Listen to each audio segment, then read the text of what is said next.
sacred city of Varanasi.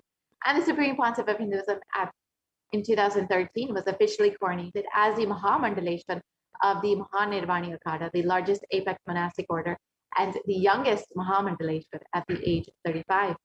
And the Supreme Pontiff of Hinduism has also been declared as the Acharya Mahamandaleshwar of the Atala Akada.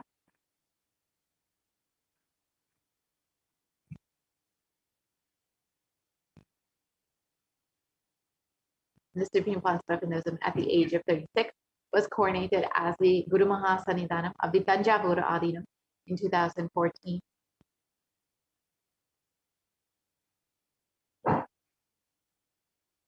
And also at the age of 36, the Supreme Pontiff of Hinduism was also coronated as the Guru Mahasannidhanam of the Thiruvarur Adinam, also in 2014. And also in 2014, at the age of 36, the Supreme Pontiff of Hinduism was coronated as the Guru Mahasannidhanam of the Vedaranyam Adinam. So all of the ancient Adinam, the enlightenment ecosystem in Tamil Nadu, and the Supreme Pontiff of Hinduism at the age of 37 was coronated as the Guru Mahasannidhanam of the Dharma Mukti Svargapura Adinam, the enlightenment ecosystem founded by Bhagavan Mahaganapati himself. And the Supreme Pontiff of Hinduism has been coronated as the Guru Mahasannidhanam of the Adi Pitakolada Mutt at the age of 37 in 2015, the oldest mutt in Karnataka, dating back over 6,000 years. And the Supreme Pontiff of Hinduism has also been elected as the Supreme Pontiff of Hinduism by a congregation of over 1,000 Hindu leaders or pontiffs at the age of 36 in 2014. Here you can see the Supreme Pontiff of Hinduism being coronated as the Supreme Pontiff of Hinduism. And the Supreme Pontiff of Hinduism is also revered as the most prolific and most viewed guru in the digital world, and has been read and watched by over 1 billion followers in Hinduism. And Kailasa is the world's greatest digital nation with over 1 billion views, and you can connect with us via Facebook, Instagram, various websites, and YouTube channels, various Twitter accounts, and many more. And over the last 27 years, the Supreme Pontiff of Hinduism has been relentlessly contributing humanitarian services and initiatives in various fields through various initiatives, including free vegetarian food banks, medical services, and much more. And the Supreme Pontiff of Hinduism has authored over 300 books and 10,000 articles in 3 languages, English, Tamil, and Sanskrit, which have been translated into 50 languages with over 1,000 titles. Here you can see some of the books that the Supreme Pontiff of Hinduism has made freely available for anyone to download online, and anyone can access all of these books for free. And the Supreme Pontiff of Hinduism has over 20 million copies of books and articles sold, read, and downloaded. And here you can see the Supreme Pontiff of Hinduism releasing various books throughout the years, which have been a huge gift to humanity. And the Supreme Pontiff of Hinduism is the establisher of the largest Hindu library with over 1 million books, 1 million Talmud scriptures, and over 20 million digital books. And all the digitized books are also freely available online. And the Supreme Pontiff of Hinduism has delivered over 10,000 hours of discourses and has over 1 billion views on social media. And you can view all of these discourses freely on YouTube, continuously stay connected and understand the various teachings of the Supreme Pontiff of Hinduism. And the Supreme Pontiff of Hinduism is respected and honored as the most foremost commentator of all these sacred scriptures, including the Upanishads, the Bhagavad Gita, the Shiva Sutras, the Yoga Sutras, the Ashtavakra Gita, the Jain Sutras, and many more. The Supreme Pontiff of Hinduism is honored as a leader of Hinduism, the most awarded, internationally recognized Hindu leader. And most recently, the Supreme Pontiff of Hinduism has been recognized by the California State Senate, the U.S. Senate, and various U.S. congressmen across the country. And the Supreme Pontiff of Hinduism is acclaimed as one of the top 100 spiritually influential living personalities by Watkins Mind, Body, Spirit magazine. And the Supreme Pontiff of Hinduism is the reviver of the Sovereign Order of Kailasa, led by the Supreme Pontiff of Hinduism and the Nithyananda Order of monks, nuns, and the Hindu diaspora worldwide who are working for global peace and to give a superconscious breakthrough to the whole of humanity. And the Supreme Panchamahabhuta is also the establisher of the largest Hindu university in the world, with satellite 50 countries and over 6,000 courses freely available for anyone online.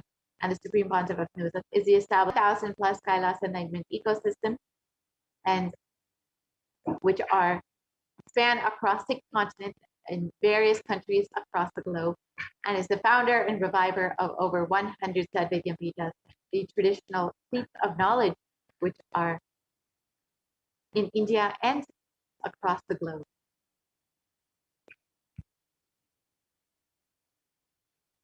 Now, with this, let us enter into, now that we've understood who is the Supreme Panchamahabhuta, who is blessing us and gracing us today with the Parashakti Akashic readings, let us now and understand these signs of Disha, the signs of initiation by the avatar.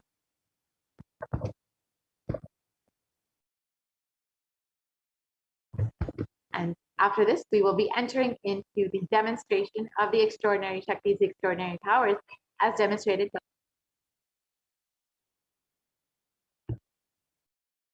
a look, a word.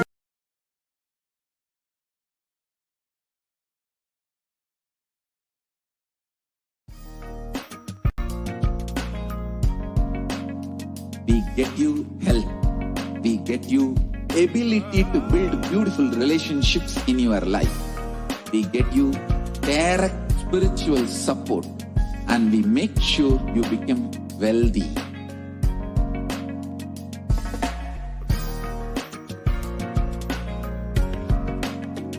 We won't stop giving you just good life.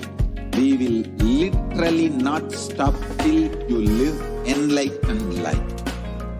Manifesting the state of Paramashiva, space of Paramashiva, powers of Paramashiva, being of Paramashiva.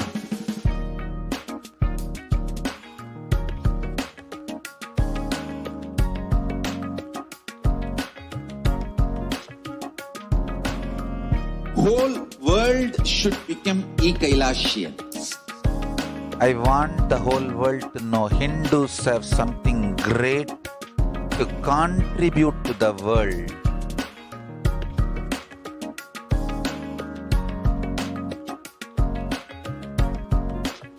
We have something great to contribute to the world.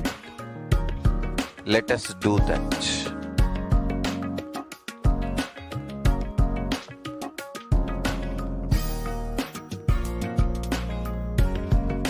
E-Kailasa is proper customized spiritual service helping you to identify your root patterns of suffering. We have perfected the science of helping every individual from every cultural, religious, nationality background.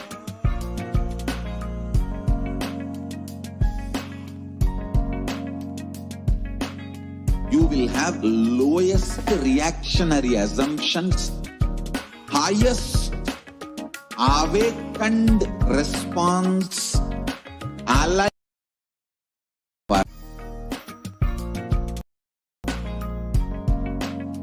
We get you health. We get you ability to build beautiful relationships in your life.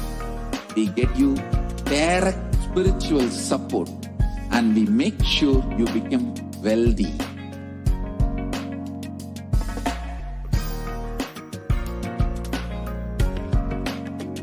We won't stop giving you just good life. We will literally not stop till you live enlightened life. Manifesting the state of Paramashiva, space of Paramashiva, powers of Paramashiva, being of Paramashiva.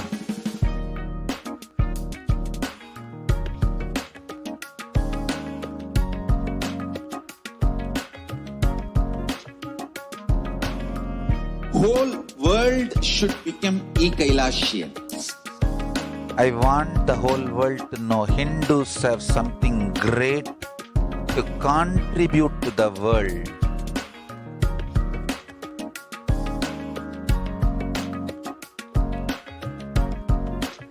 We have something great to contribute to the world. Let us do that.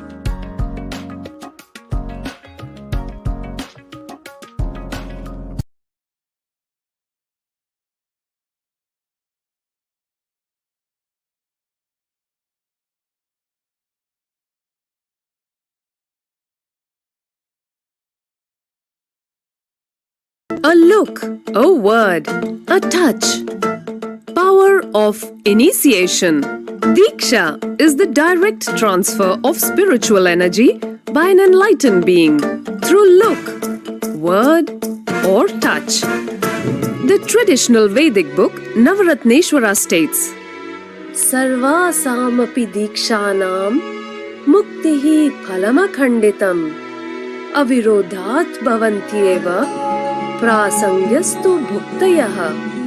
The main benefit of all initiations is moksha, enlightenment. As a side effect, health, wealth, leadership and well-being happen. And in Rudrayamala Tantra, Shiva says, Devi diksha vihinasya na siddhihi na cha sadgatihi tasmat sarva prayatnena guruna dikshito bhavet. The one who is not initiated does not attain liberation nor a better future. So by all efforts, one should get initiated by Guru. What is the mission? Neuroscience has proved that the process of initiation floods the brain with energy. This is the superconscious energy of Kundalini, our own highest inner potential energy. As the Kundalini flows from the thalamus to the cortex, it sets up a powerful energy loop within the brain, which awakens the latent non-mechanical parts which we have never used before. With increasing levels of coherence, the whole brain comes alive, turning into a superconductor of conscious energies that heal, empower, transform our lives, bliss and fulfillment. Initiation creates high awareness, visualization, creativity. It also slows the aging process and improves the immune system. Kundalini awakening, healing experience, levitation, teleportation, materialization. Experience the power of initiation through a range of exclusive programs conducted at the ashram. Nithyananda Dhyanapitham, Nithyananda Nagar, Birdi, Bengaluru. Contact 97422 03311 82774 90091. Visit www.nithyananda.org.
We get you health. We get you ability to build beautiful relationships in your life. We get you direct spiritual support, and we make sure you become wealthy.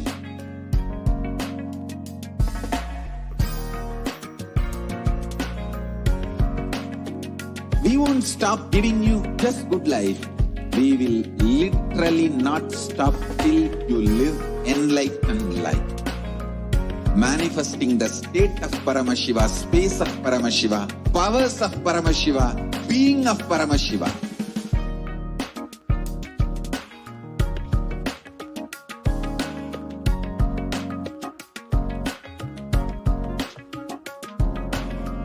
Whole world should become e-Kailashians. I want the whole world to know Hindus have something great to contribute to the world.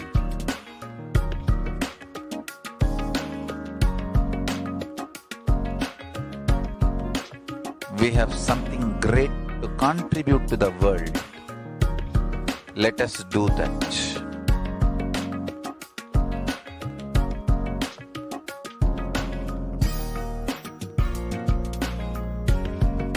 E-Kailasa is proper customized spiritual service helping you to identify your root patterns of suffering. We have perfected the science of helping every individual from every cultural, religious, nationality background.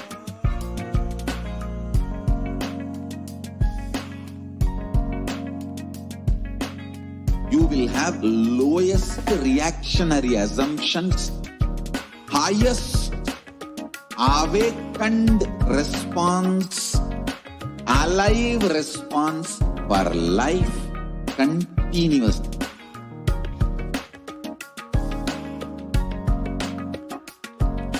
E-Kailasa is enlightenment ecosystem, literally enlightenment itself in your own home, wherever you are.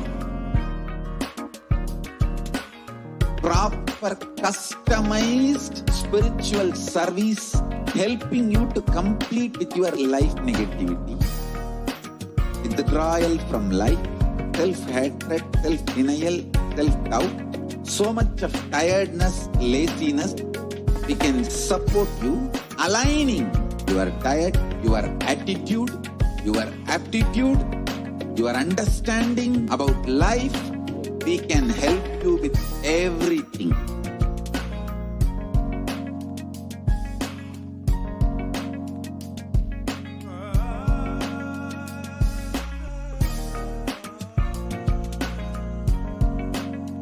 If you are interested in enlightenment, we will immediately bring this to you. If you are not interested, we will explain the whole science, inspire you, and make you interested in enlightenment science.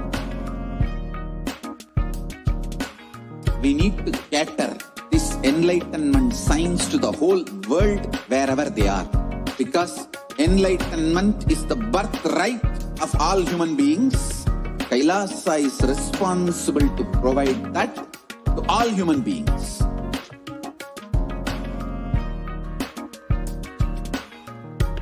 Kailasa is the totality of the knowledge I received from my gurus and practice manifested in my life, perfected by teaching millions of people from all cultures, time zones, backgrounds, genders, nationality, race, from every creed.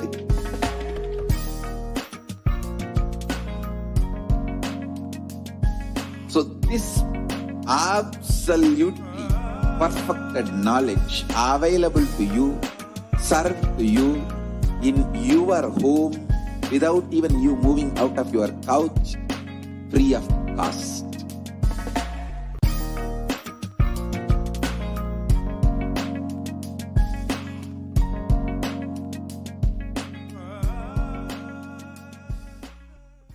Just be alive for next 3 years. Don't die within next 3 years.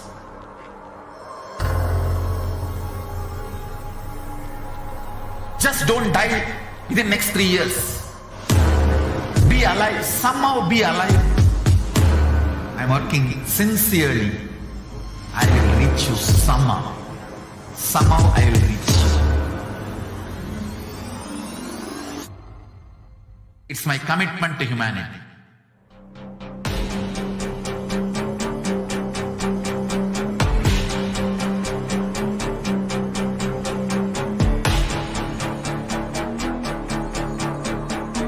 Just don't die within next 3 years.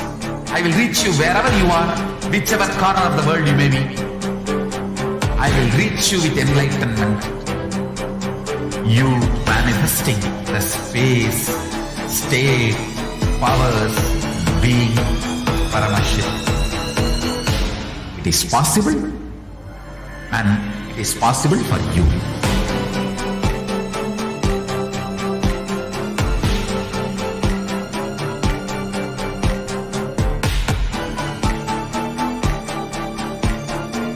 Paramashivoham will reach you with enlightenment science. I know he is going to do the job. Just be alive for next 3 years. Nothing else. What I mean by the word e-Kailasa, listen intensely.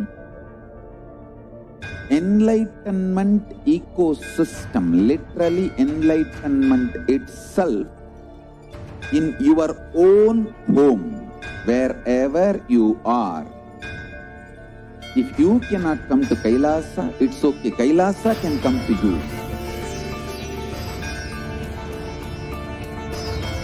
Kailasa coming to you is e-Kailasa.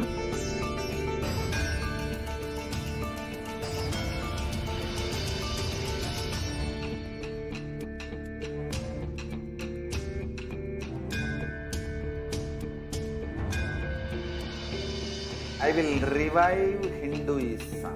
I am a Hindu revivalist, not by any revolution, but by evolution.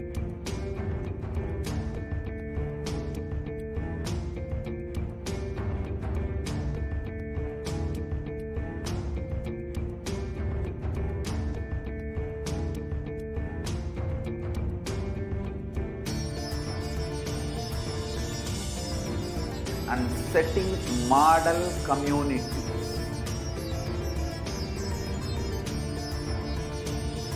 Kailasas, enlightenment ecosystems, Sarvanya Pitas all over the world.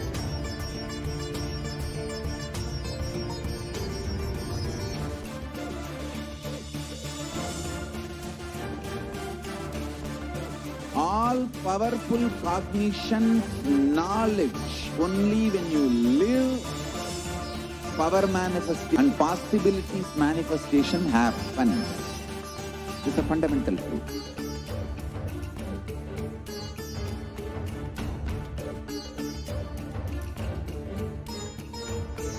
Hinduism cannot live exclusively as one sampradaya. No. All sampradayas of Hinduism is an ecosystem.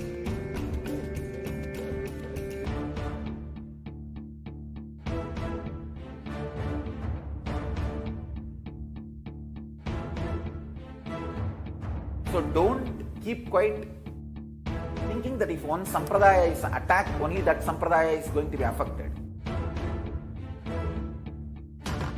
All of us are ecosystems.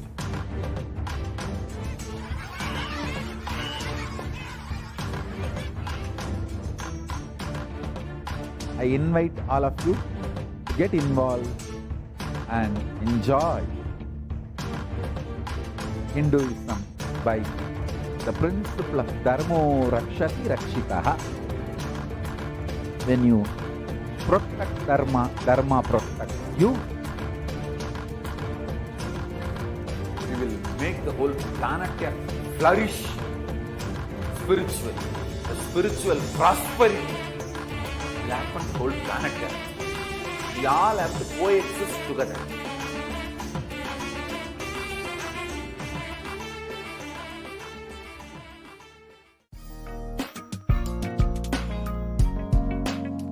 We get you health. We get you ability to build beautiful relationships in your life. We get you direct spiritual support, and we make sure you become wealthy.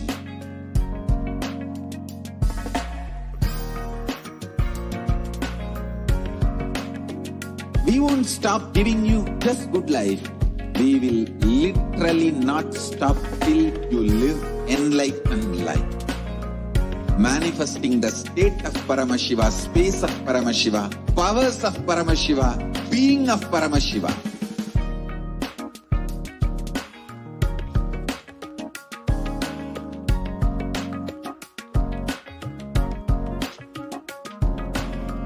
Whole world should become e-Kailashian. Whole world to know Hindus have something great to contribute to the world.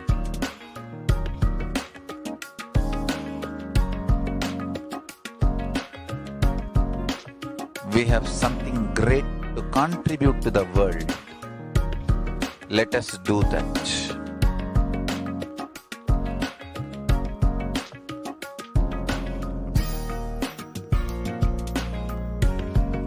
E-Kailasa is proper customized spiritual service helping you to identify your root patterns of suffering.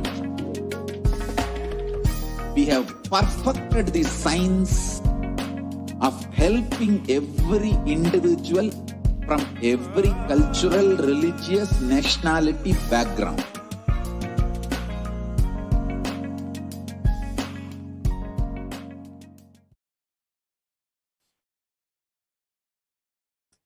Nithyanandam, welcome back, dear viewers, and we apologize to all of you for the technical glitch, and thank you all for your patience. Now let us enter and see the science of Shaktis, how these extraordinary powers manifest within us. Now the Shaktis manifest as an extraordinary science, as manifestation. In the Vedas and Agamas, Paramashiva describes 463 plus powers, which is latent in every human being, which can only be awakened by an avatar for us to manifest that ultimate divine power in our everyday life.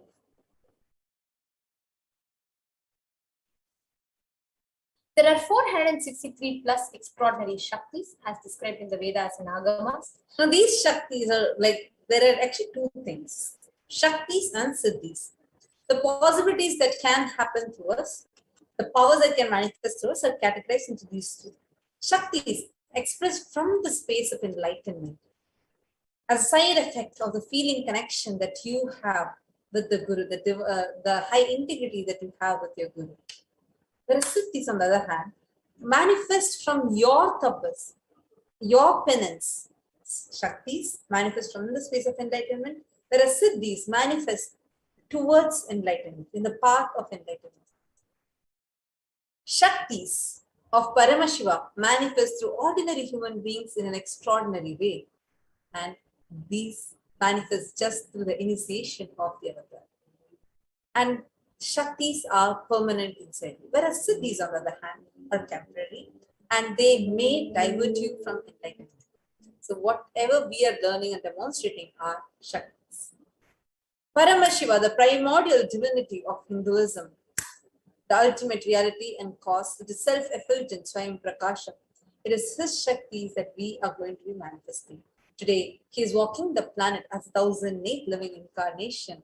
As the supreme pontiff of Hinduism, Jagat Guru Maha Sannidhanam, His Divine Highness Bhagavan Nithyananda Paramashivam, who was birthed by a stream of enlightened beings and adepts, yogis. You can see these are the Gurus of Swamiji. Awaken these Shaktis inside us, it is through the process of Diksha. Understand? Every ultimate truth, Jnana, mapped into your consciousness, Prajna, manifests as possibility and powers, the Prajnana.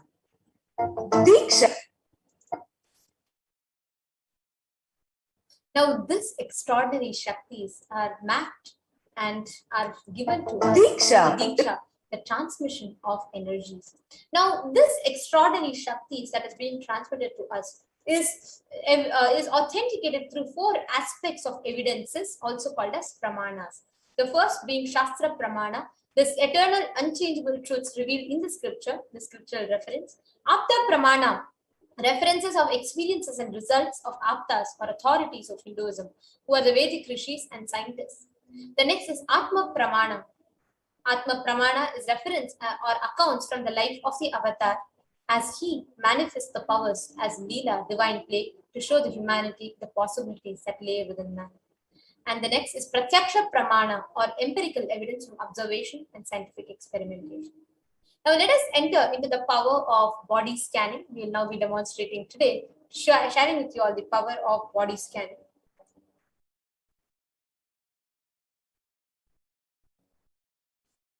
Now we will be chanting the 4 pramanas for the power of body scanning.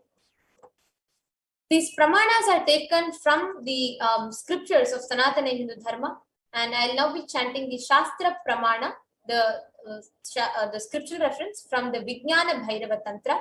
As we are chanting the pramanas, anybody that wants to experience a body scanning where we diagnose through the third eye and let you all know what disease is in you, and by connecting with Swamiji, we will also be telling the solution for it. And this is also, before entering into this, I just want to let you all know this is in no way equivalent or no way an alternative for the medical diagnosis. This is purely a conscious studies and practice and a conscious living, and the ultimate power manifesting through the initiation of the avatar. We'll now be chanting the 54th verse of Vijnana Bhairava Tantra. Swadehe jagato vapi sukshma sukshmatarani cha tatvani yani nilayam dhyatvante vyajyate para. Cognize deeply that from the subtle to the subtlest constitutive principles of your whole body or of the whole universe simultaneously consists of the essential reality. They are being absorbed in their source cause Paramashivoham. By the experience of such full awareness, one becomes complete from all the thoughts, and the ultimate universal divine power Parashakti is revealed. Teraya was a Siddha, one of the prominent disciples of Agastya. One day, a man suffering from severe headache comes to Agastya for healing. Agastya uses the power of body scanning and identifies the root cause of headache. He reveals that there's a small Teraya type of a frog sitting in the person's brain. Agastya immediately instructs Teraya, his disciple, to perform open head surgery and removes the frog, thus gaining the name Teraya.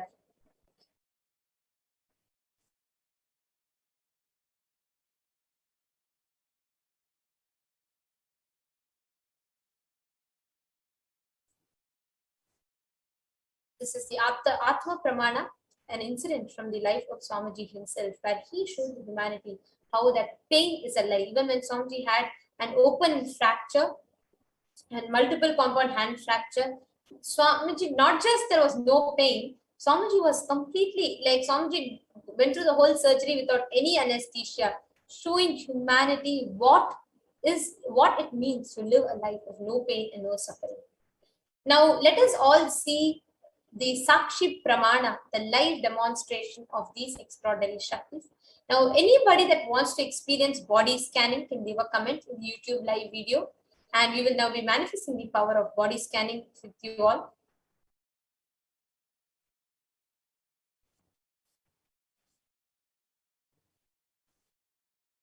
The whole surgery with the... Yes. Anybody that wants to experience the body scanning, we can see Ma Radhika Kandaya, Ma Barbara Hawk, Bobby Bear Bryan, and Ma Nitya Paramashiva Priyananda. We welcome each of you that are watching this. And any of you that want to experience the power of body scanning, please feel free to go ahead and leave a comment in the YouTube live. And we will be manifesting the power of body scanning with you by connecting to Swamiji and sharing with you what we see as the issue, any illness, any issue in your body. And we will also be connecting to Swamiji and sharing the solution that Swamiji shows in the third eye for you all. So anyone that wants body scanning, please go ahead and leave a comment. So I'm seeing Barbara Hawk has commented saying, yes, please do body scan. Sure, ma. This is Ma Tattvapriya, Ma Nitya Tattvapriyananda. So I'm going to be doing the body scanning now.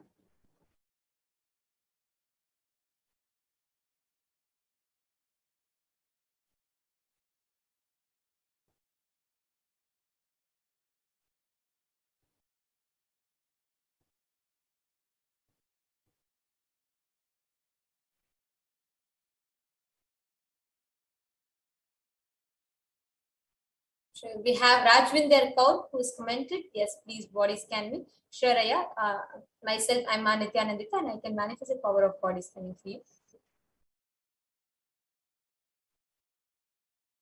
Yes. So Ma Barbara Hawk, I'm just going to be sharing with you what was revealed in my third eye.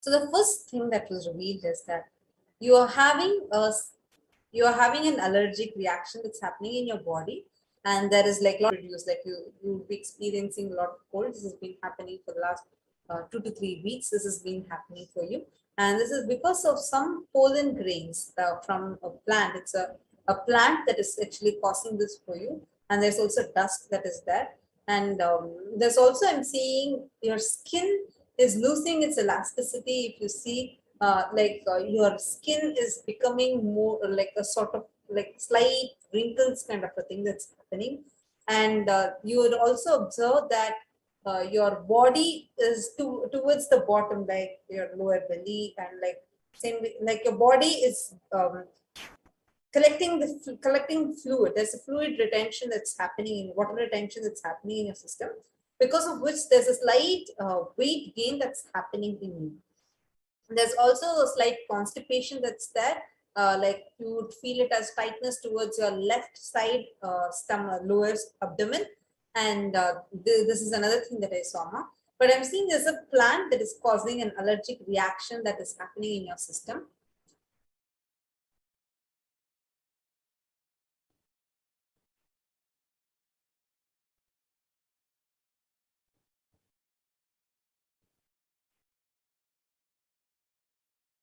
Your teeth also, you have sensitive teeth, and your teeth enamel is actually the enamel of your teeth is slightly reducing, and you need to strengthen the teeth. You need to add a lot more calcium, and you need to actually take care of the teeth more. If you see, the whiteness in the teeth is starting to diminish, and you will see that your teeth are slightly grayish than before. So this is because your teeth is losing the enamel, and this is because the calcium in your body is also going low, and it is also getting exposed to a lot of acidic foods and like some foods that are eroding away this enamel. So your teeth needs to be taken care. You would see your front canine teeth, so towards your right side. These are the 3 ones that are very starting to be sensitive. And the last like molar teeth and premolar teeth are also experiencing a kind of slight pain, and this is towards your right side.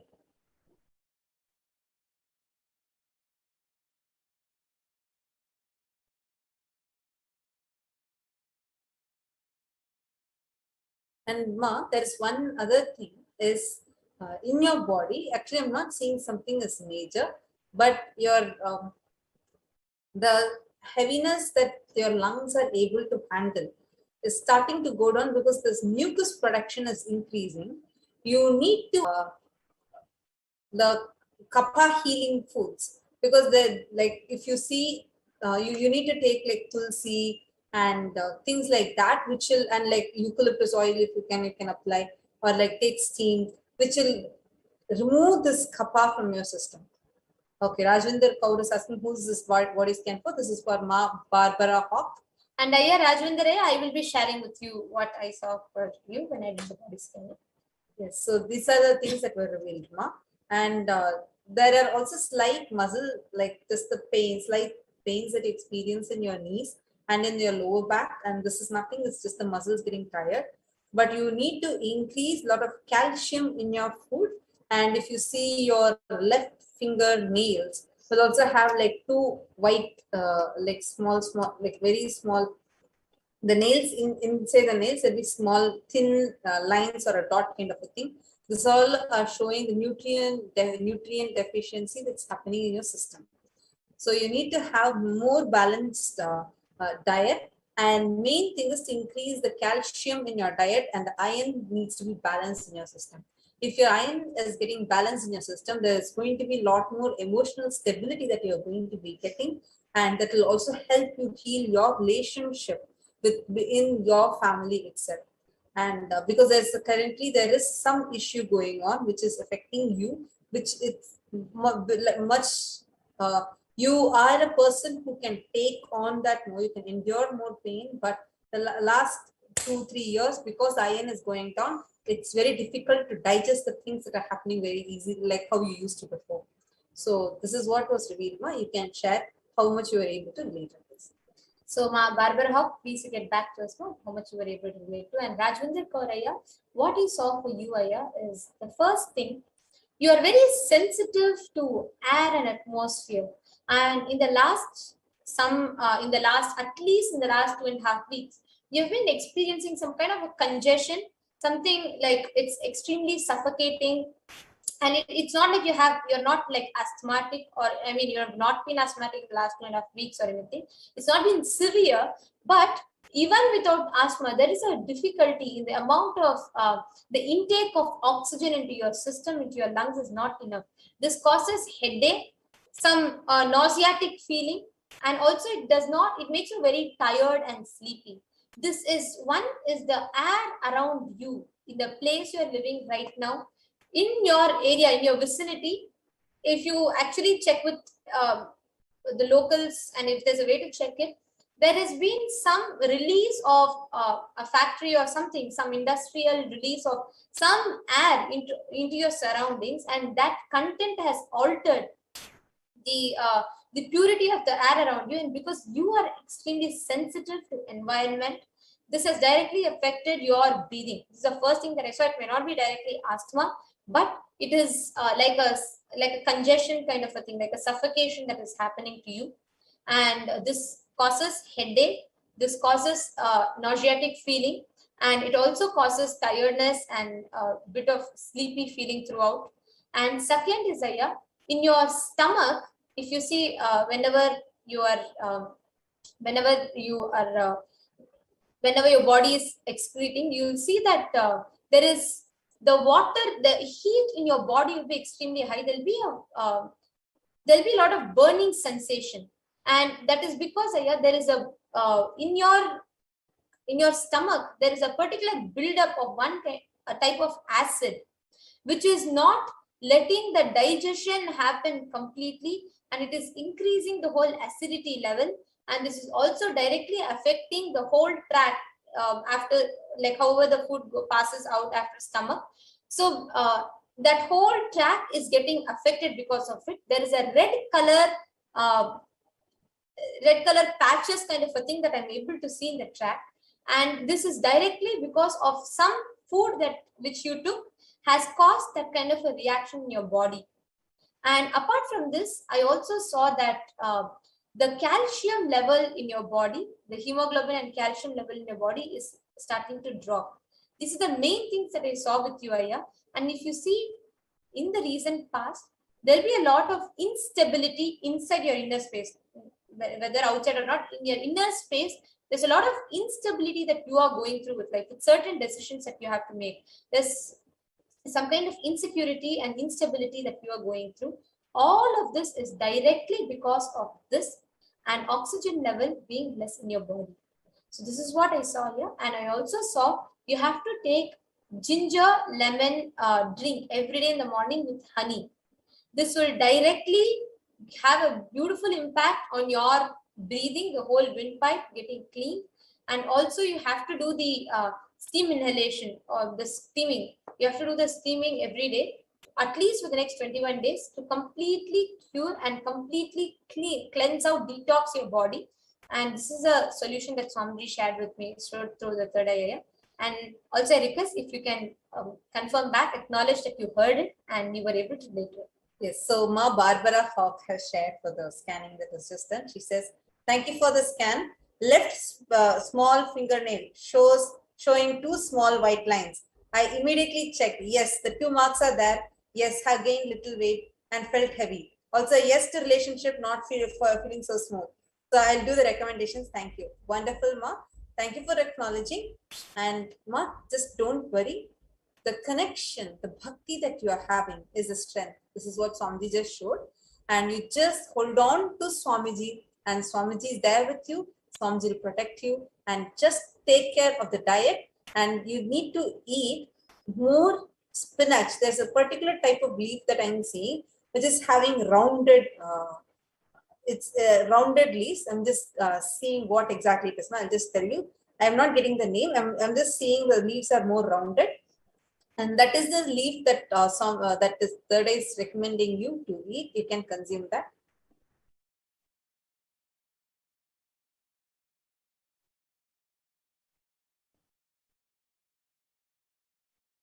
Yes, my drumstick leaves. Kindly had drumstick leaves. This is what the third is recommending. And I just want to tell, this is not a replacement for any of the physician advices or anything.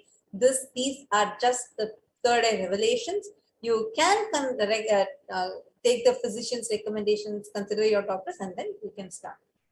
Yes. And also, Rajvinder Kore, you can get back to us in the comment section. Now, in the interest of time, we'll be moving on to the further segments of the program. Every day at around 2:15 to 2:30 a.m., you all will be having the same manifestation of Shaktis happening. You can tune in every day to experience these Shaktis. And each day, morning and evening, after all the programs, is a special guided power manifestation directly blessed by the Supreme Pontiff himself for all of us to also start manifesting powers. Please tune in to experience these breakthrough yourself. And stay tuned with us. We'll be right back with you all for the next segment after a short. We get you health. We get you ability to build beautiful relationships in your life. We get you direct spiritual support, and we make sure you become wealthy.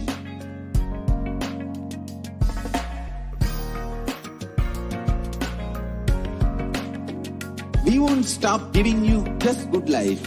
We will literally not stop till you live enlightened life. Manifesting the state of Paramashiva, space of Paramashiva, powers of Paramashiva, being of Paramashiva.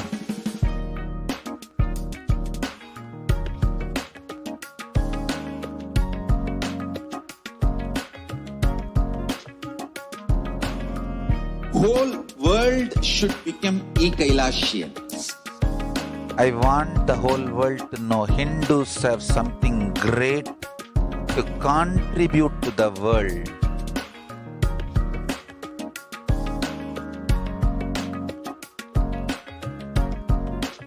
We contribute to the world. Let us do that.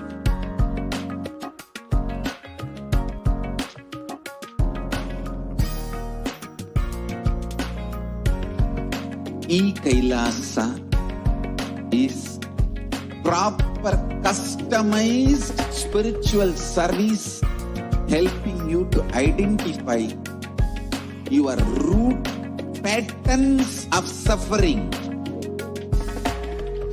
We have perfected the science of helping every individual from every cultural, religious, nationality background.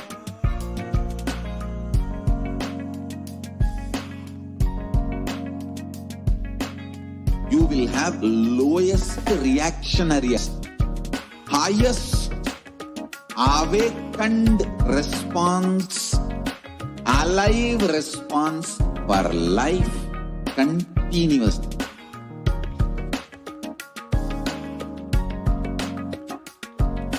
E-Kailasa is enlightenment ecosystem, literally enlightenment itself in your own home, wherever you are.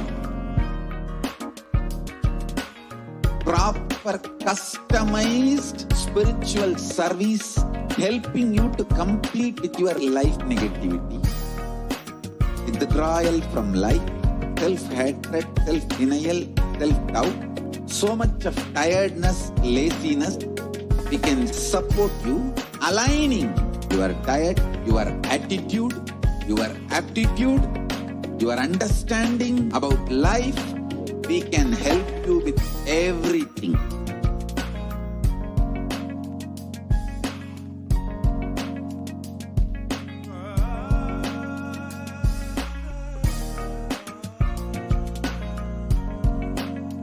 If you are interested in enlightenment, we will immediately bring this to you. If you are not interested, we will explain the whole science, inspire you and make you interested in enlightenment science. We need to cater this enlightenment science to the whole world wherever they are, because enlightenment is the birthright of all human beings. Kailasa is responsible to provide that to all human beings.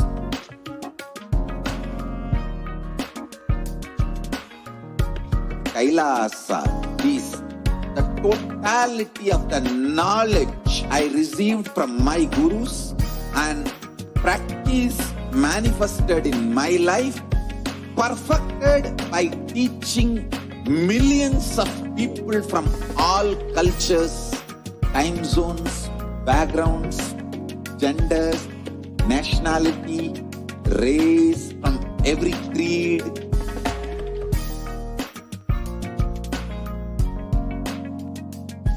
So this absolutely perfected knowledge available to you, served to you in your home, without even you moving out of your couch, free of cost.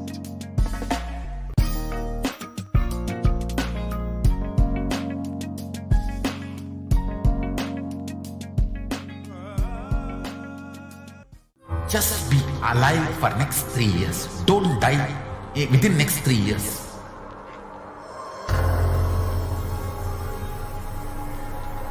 Just don't die within next 3 years. Be alive, somehow be alive. I'm working sincerely. I will reach you somehow. Somehow I will reach you. It's my commitment to humanity.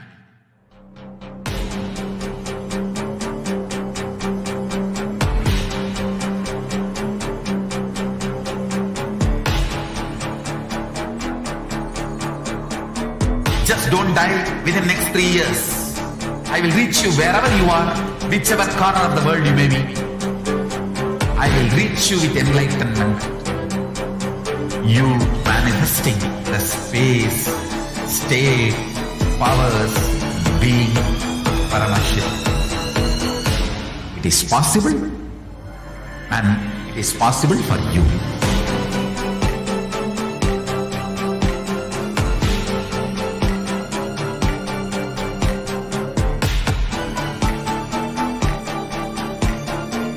Paramashivoham will reach you with enlightenment science. I know he is going to do the job. Just be alive for next 3 years. Nothing else. What I mean by the word e-Kailasa, listen intensely. Enlightenment ecosystem, literally enlightenment itself, in your own home, wherever you are. If you cannot come to Kailasa, it's okay. Kailasa can come to you. Kailasa coming to you is e-Kailasa.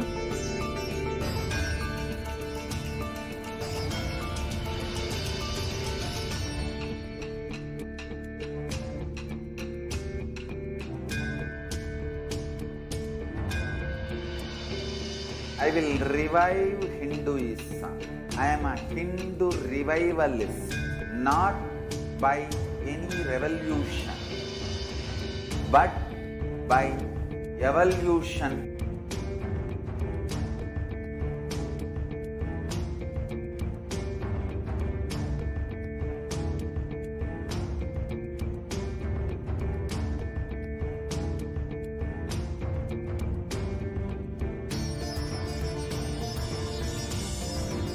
and setting model communities.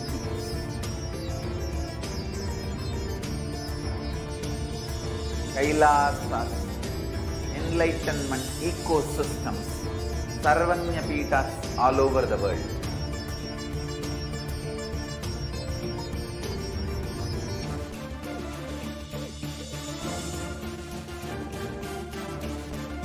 All powerful cognition, knowledge, only when you live power manifestation and possibilities manifestation happens.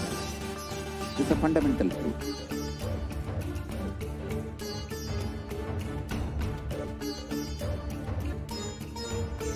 Hinduism cannot live exclusively as one sampradaya. No.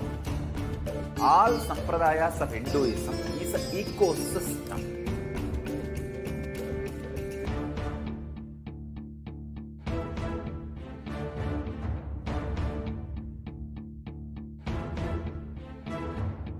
So don't keep quiet thinking that if one sampradaya is attacked, only that sampradaya is going to be affected.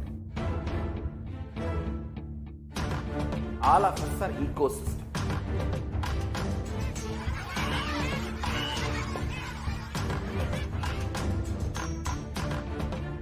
I invite all of you to get involved and enjoy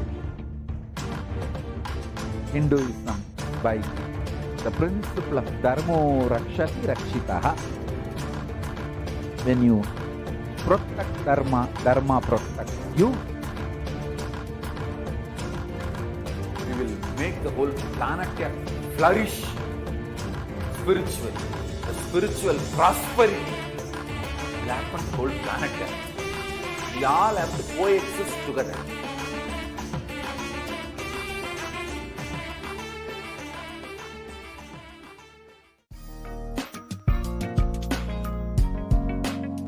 We get you health. We get you ability to build beautiful relationships in your life. We get you direct spiritual support, and we make sure you become wealthy.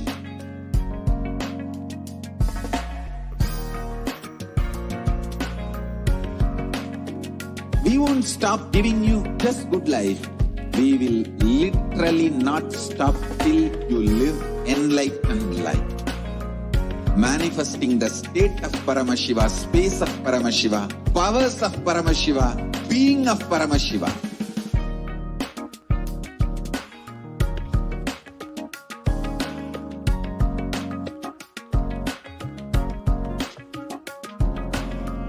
Whole world should become Ekailashians. I want the whole world to know Hindus have something great to contribute to the world.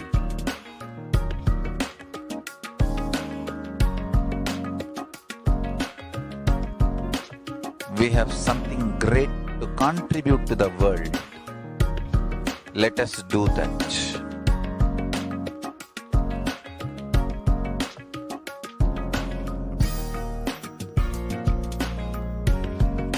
E-Kailasa is proper customized spiritual service helping you to identify your root patterns of suffering. We have perfected the science of helping every individual from every cultural, religious, nationality background.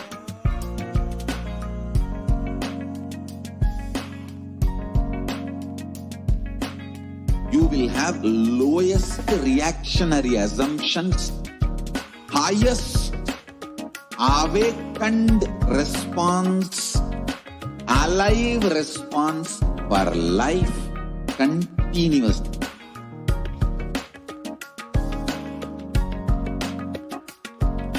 E-Kailasa is enlightenment ecosystem, literally enlightenment itself in your own home, wherever you are. Welcome back, dear viewers. So now let us enter into this next segment. Sorry for the delay in the program. Hope all of you enjoyed the powerful power manifestation demonstration that we just experienced. Now let us enter into this next segment and understand who is Devi Parashakti. So the Dhyana Shloka for Devi Parashakti describes Devi.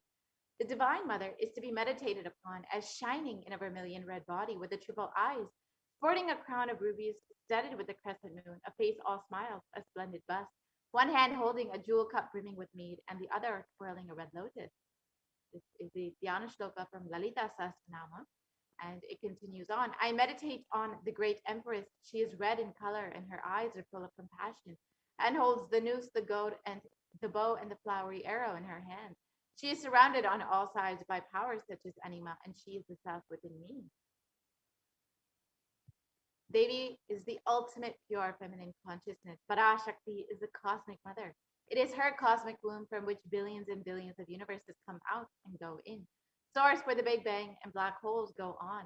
Parashakti is the source, source Shakti, source energy, source power, from which all of us came, in which all of us are even now, in which all of us are going to merge.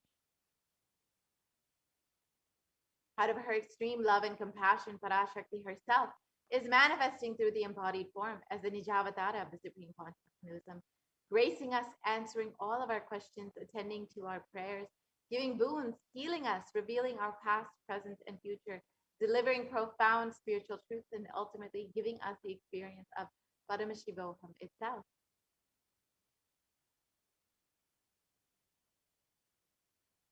And in the words of Parashakti herself, raising as Omkara, expressing as the Vedas and Agamas, blossomed as Reemkara, filled as Parashodasi, living in the 40 triangles, the Kailasa Swami, who is the Kailasa Tripura Chintamani, Parashodasi, sitting as part of Paramashiva, Parameshwari, who rules the world, Paramashakti, Manonmani, Meenakshi, as Nithyananda, I took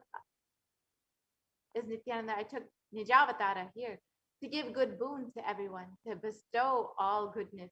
Hiranya Garbhasvarupini, Ramanda Yoni, Shami, Chandramauli, Rapala, Aparna, Uma, Parvati, Savitri, Navayavana, Samraj Lakshmi, Parameshwari, Parashodasi, Meenakshi, taking the form of Nithyananda. I came here as Nijavatara. With great compassion, I am blessing. Listen, people, to do good to all of you. I took the form of Nithyananda and came down as Nijavatara. And Devi continues on, raising in Omkara, blossoming as Shiva, Shiva manifesting as the source of existence, the powers of existence, the expression of existence. From the oneness of Om, blossoming into two as Prakriti and Purusha, blossoming as three Shaktis, Ichakriya, Jnana, growing as the four Vedas, expanding as the five Panchabhutas, beyond the six chakras, filled as the Gotras of the seven Rishis, expanding as the eight directions, existing as the nine Grahas, blossoming as the 10 Indriyas, being as the 11 Rudras, creating all the worlds, bringing life to tell and make truth blossom, and to do good. Parashodasi, Meenakshi, in the form of Nithyananda, I came to bless every one of you. And so how can we receive Devi Parashakti? In the words of the Supreme Pontiff of Hinduism, literally, you are seeing Paramashiva and Parashakti at that moment. She is there in your screen, so always receive her very traditionally. Keep 2 betel leaf, 1 banana, 1 betel nut, and 1 coin in front of the screen. Watch Devi. This coin is considered the traditional dakshina. In the Hindu tradition, it can be even the lowest value. In India, it can be even 1 paisa. In the US, it can be even 1 cent. I'm not trying to monetize. Keep even 1 cent. It is okay. For 100 days, if you have darshan, it will add up to $1. In India, even 1 paisa is okay. And offer that to Devi after the darshan is over. Do the namaskar and eat the banana, the betel leaf and betel nuts. Take it as prasadam immediately. Collect those coins and send them to the LA temple. This betel leaf, betel nut may look too small, but in a few days you will see how much it adds to your sentiment that really she is there. You will not take the Devi darshan for granted. Rituals will break your monotonous, unconscious mentality and lifestyle and remind you and raise you to the powerful cognition. It will break your unconscious mentality and behavior.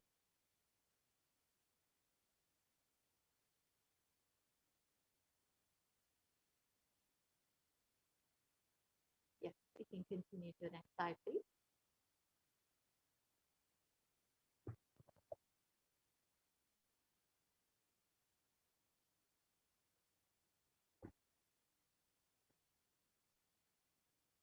So now we will be entering into the next segment where we will understand some of the revelations made by Devi Parashakti.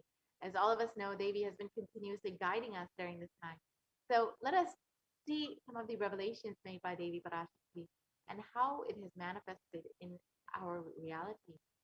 On the 5th of June 2021, Devi revealed not only people are dying in crores, financial and mental retardedness, you will see minds getting collapsed. Freedom from all of this suffering is life of living enlightenment. First, prevent yourself from this deadly corona, O people. Do the job of saving your life as first priority. So let us understand about how mental health issues have been escalating during this pandemic. As Xavier revealed, the minds will be getting collapsed. It is not just physical health that is affected. And according to Global News, the psychiatric symptoms like depression and anxiety exhibited by COVID-19 patients has drastically increased during this time. And according to a new study, neurological symptoms like depression and anxiety are also showing to be common in those who've contracted COVID-19, even in more mild cases. So it is not just people who are suffering in very severe cases, but even people with mild cases are experiencing depression and anxiety.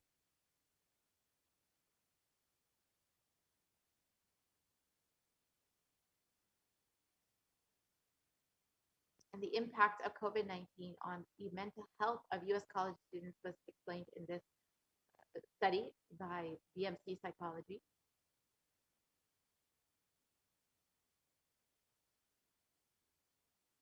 In the article, it states that the study found that anxiety has increased to 60.8%, feelings of loneliness increased to 54.1%, and depression increased to 59.8% among college students.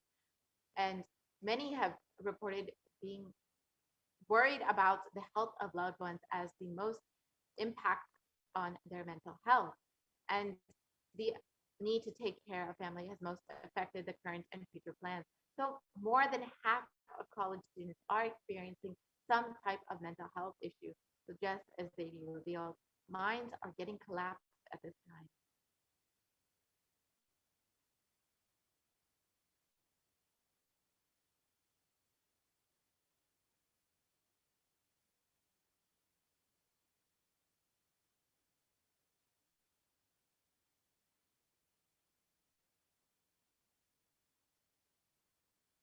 And the rates of anxiety and depression among college students continues to soar according to current research done at Dartmouth College. And Dartmouth College has tracked the moods and behaviors of about 200 college students for 4 years, and they stress levels are at the highest right now.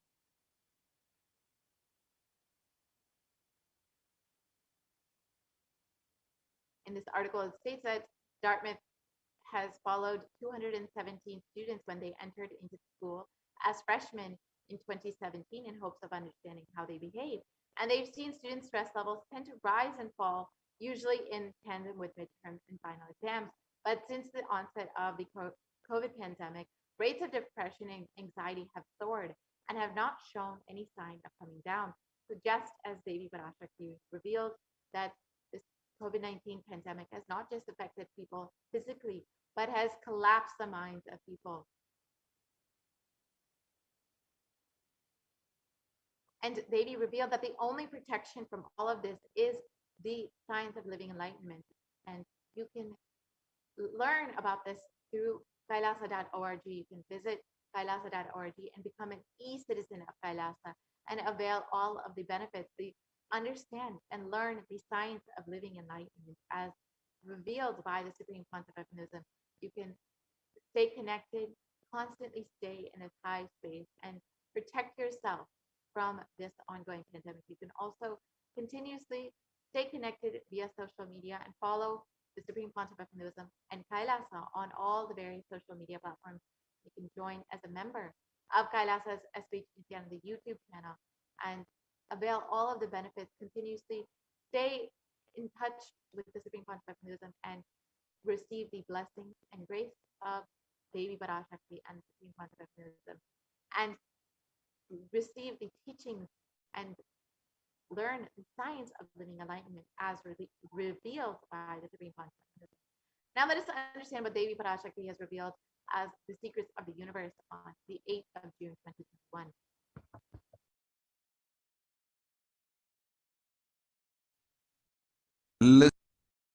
Listen intensely. I will reveal the secret of the universe and its expansion. Life, consciousness in you does not end while your body drops dead. It moves from different universes, vertical time zones,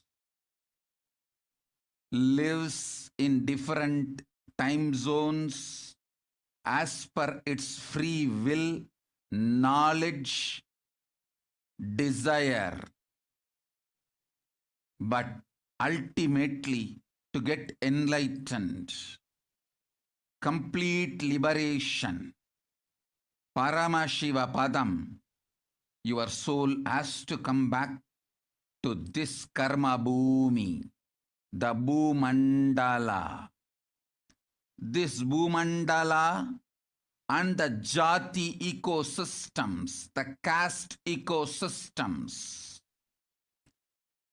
Hindu, Jnana, Sannyasa, Yoga, Grihastha, multiple spiritual ecosystems are created for the souls to come back and rebirth and grow more and more towards enlightenment easily, quickly, in accelerated speed and space. Now, too many souls from the cosmos is landing into this Bhumandala to be part of Kailasa and to manifest Kailasa. That is the reason the rate of expansion of the universe has been accelerated. An intense ecosystem for great enlightened beings and incarnations to land is being manifested by me through my Nijavatara Nithyananda and this Kailasa. All the blessed fortunate beings will be attracted to Kailasa and experience liberation. Kailasa, place where Sanatana Hindu Dharma, cosmic science is nationalism. This cosmic law is the country law. Sanatana Hindu Dharma is nationalism. These cosmic truths will be the truths of the country, society, ecosystem. Society, country, judiciary, ecosystem, all this of Kailasa will be aligned to the cosmic law, the cosmic energy, universal existential truth. Because Kailasa, cosmic ecosystem is manifesting. Expansion of the universe has been accelerated. Universe is celebrating the happening of my Nijavatara Nithyananda and this Kailas.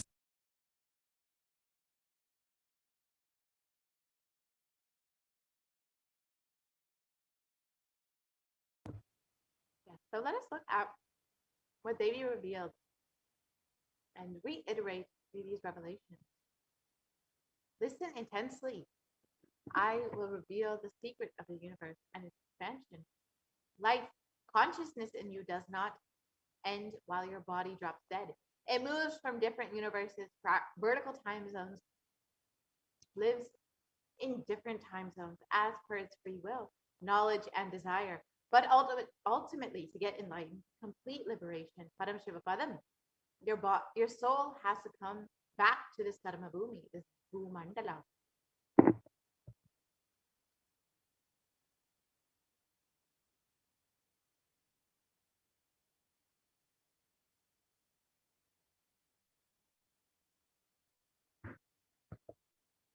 Yes, we can continue to the next slide, please.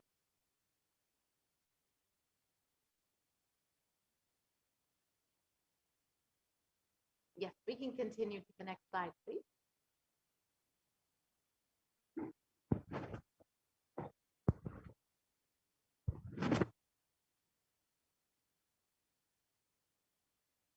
This Bhumandala and the Jati ecosystem, the caste ecosystem, Hindu, Jnana, Sannyasa, Yoga, Grahastha, multiple spiritual ecosystems are created for the souls to come back and rebirth and grow more and more towards enlightenment, quickly, easily, in accelerated speed and space.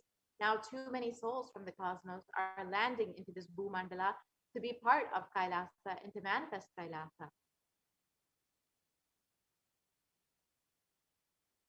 That is the reason for this rate of expansion of the universe, which has been accelerated, and the intense ecosystem for the great enlightened beings and incarnations to land is being manifested by me through my Nijavatara, Nithyananda, and this Kailasa. All the blessed, fortunate beings will be attracted to Kailasa and experience liberation. Kailasa is a space where Sanatana Hindu Dharma, cosmic science, is nationalism. This cosmic law is the national law. Sanatana Hindu Dharma is a nationalism. This cosmic truth will be truths of the country, society, ecosystem, society, country, judiciary, ecosystem. All of these of Kailasa will be aligned to the cosmic law, the cosmic energy, the universal existential truth.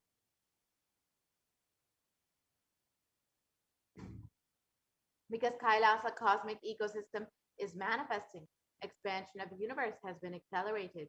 Universe is celebrating the happening of my Nijavatara Nithyananda and this. So now let us understand a little bit more about how the universe is not just expanding, but its expansion is accelerated, just as Devi Parashakti has revealed.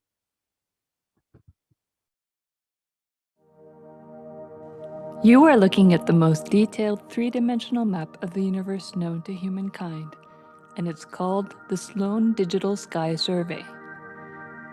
Scientists from around the world have just completed a 20-year-long survey of the night sky, measuring the positions and distances of more than 4 million galaxies and quasars.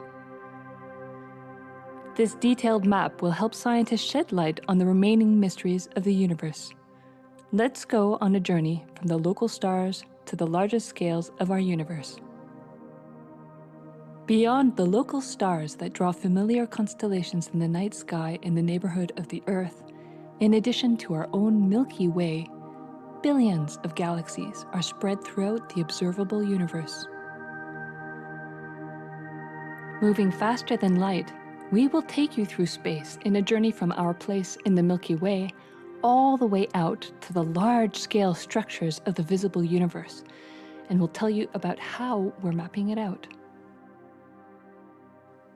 Since 1998, the scientific community has realized that the universe is not only expanding, but its expansion is accelerating. This unexpected acceleration constitutes one of the major conundrums in physics. From a theoretical perspective, the acceleration may be accounted for by either assuming that there exists some mysterious dark energy, or by modifying Einstein's theory of gravity, called general relativity. In the same year, the Sloan Digital Sky Survey was launched to tackle this enigma of the accelerating expansion of the universe. The Sloan Digital Sky Survey is a vast collection of the angular positions of galaxies observed in the sky, as well as their distances from us, determined by observing the systematic shift of galactic light induced by the expansion of the universe, the so-called redshift. In this new map of our universe, the large dark patches are mostly regions obscured by the Milky Way that cannot be observed. During the last 20 years, through 4 exploratory phases, the Sloan Digital Sky Survey has created the most detailed 3-dimensional maps of the universe. To achieve this, it focused on different classes of galaxies: nearby galaxies, red galaxies, more distant star-forming galaxies, and superluminous distant active galaxies called quasars. The 4th and latest Sloan survey took place from 20. During this time, the new project called the Extended Baryon Oscillation Spectroscopic Survey, or EBOS for short, continued previous Sloan mapping of the extragalactic sky and just recently finished measuring distances for 1 million galaxies and quasars. These successive surveys allow scientists to trace the large-scale structures of the universe up to a fraction of its horizon, represented by the cosmic microwave background emission, seen here as a colorful pattern projected onto a sphere. The cosmic microwave background is the thermal relic of the universe, which dates back to about 400,000 years after the birth of the universe, also known as the Big Bang. Adding the EBOS data to the previous Sloan exploratory phases 1, 2, and 3, the Sloan Digital Sky Survey now has a database of 4 million galaxies and quasars, assembling the largest and most complete 3D map of the universe to date. This unprecedented achievement provides scientists with new tools for shedding light on dark energy and also for constraining the theory of general relativity, leading to a better understanding of the fundamental laws that rule our universe.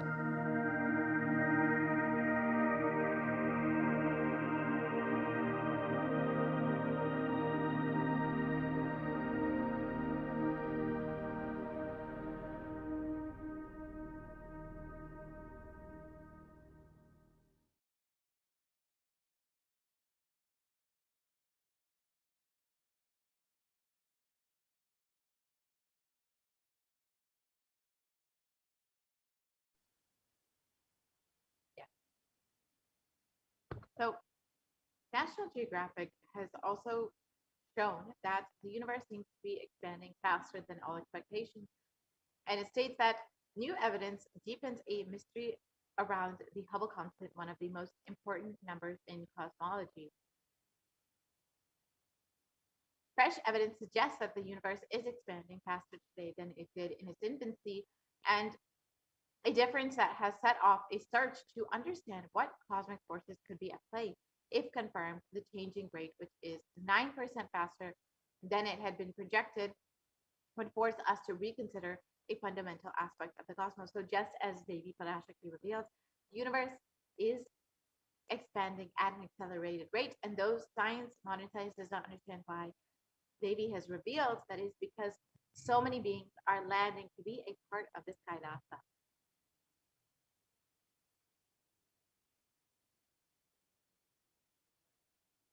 And Harvard University has also shown that there are independent results that have demonstrated time and time again that the universe is accelerating in its expansion. So again, more research is confirming what Devi Parashakti has already revealed.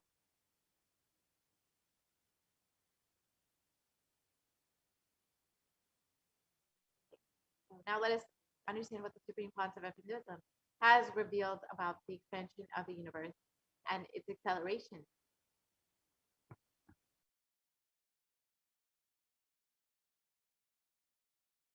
Listen,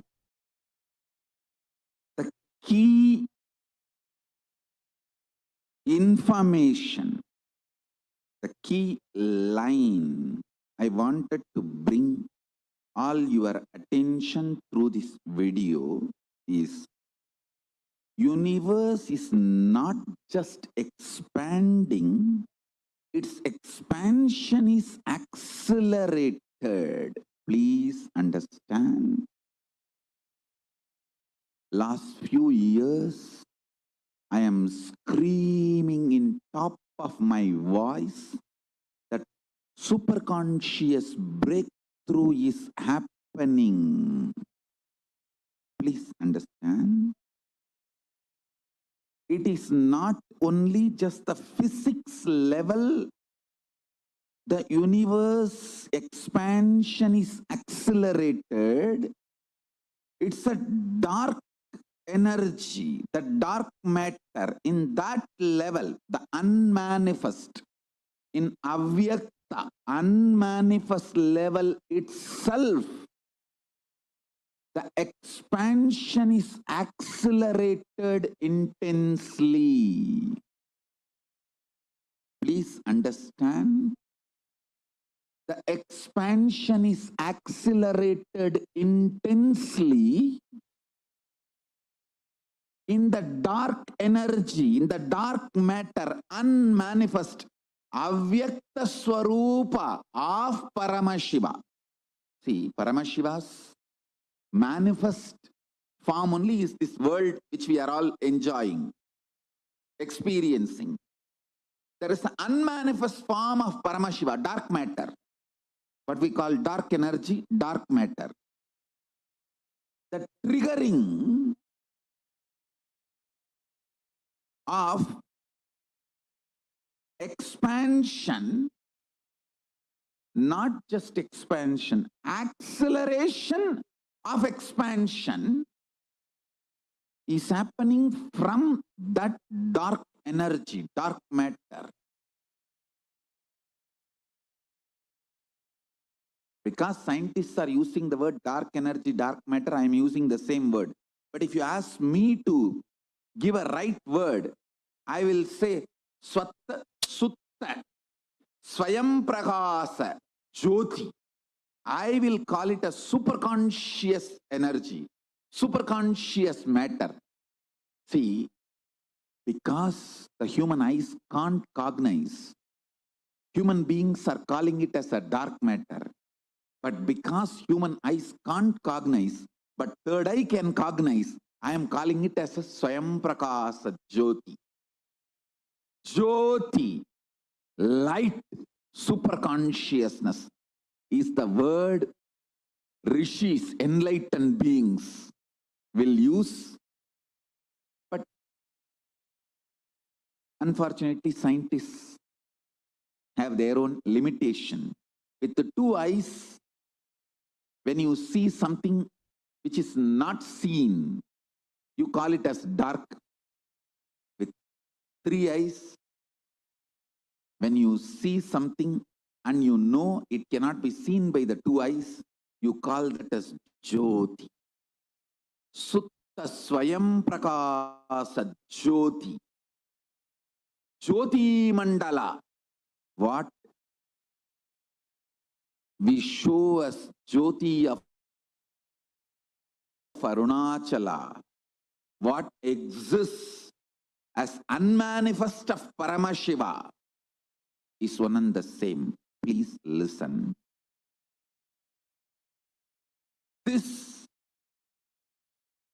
acceleration of expansion is from the unmanifest, avyakta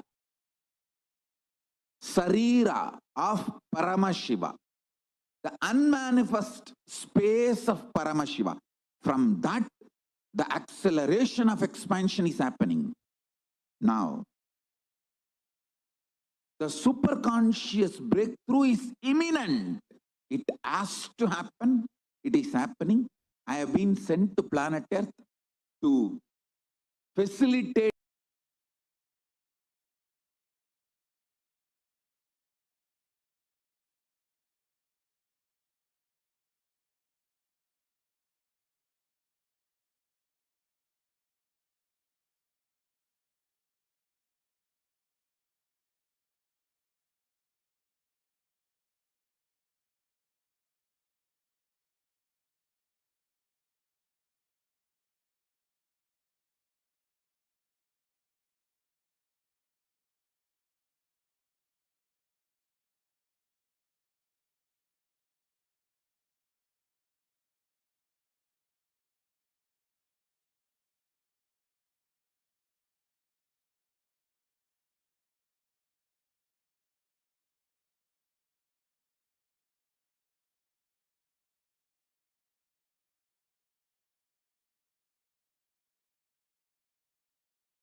Sorry for the technical glitch. So now that we've understood what the Supreme Concept of Buddhism himself has revealed about the expansion of the universe, let us now enter into you can learn more about all of this at kailasa.org, and you can also find Kailasa as Devi Parashakti revealed. The universe is expanding because so many beings are Kailasa as Devi Parashakti revealed. The universe is expanding because so many beings are landing in this Bhumandala to be a part of this revival of Kailasa. So you can join and be a part of this revival by visiting kailasa.org and signing up to be an e-citizen of Kailasa. Now let us enter into this next segment, the offerings segment, where we will understand some of the various offerings that we can make to Devi Parashakti. Most recently, Devi revealed that when you have even just the intention to make an offering, it is only because the divine grace is showering upon you. And because of that, you've even been given the intention to make an offering. And it is only with the blessings of the divine, of Devi, of Swamiji, that you can even have the intention for this offering. And it is you are only given this intention, this blessing, when the divine, when Devi, when are ready to shower upon you to manifest through you, to make more and more blessings happen for you. Only then will you be even having the intention to make an offering. So when you have this intention to make an offering, you should celebrate it because the divine Devi Swamiji are ready to manifest through you. So now let us enter into this segment and understand some of the various offerings that you can make to Devi.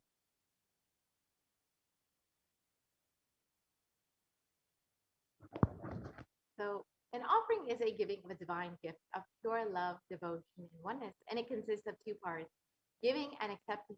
And only when the divine accepts what one offers, the offering becomes complete.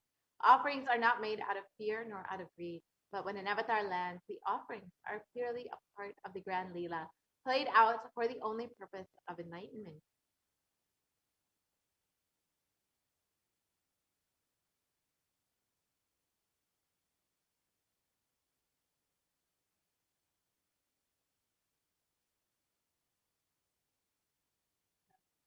The Dhyana Shloka for Devi Parashakti from the Mulagama Tantra states,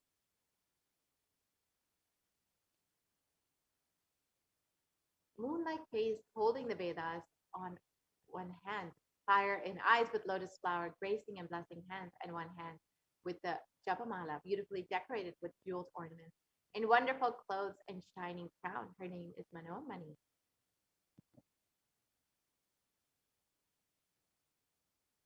And it continues on.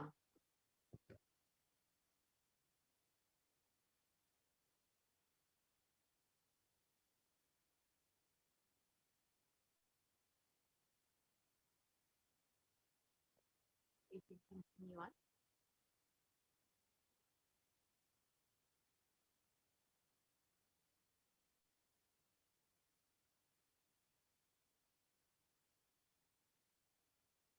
Continues on. I meditate on Devi with three eyes, glowing like a moon, and holding the Veda lotus, and gracing with blessing and gracing hands. She is holding beautiful ornaments. She is worshipped by Brahma and other many gods, and showers auspicious boons for all actions every day. So in this segment, you'll see that many of these offerings will be made in gold, and this is because gold has great significance in Hinduism. And the origins of gold are described in the Atharva Veda. In this verse, it states, triply born by birth is this gold from the atoms of Agni is one. It becomes dearest to Agni. One fell away from the Soma when it was heard. One they call the seed of virtuous and powerful Apaha. Let that triple gold be for your long life. Gold is a divine element. It purifies everything it touches. It is an element of spiritual significance and great spiritual power of healing and enlightening. The vibration of gold has the power to infuse sattva energy and positive thought currents in anyone who wears and anyone who operates in its vicinity.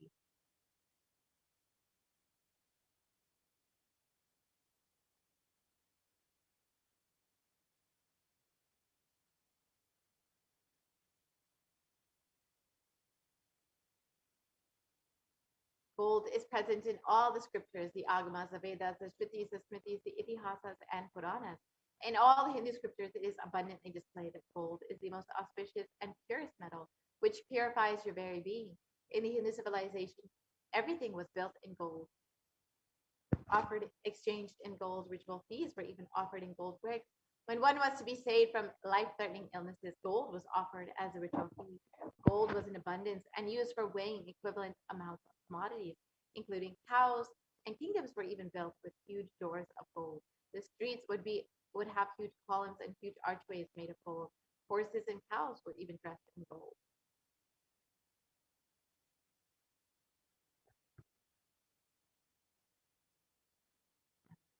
The Hindu civilization thrived on the banks of rivers of gold. In this river was called the Hiranyamaya, the river of gold in the Rig Veda, and the river Saraswati was called the Hiranyavartini in the Atharva Veda. Gold is the supreme element for offering gifts to the ones that you love and revere. Temples are constructed and paved in gold. Deities are made in gold and decked in gold or adorned in gold because it preserves the enlightenment energy for thousands of years. It lasts forever. So the first offering that we have is the ease and the offering of a general donation. And this is like in any temple that you might visit. You might just offer a few dollars into the hundi just to say thank you to the divine for happening in your life.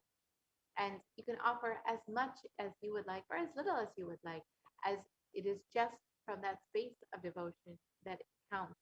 And it's described that Devi is fond of true devotion and is realized through true devotion. She can be won over through true devotion, and she removes all fears. And if there's any fear in the minds of the devotees, Devi is sure to remove that fear. It is stated that Devi likes to be worshipped in autumn, and here it is not the autumn this season, but rather the autumn of our lives when our thoughts turn more and more inwards, and the role of the divine is much more known and clearly understood, and the need for Devi worship becomes much stronger.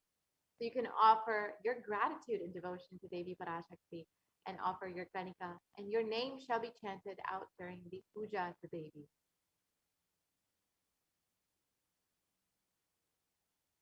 The next offering is the Sankalpa chanting, the offering of your conscious resolution. And it's stated that the goddess enchants this universe and she herself gives birth to this universe. That goddess being prayed without interest in anything gives the knowledge that leads to salvation and gives wealth in a materialistic sense. And this is from the Devi Mahatmyam, chapter 12. So you can offer your Sankalpa, your conscious resolution, and receive the blessings from Devi Parashakti for the fruition of all of your desires and wishes.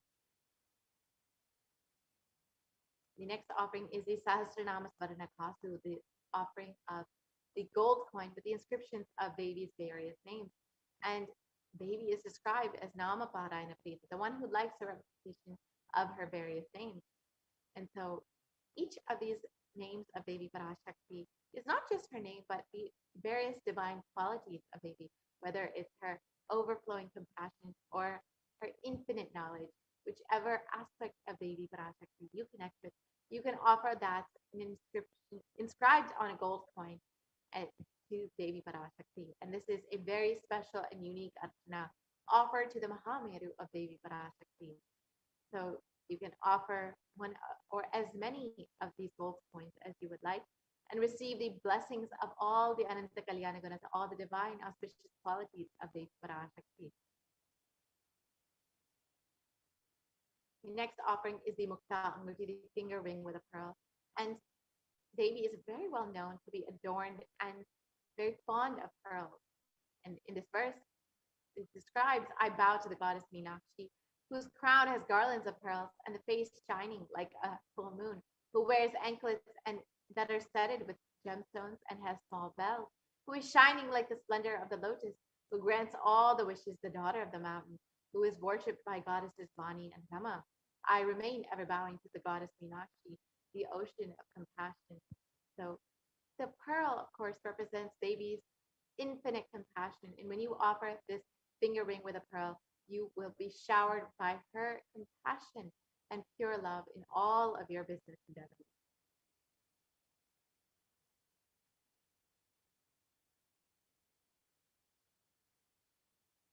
Next offering is the Sarna Padma Pushpa, and this is the golden lotus, and it's described in the Kamikagama that all the kalashas should be wound around with suitable thread and covered with a new cloth. They should be adorned with a lotus flower made of gold. And there are hundreds of scriptural references for using the lotus in the worship of Paramashiva. Almost everything in the worship of the ultimate involves the consecration of deities of worship, or meditating on, or mudras and asanas used during worship involve the lotus flower, the lotus leaf, the lotus pericarp, and the lotus petal. The lotus is a divine flower. The Shakti of Paramashiva is called the lotus. The base of the Paramashiv Linga is the lotus, and the disciple of the Paramashiva is also considered as a lotus ready to bloom. So you can offer the golden lotus in any size that you wish and be blessed to have the state, space, and powers of Devi and Paramashiva in your inner space amidst any and every adverse situation in your life. Just as the lotus blooms in murky waters, you too shall bloom in any adverse situation in your life.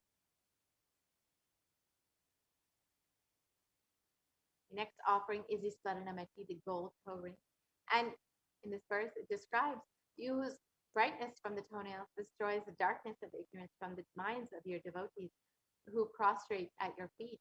You whose brightness from your 2 feet overpower that of the lotus flower. So you can see from this verse, just the power of Devi's very toenails have the power to destroy the darkness in the minds of the devotees. So you can offer the Sarnameti to Devi Parashakti and be blessed to have Devi's blessings even in the most difficult aspects of your life.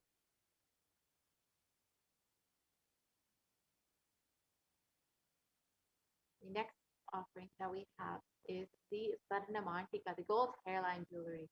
And Devi is described as the one who makes the nectar flow in all of our nerves from the Sahasrara, the one who gives the very pleasant experience of the ultimate.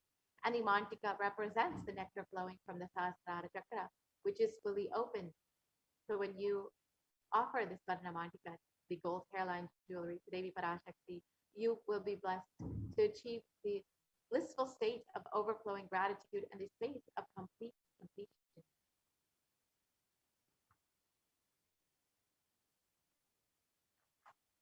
The next offering that we have is the Pratiksha Puja. This is the most favorite offering of all the devotees and disciples of the Supreme Concept of Hinduism, and who is manifesting Devi Parashakti for each and every one of you.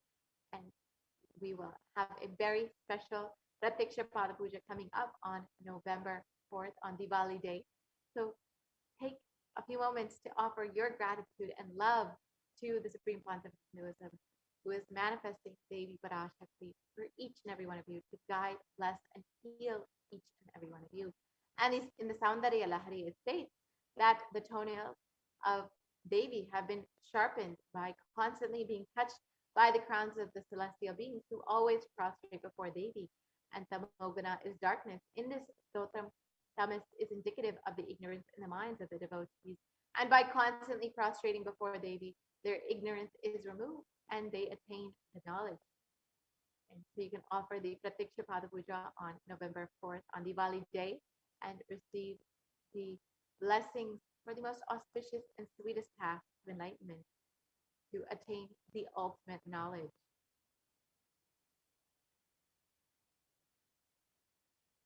The last offering that we have today is the Vastra Seva, the offering of clothing to Swamiji during the Pratiksha Puja, Deviji, who is manifesting Devi Parashakti. So when you offer this Vastra Seva, you will be blessed to have full protection on your path to enlightenment. So now we can look at the list of the various offerings.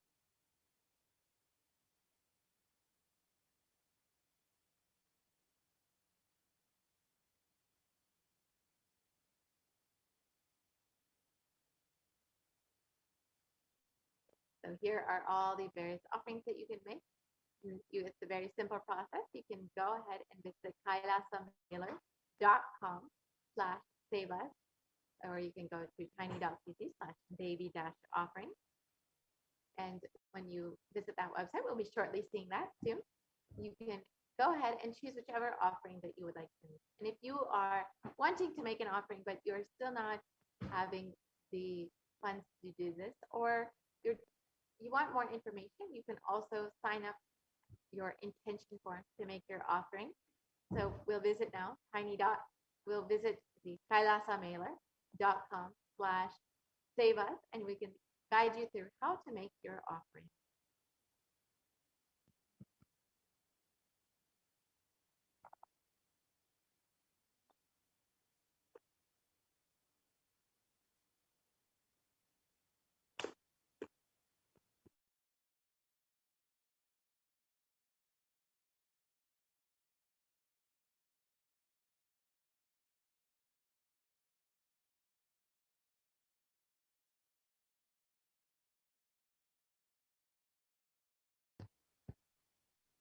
Yeah, so here you have where you can fill out your intention form, tiny.cc/bhavasamadhi.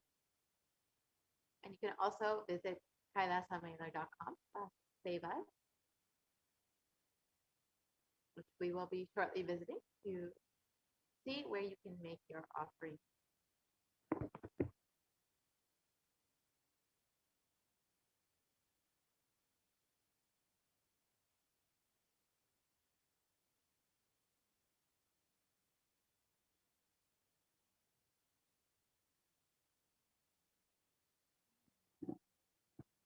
Yeah, so here you have the website where you can make your offering. So you can just choose whichever option you would like, whichever offering that you would like to make. Say you would like to offer deep, so you can choose that, or any offering that you would like to make, and you can choose as many as you would like. Say you would like to offer one on behalf of yourself and one on behalf of your brother. You can go ahead and choose two and add that to your cart. And once you've added that to your cart, you can go ahead and proceed to the checkout. And so here's what your cart will look like. Make sure all of your offerings are there, and then you can go ahead and proceed to the checkout. So it's a very simple process now. You can just fill out all of your billing details as you would for any online payment, and you can fill out your credit card details, debit card details, PayPal details, whatever you would like to use to make your offering. Once you're done with that, you can go ahead and place your order. And once you've done that, you will be able to make your offering to Devi Parashakti. Next, we'll see the Sankalpa form that you can fill out once you've signed up for your offering. You can fill out the Sankalpa form to fill out all of the details that for yourself and your loved ones to be chanted during the puja, the offering to Devi Parashakti. So here's what that form will look like. And you can fill out all of your contact details and your order number. And once that is done, you will be directed to the next page where you can fill out your name and name of all of your loved ones, and make sure that your name is chanted during the offering to Devi Parashakti. So once you've done with that, you will be ready and set to make your offering to Devi.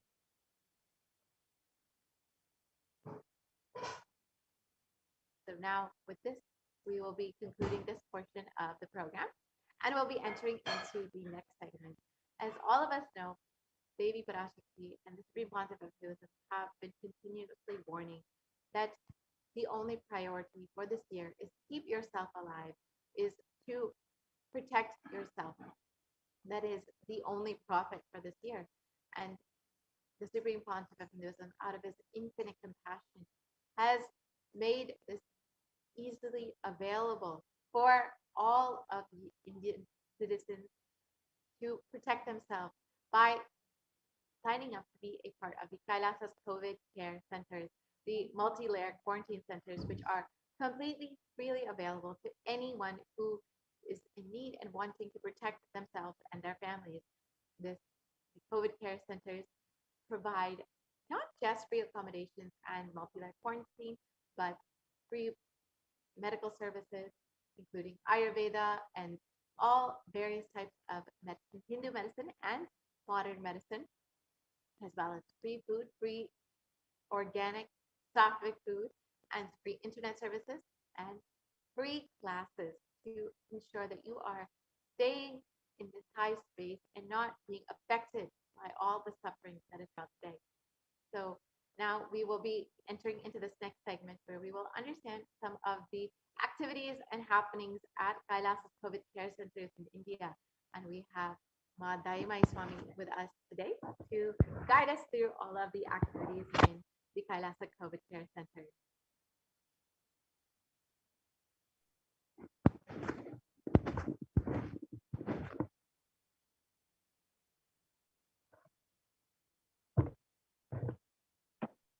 Nithyanandam, thank you, Ma. Welcome back to this segment of Kailasa's COVID Care Protection Center.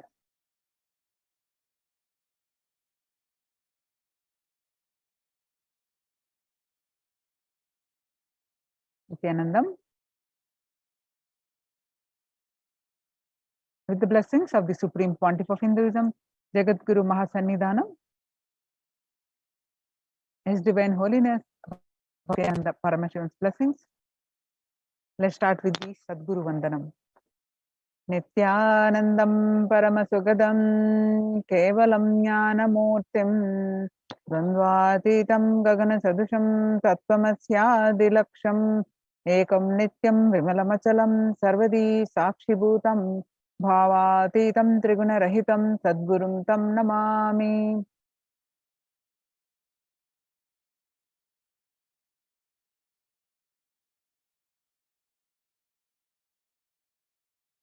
So what we learned from this segment today concerning statistics on mental health and global peace across the world due to COVID-19 pandemic. What are the Supreme Pontiff of Hinduism and Kailasa's contributions for global peace? And Supreme Pontiff of Hinduism spiritual solutions for COVID-19, Kailasa's COVID Care Protection Center, some glimpses why temple-based ecosystem. UN recognizes Kailasa's contributions.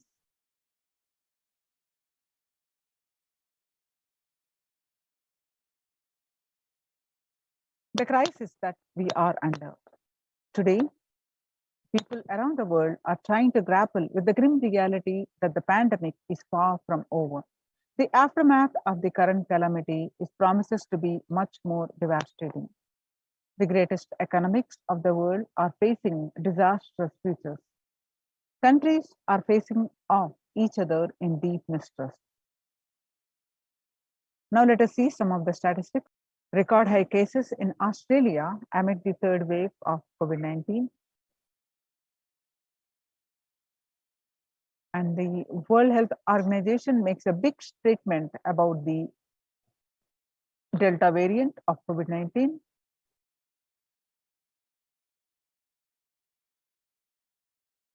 COVID-19 has now killed more Americans than the influenza pandemic of 1918 to 19 did. The 1918 to 19 flu infected about 25% of the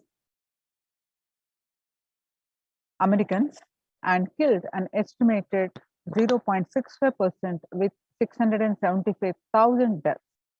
COVID-19 has infected more than 12% of Americans and killed about 0.2% with 676,000 deaths. Now that the US death toll from COVID-19 has surpassed 676,000, the coronavirus pandemic has killed more Americans than the 1918 to 19 influenza pandemic did. Axios and the Associated Press both reported the grim milestone recently.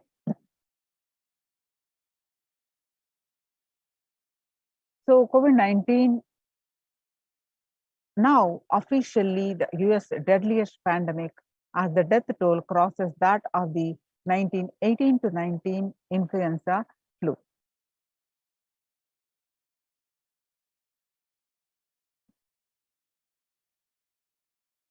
People infected with the alpha variant exhales 100 times more virus into the air than the original COVID strain.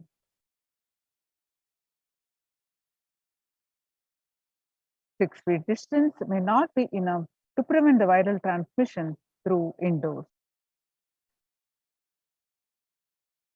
In US, COVID-19 is still the most concerning, says the World Health Organization experts.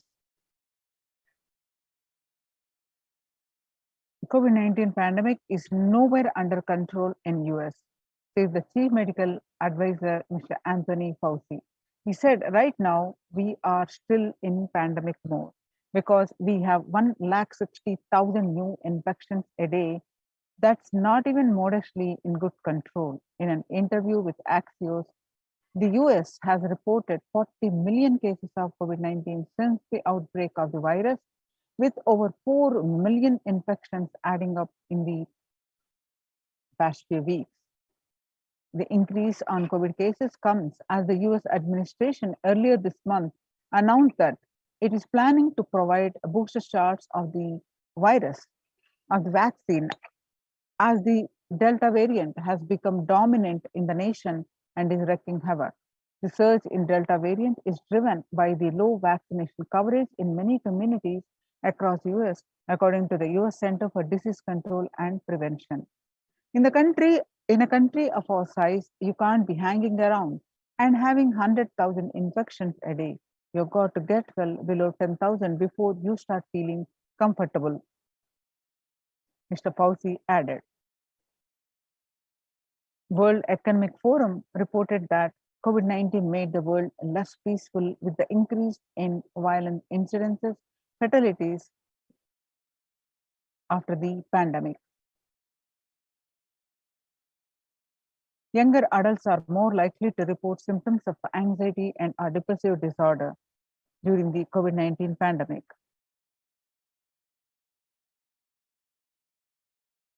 The average share of adults reporting symptoms of anxiety disorder and or depressive disorder, what it was January to June in a 6 month period was 11%, and now in just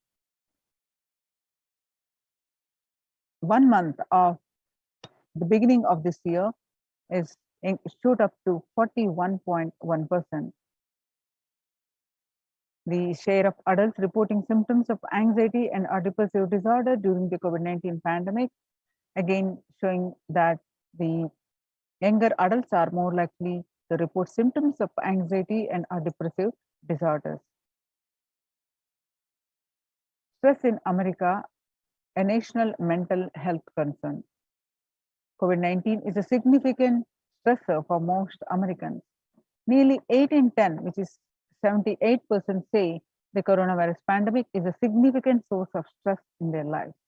Nearly 7 in 10, which is 67%, say they have experienced increased stress over the course of the pandemic. Of the health workers who treated patients during the China's COVID-19 outbreak, 50% showed signs of depression and 45% showed signs of anxiety.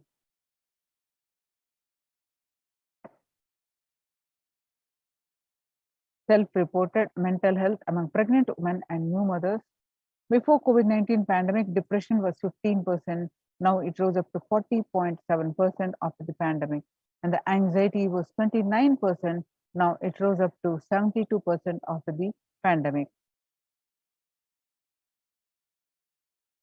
8 in 10 students living under stay-at-home orders, the students struggling with focus on school or work and avoiding distractions. And 55% of all students do not know where to go for help for their mental health.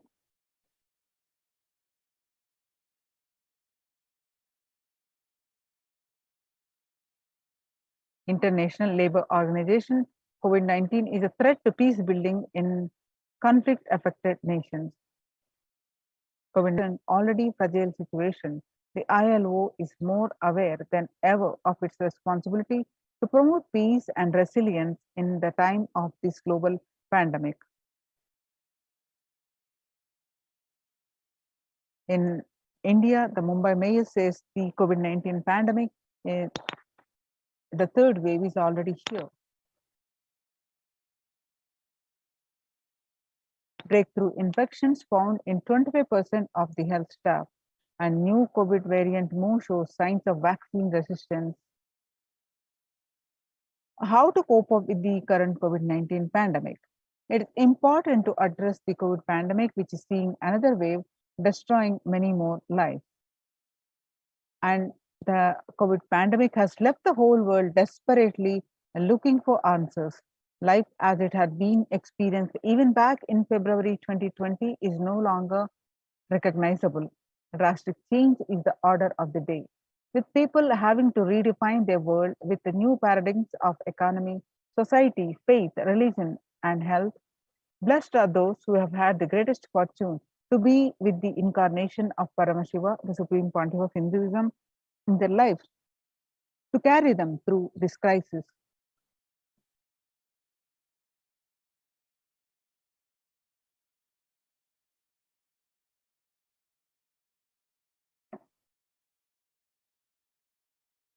Making peace with the nature is possible. If we start now, making peace with the nature is possible. Even amid pandemic,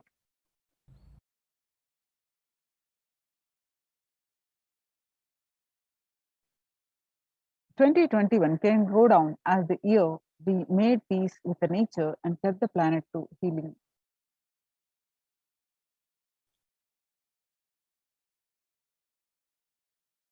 Now we'll watch a small clip. Making peace with the nature is possible only if we start now.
World Health Organization Health and Peace Initiative. Health and peace are interrelated. In the words of the Director General, Dr. Tedros, there cannot be a health without peace, and there cannot be a peace without health.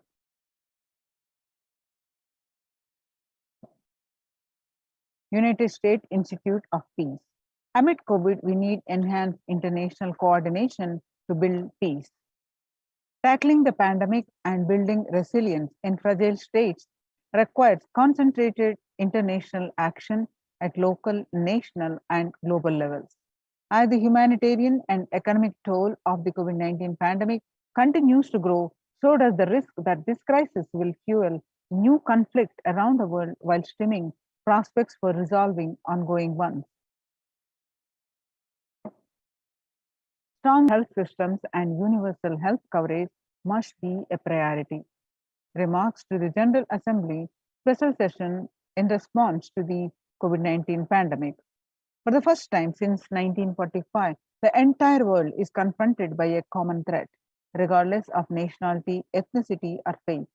A new social contract between people, governments, and the private sector, civil society, and more can tackle the roots of inequality with fair taxation on income and wealth, universal benefits, and opportunities for all. Now, what are the Supreme Pontiff of Hinduism's contribution for the global peace. Vedic civilization beautifully says, Yastu sarvani bhutani atmani ivanupushyati sarva bhuteshu chatmanam tadona vigagupshate. Whenever an individual goes through a spiritual bliss, he manifests a beautiful, peaceful life for him and everyone around him. If he is powerful enough, he moves the whole city and manifests peace. He is more powerful, he moves the whole village and the whole country. If he is powerful enough, like incarnations, he moves the whole world and manifests peace for them. So, global peace is the byproduct of individual peace. So, how do we get this individual peace and individual bliss? By practicing completion, by practicing unclutching. Let's listen from the Supreme Pontiff of Hinduism explaining this. In many bodies. Please understand, the more deeper you, with my love and respects,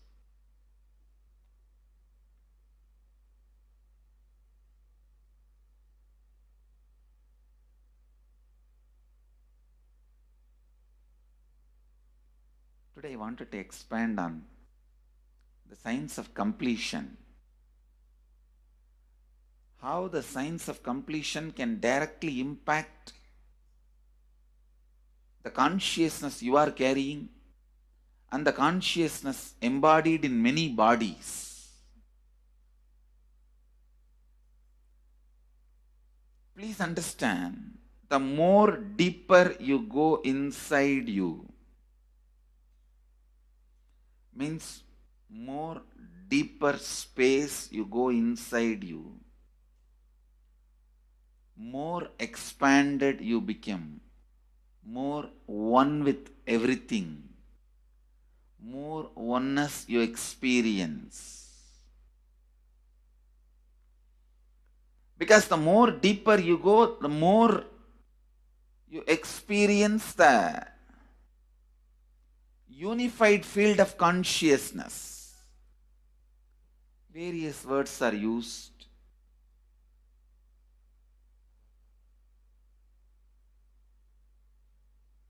Some of the Hindu traditions uses the word Atma, Brahman. Some of the Hindu traditions use the word Nirvana.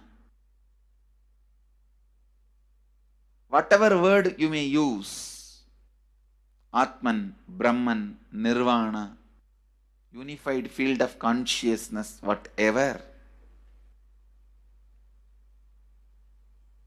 But one thing I want to tell you, the deeper and deeper you go in your inner space, you experience the vast oneness. The more superficial you are, the more incompletions you carry with others, even with yourself. The more superficial you become, even your own right hand and left hand fights with each other. Different parts of you fights with you. Different thoughts of you fights with you. Even you fight with you, the more superficial you go, the more deeper you start traveling. First, you get integrated. The you fighting with you stops. Then, the people around you get integrated. They fighting with you stops. Completion with yourself, then completion with others, then comes completion with other things, not just living beings, even with inanimate beings. The completion starts happening. Even with the nature, completion starts happening. Please understand, the more deeper you travel, the more deeper you go, the more deeper you settle down, the more deeper you start living. your cognition expands. Your cognition includes. Your cognition becomes more and more inclusive. More joy, more bliss, more knowledge, more enlightenment. Please understand.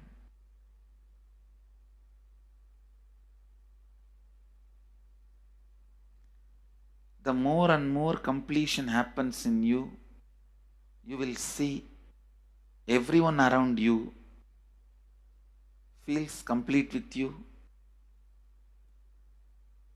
That is why I am saying, whether they have body or they are disembodied, in the deepest corners of your being, deepermost layers of your being, deepest parts of your being, you experience such powerful awareness, such joy.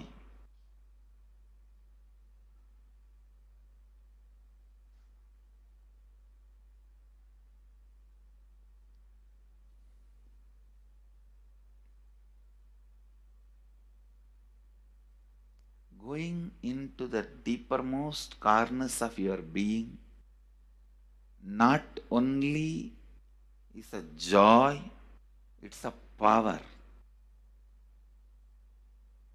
Because suddenly you will see everybody around you, everything around you listens to you. It really becomes a vibrant power where the tendency to exploit is not there.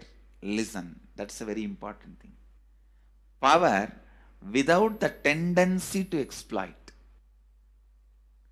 Because as long as you feel the other person is separate from you, when you get the power, it will always be used for exploiting.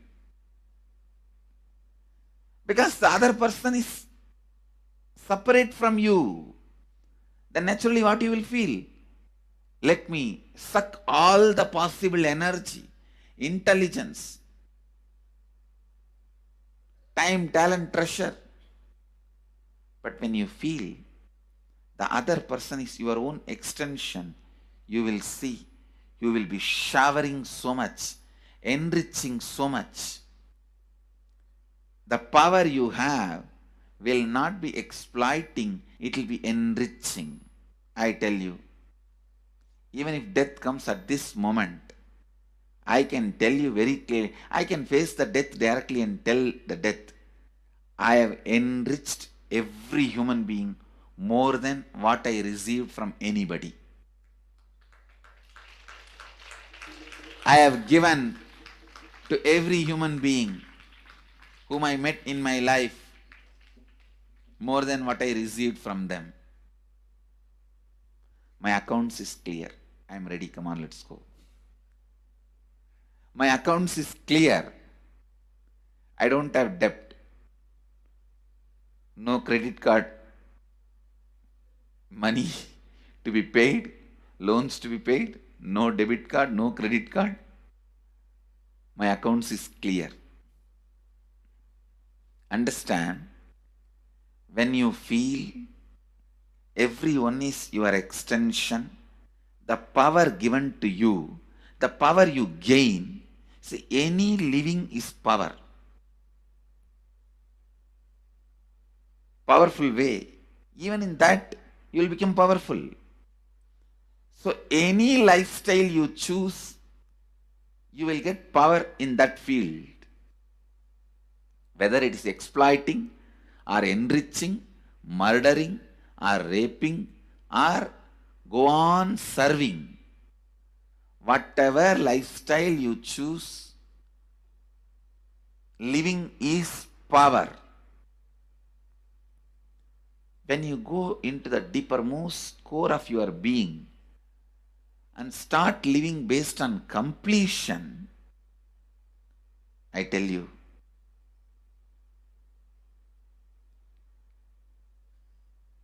the first power you will experience is everything around you listens to you.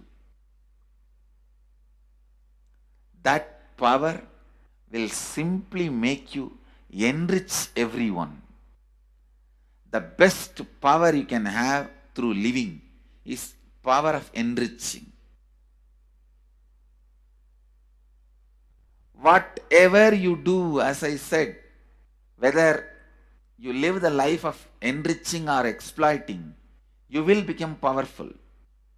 I tell you, the power of exploiting brings more and more conflict within and without. And those conflicts naturally bring suffering. And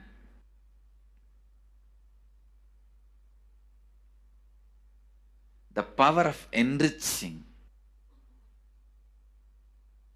brings more and more completion in you and in others.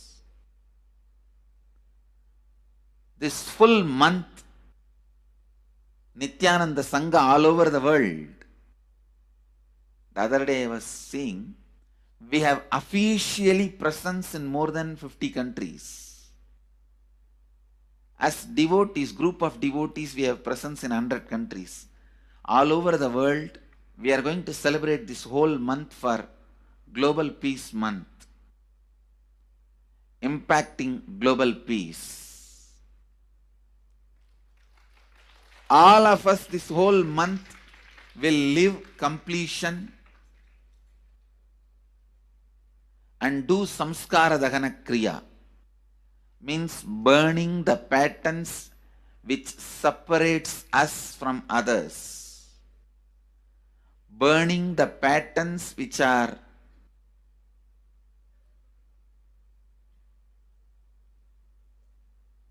constantly keeping us in a superficial level. All over the world,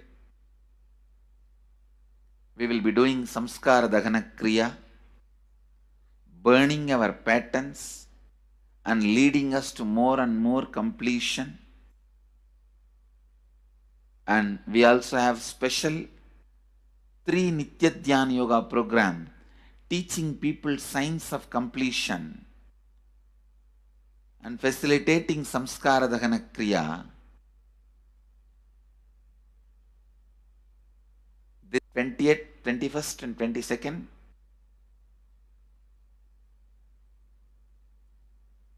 this whole month all over the world, all our temples, ashrams, centers, yoga centers, schools, colleges, universities should do samskara dahana kriya, should do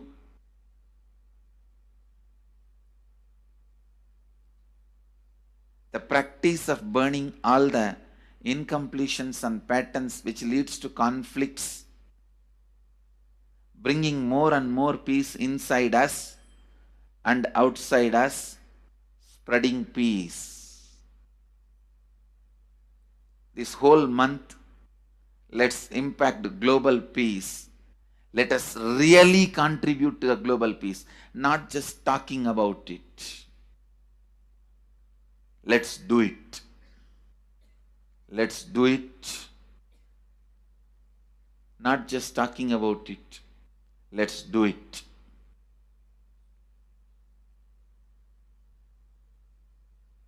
Even if you teach the samskara dahana kriya to 50 people in each area, each place where we have centers, ashrams, temples, two-way centers, yoga centers, even 50 people, each Tanidar teaches, enriches them with this science. The amount of suffering and negative waves, negative vibes reduction can contribute so much to the world. Please understand. One positive person can burn millions people negativity. Experientially, with evidence, we proved one positive person has already burnt at least 20 million people's negativity in last 10 years and brought peace.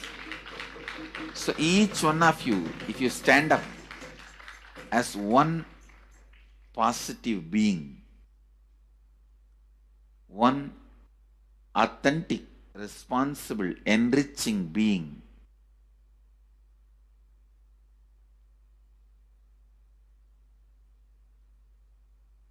I tell you,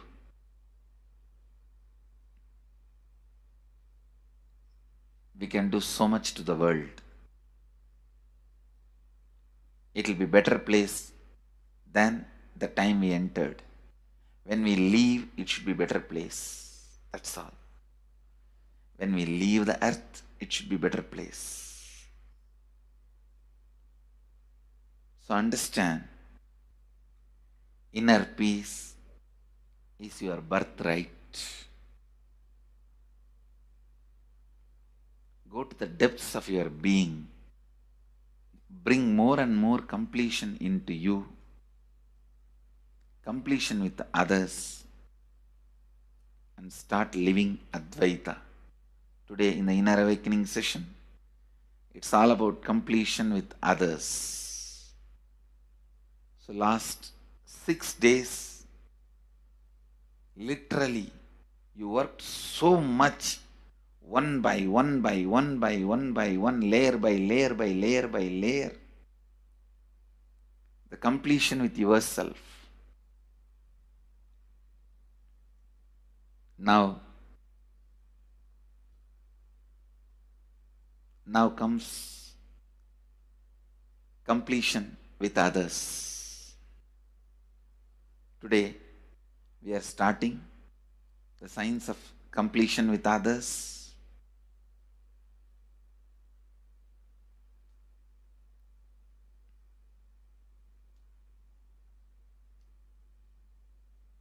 It's one of the most powerful science. Does so much to human beings, not just healing their relationships, even inside their consciousness, inner space, so much of good is done. So much of awakening is done.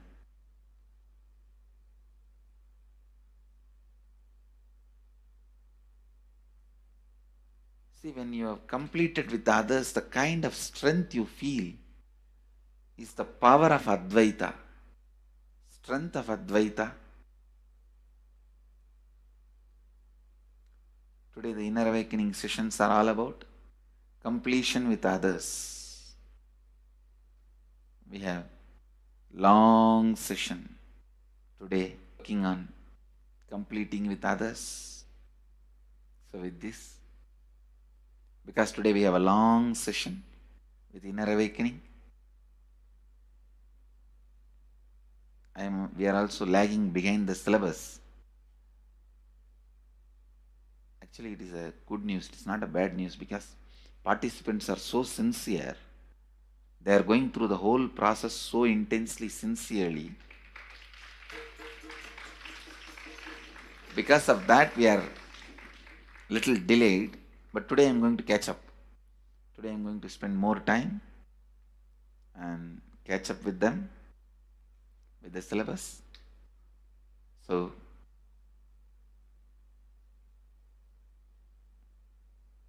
I conclude today with this. I'll move to the next sessions, IA sessions and all that. Because never I conclude. There's no conclusion for satsang. It goes on and on and on. Only the audience change. So with this, I move to the next step. I bless you all. Let you all radiate with integrity, responsibility, enriching and causing eternal bliss. Nithyananda. Thank you.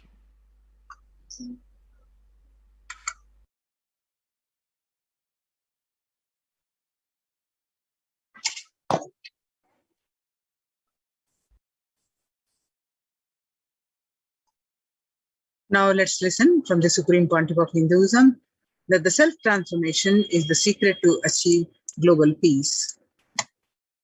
Social answer means I'll tell, oh, you should all work for global peace.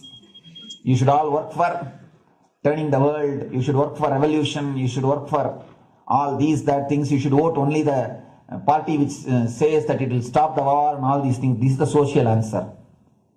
Nonsense. If you want the honest answer, I tell you, simply transform yourself. You can't do anything. If at all you can do, you would have done it. Be honest. If you can do, you would have done it. You are raising this question because you are not able to do. Am I right? So let us be very clear. Let us be honest. We are not able to do. Socially. That's the truth. That's the reason you are sitting here and raising the question.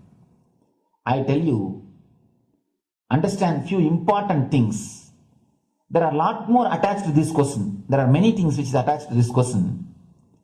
We always feel the present is the world is totally spoiled. It is not going according to the rules or how it is supposed to be. It was wonderful once upon a time. In ancient time, things were going properly. Everything was well and great. And I tell you, 10,000 years ago, they found some writings on stone in Harappa Mohenjo-daro culture. Some stone writings have been discovered. The other day I read a beautiful book about that stone writings. That writings, it says, oh, nowadays the society is not as it should be. So much of war. There is no peace. In the early times, society was really great. Things were as it should be. And it almost looks like a today newspaper editorial. 10,000 years ago, the same thing carved on a stone. Then understand, there was no such time as only good prevailed. It is just a fantasy. Hinduism, they call it Satya Yuga, the age of truth. There was a time only truth prevailed. And every religion, Christianity, they say the Garden of Adam and Eve. There was a time everything was wonderful. Every religion has got the fantasy. The past was great. There was golden past. Always the idea of golden past exists only in the past. The more you go back, again you say the past was great. And I tell you one thing, it is a wonderful way of postponing accepting the reality. Otherwise, I can be sure the world was same as it is today. Whether it is 5,000 years ago or 10,000 years ago. Maybe one thing, there was no CNN channel that time. So the news did not reach you so quickly. That's all. The news did not reach you so quickly. That may be the only difference. But otherwise, I can be sure the good and the bad was equal.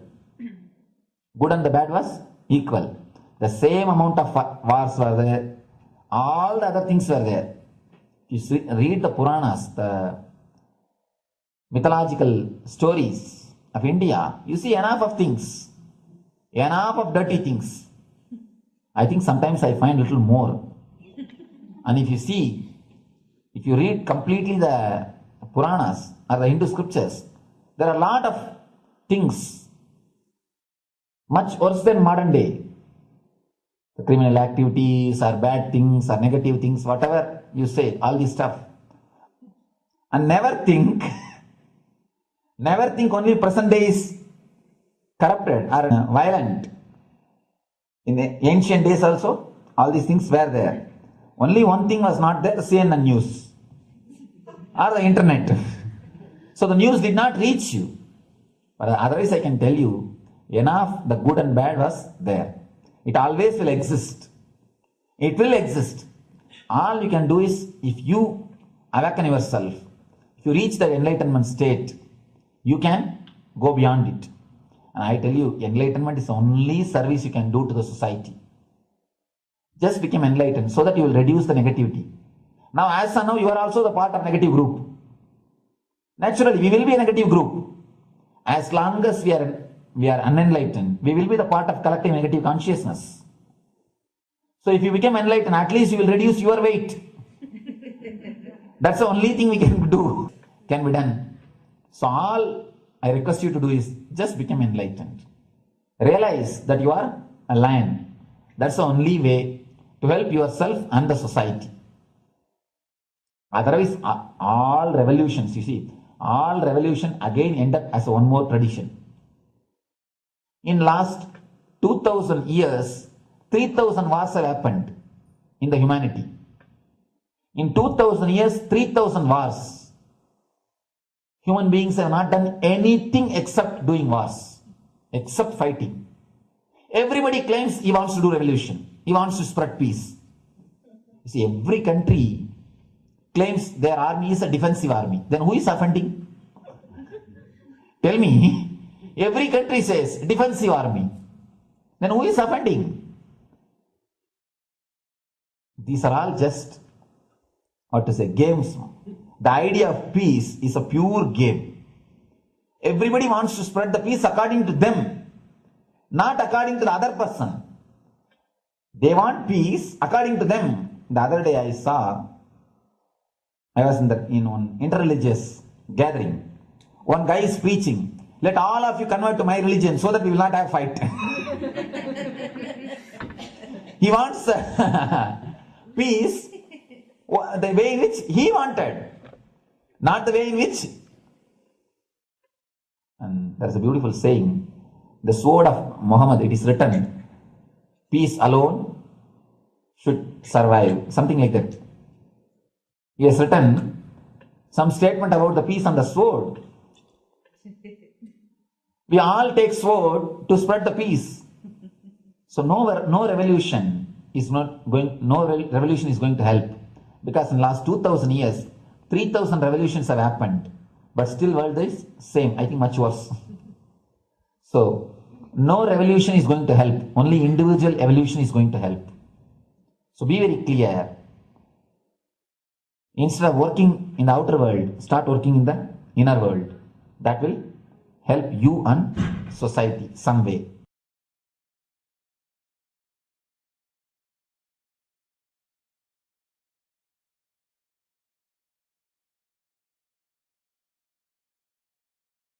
Social answer means I'll tell, oh, you should all work for global peace. You should all work for social answer. Listen carefully. The space of Shanti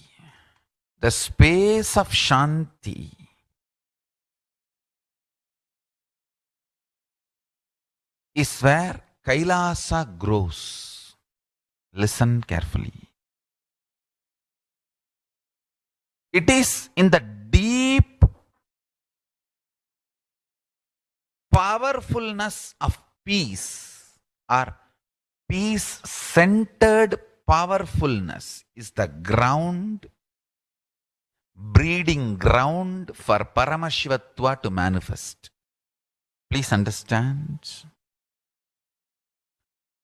Like how pure mirror reflects everything, pure Shanti-based Shakti, peace-based powerfulness reflects Paramashiva. Paramashiva manifests in peace-based powerfulness. Please understand. Neither violence nor powerlessness. Powerlessness is weakness. Violence is abusive. Peace-centered powerfulness, powerfulness-centered peace. All the Upanishads starts with peace, completes with peace. Shanti mantra starts with Shanti mantra, gets completed with Shanti mantra.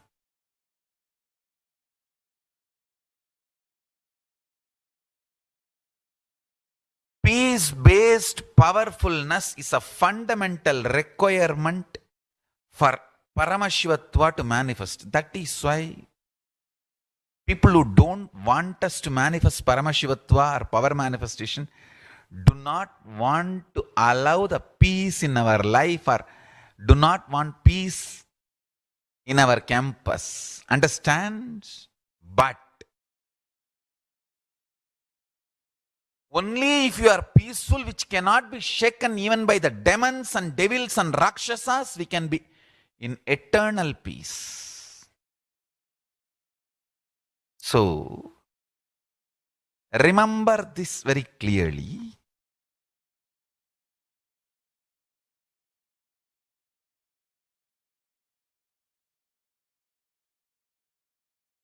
Peace alters the very DNA structure, genetic structure, the core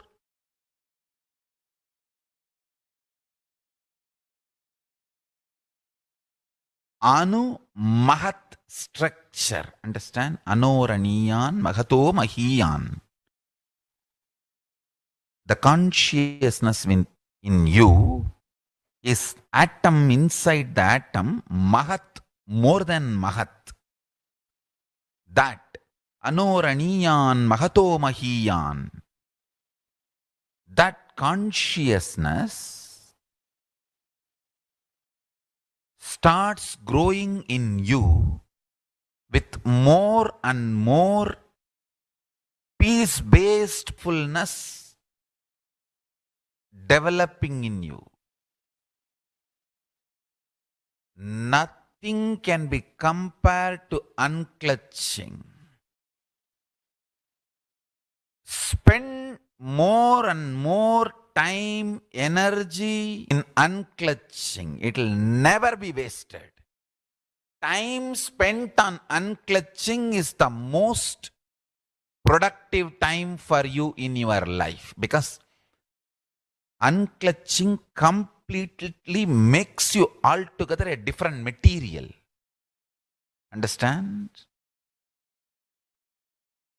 It makes your very biomemory, muscle memory, core structure, molecular structure, genetic structure, DNA structure, everything, all the 8 energy flow circuits, 7 energy flows, 1 the pure conscious explosion. So totally 8 energy flow circuits exist in you. All the 8 explodes when you unclutch. Understand? Unclutching is the space of Sri Kailasa.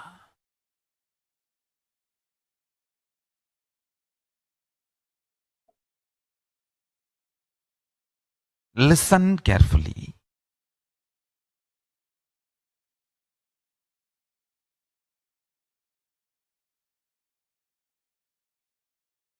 The sovereign order of Kailasa, led by the Supreme Pontiff of Hinduism and Nithyananda order of monks, nuns, and Hindu diaspora, are working for global peace and to give a super consciousness breakthrough to humanity.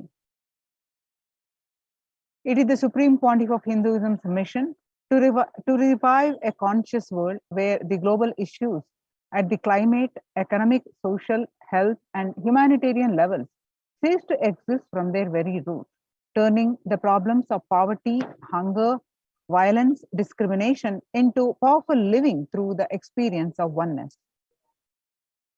The Supreme Pontiff of Hinduism has been working from the very grassroots level to usher in an era of peace at all levels, individual, societal, national, and global. His deep insights into the workings of the human mind, body, emotion have enabled him to powerfully and directly address various social and emotional problems facing humanity today.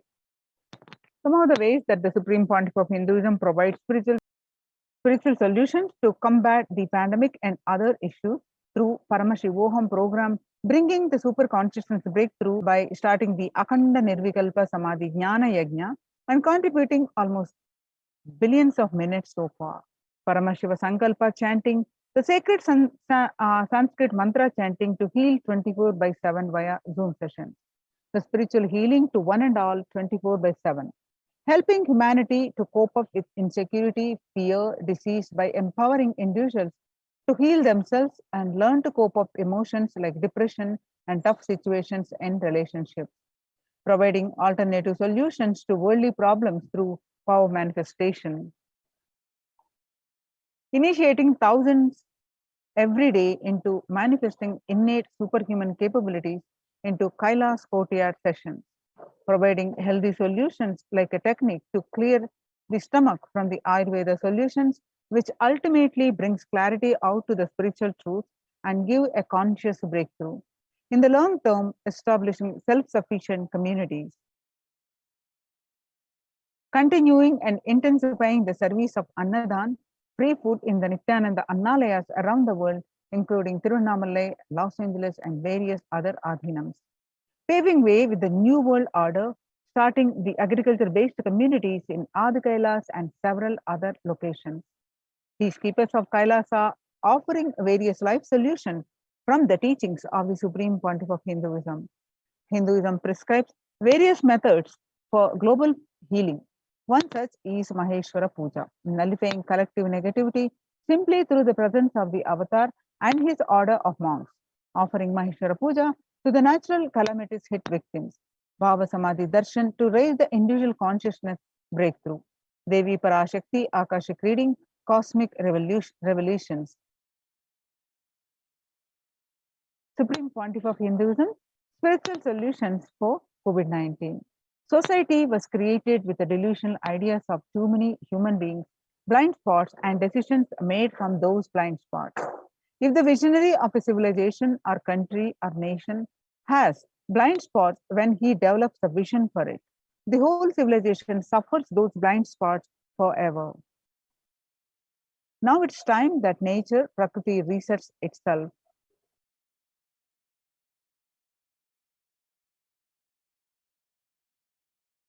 To stop people having mental breakdown, pandemic fatigue, collapsing, depression, destruction, and also give them the super consciousness breakthrough and revive the enlightened civilization, the Supreme Pontiff of Hinduism continuously gives spiritual solutions and powerful cognitions. Some of the spiritual solutions and powerful cognitions are unclutching, practicing completion, practicing oneness, practicing Ajapa Japa of Mahavakya Om Nithyananda Paramashivoham, consciously building deep feeling connection, yoga, puja, vegetarian diet, and nirahara samyama.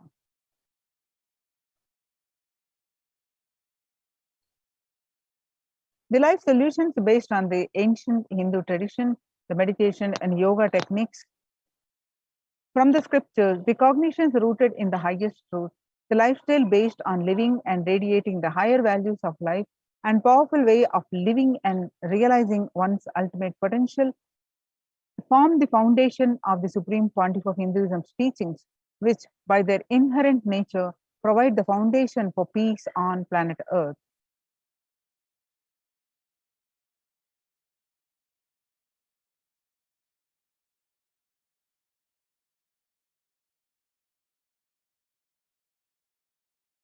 Under the Red Om No Hunger project launched by the Supreme Buddhism, through the Annalayas, the food donation centers, the de facto spiritual embassies of Kailasa worldwide, under the guidance of the Supreme Pontiff of Hinduism, have served over 5 billion organic sattvic vegetarian meals so far.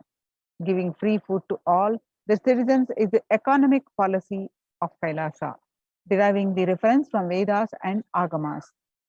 Recently, under the humanitarian initiative launched by the Supreme Pontiff of Hinduism, is the opening of Kailasa's COVID care centers in India, where the monastery campuses have been turned into a multi-layer quarantine facility to safeguard the inmates against any possible point of contact with the outer world. The Supreme Pontiff of Hinduism has opened this service free to all people regardless of any differences in age, gender, caste, creed, ethnicity, color, or socio-economic status. Food, shelter, internet, and all basic facilities including the medical care, are provided at these COVID care centers, free of cost and for an indefinite period of time. The outcome has been a splendid zero infection rate so far among the participants, a feat not achieved anywhere else in the world, let alone in India. This response model of handling the COVID-19 pandemic at a community level, along with the guidelines and recommendations for government, has been recognized and accepted by the United Nations as well.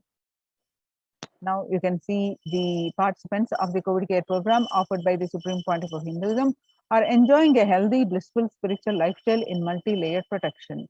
They enjoy stress-free time following a spiritual morning routine, doing yoga, daily puja, temple sevas, kara sevas, and celebrating festivals.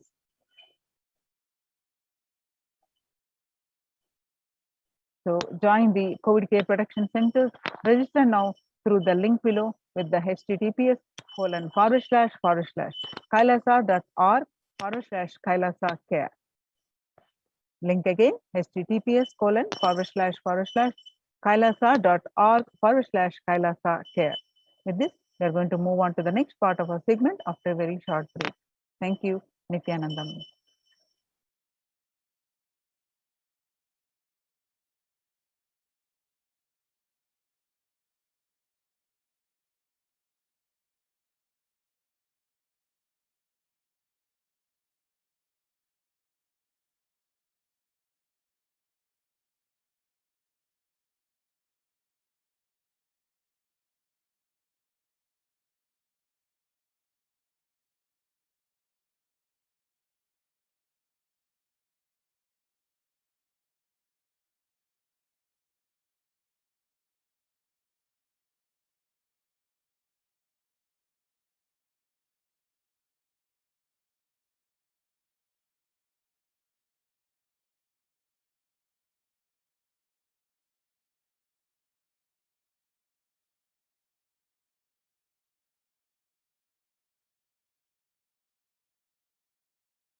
We get you health. We get you ability to build beautiful relationships in your life. We get you direct spiritual support, and we make sure you become wealthy.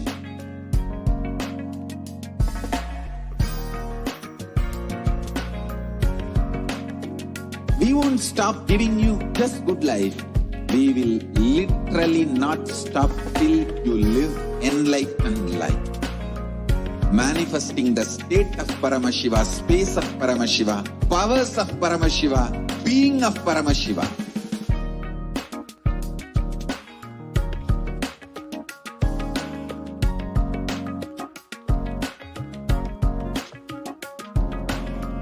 Whole world should become e-Kailashians. I want the whole world to know Hindus have something great to contribute to the world.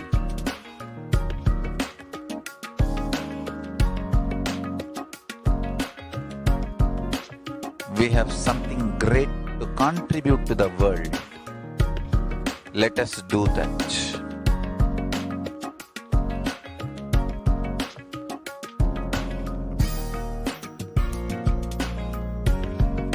E-Kailasa is proper proper customized spiritual service helping you to identify your root patterns of suffering.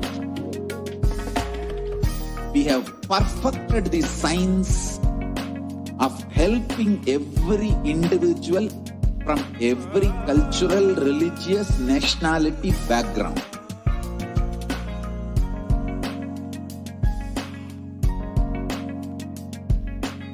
You will have lowest reactionary assumptions, highest awakened response, alive response for life continuously.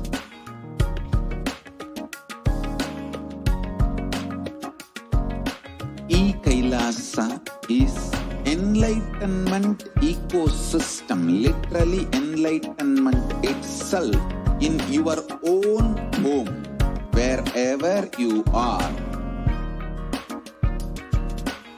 Proper customized spiritual service helping you to complete with your life negativity, withdrawal from life, self-hatred, self-denial, self-doubt, so much of tiredness. We can support you aligning your diet, your attitude, your aptitude, your understanding about life. We can help you with everything.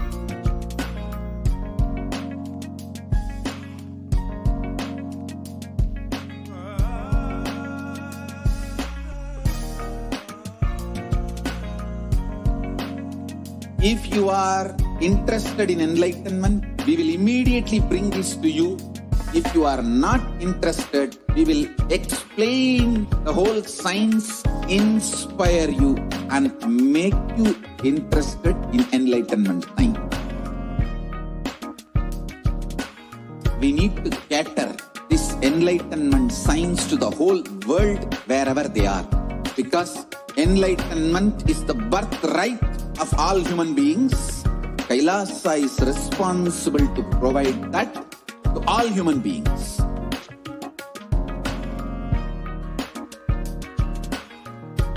Kailasa is the totality of the knowledge I received from my gurus and practice manifested in my life, perfected by teaching millions of people from all cultures, time zones, backgrounds, genders, nationality, race, from every creed.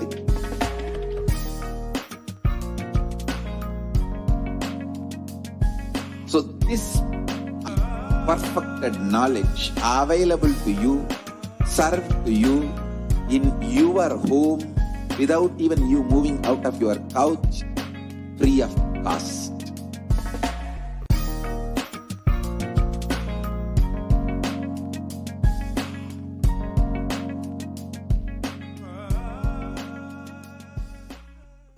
Just be alive for next 3 years. Don't die within next 3 years.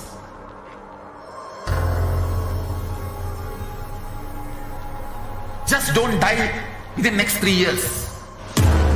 Be alive. Somehow be alive. I will reach you somehow. Somehow I will reach you.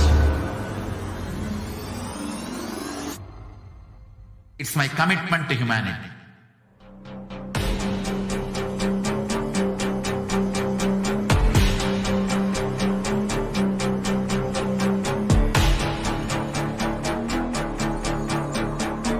Just don't die within next 3 years.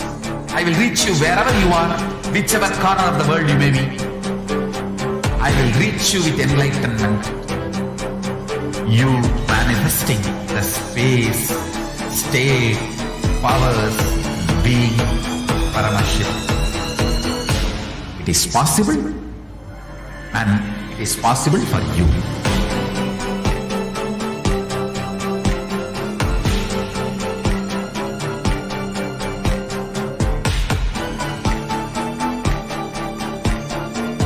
Paramashivoham will reach you with enlightenment science. I know he is going to do the job. Just be alive for next 3 years. Nothing else. What I mean by the word e-Kailasa, listen intensely. Enlightenment ecosystem, literally enlightenment itself, in your own home, wherever you are. If you cannot come to Kailasa, it's okay. Kailasa can come to you. Kailasa coming to you is e-Kailasa.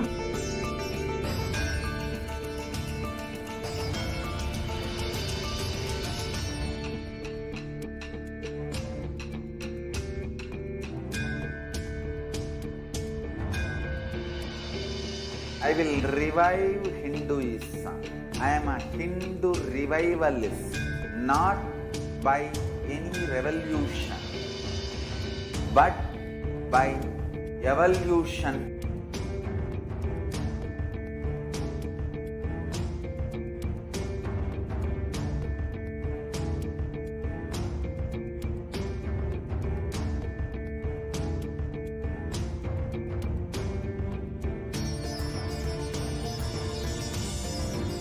And setting model communities.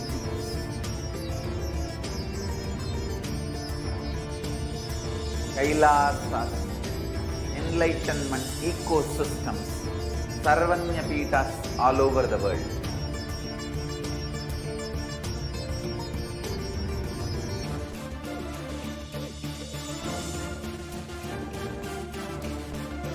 All powerful cognition, knowledge, only when you live, power manifestation and possibilities manifestation happens. It's a fundamental truth.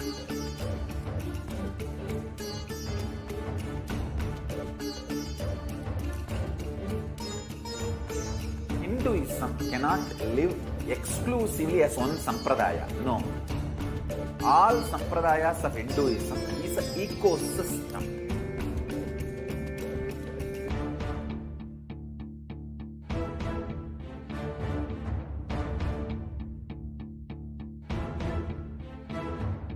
So don't keep quiet thinking that if one sampradaya is attacked, only that sampradaya is going to be affected. All of us are ecosystems.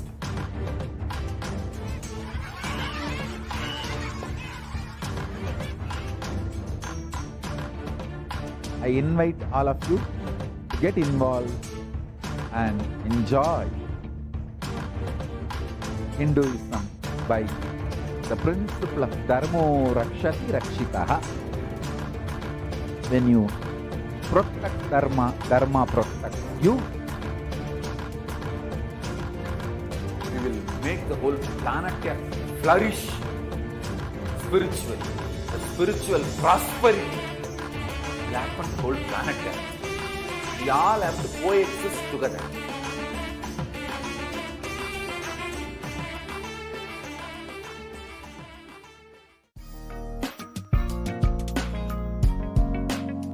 We get you health. We get you ability to build beautiful relationships in your life. We get you direct spiritual support, and we make sure you become wealthy.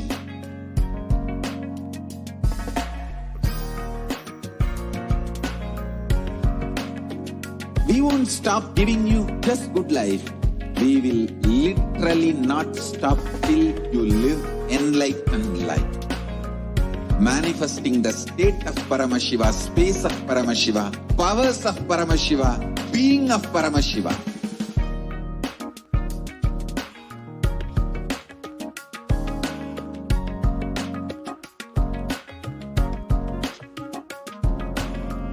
Whole world should become e-Kailashians. I want the whole world to know Hindus have something great to contribute to the world.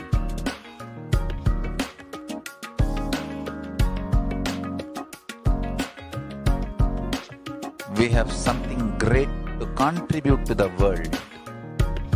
Let us do that.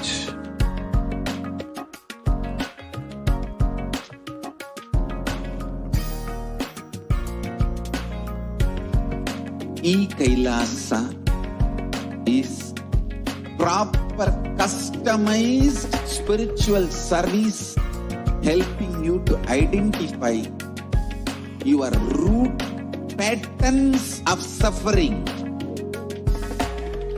We have perfected the science of helping every individual from every cultural, religious, nationality background.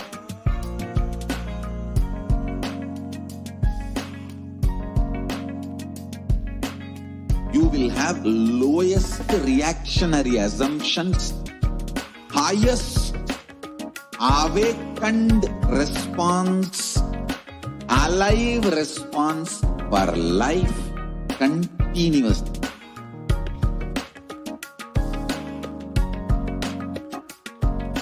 E-Kailasa is enlightenment ecosystem, literally enlightenment itself in your own home, wherever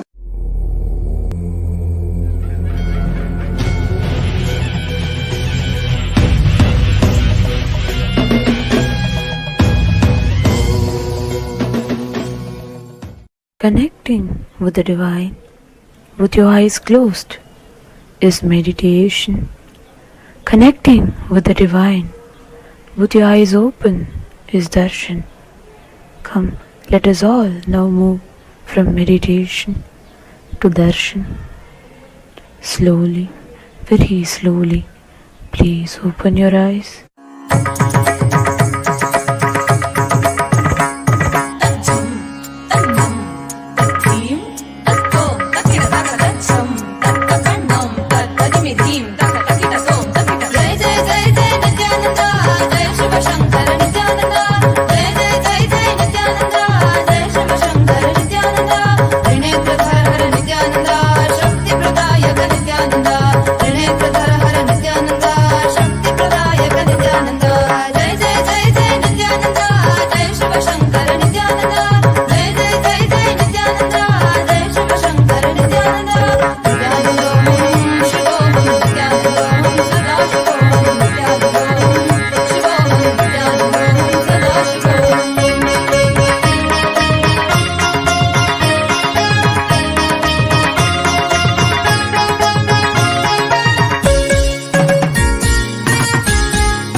पट्टी बंद कर आंखों पे हर बाधा हटा कर सब दूर दूर जो है कह जाएंगे कि सब देखते रह जाएंगे।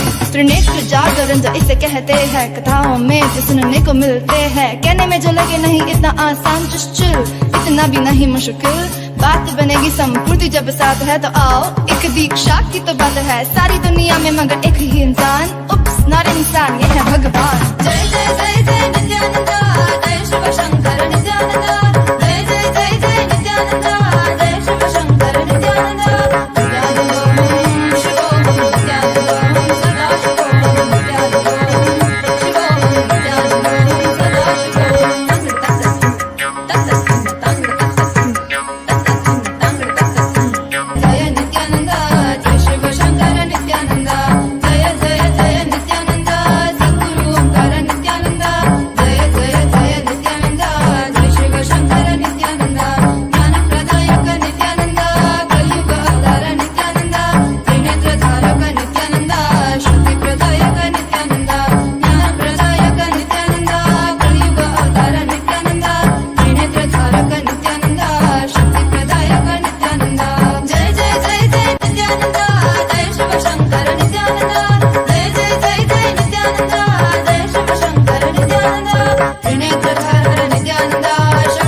Suffering is all that we talk about. Confusion, delusion, and everybody's stressed out. The only one to save us is him, there's no doubt. He's a Dashiva, Mahadeva. He's an avatar of everything at his feet. So feel free, just let it be. Watch him come while you listen to me.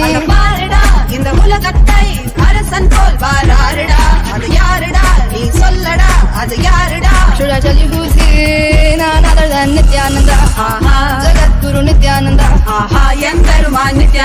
That's right, Paramahamsa Nithyananda.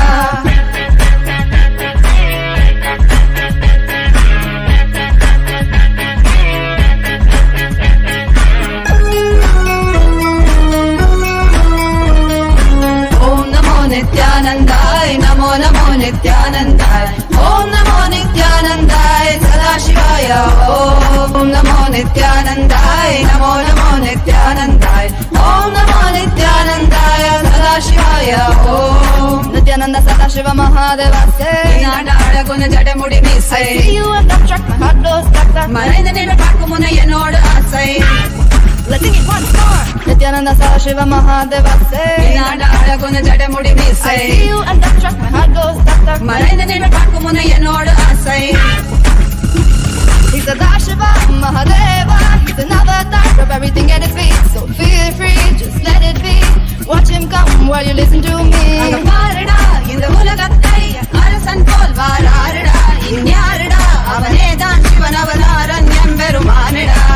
None other than Nithyananda. Jagat Guru Nithyananda. That's right, Paramahamsa Nithyananda.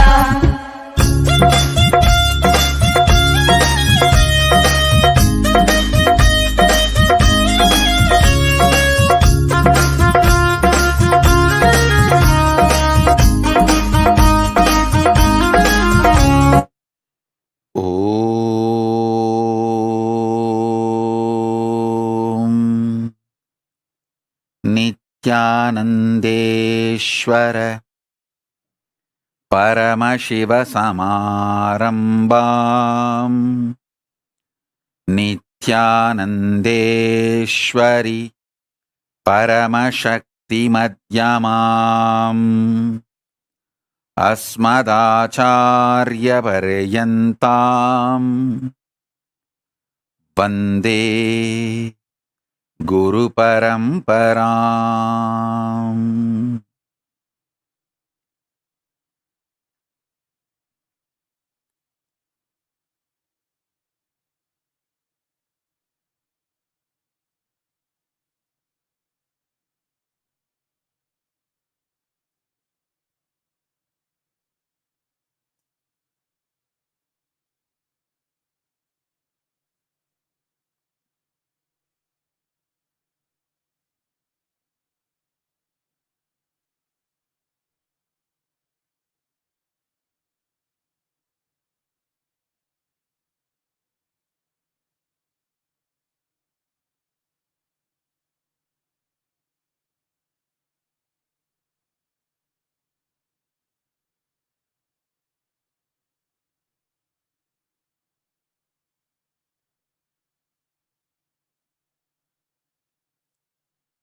I welcome you all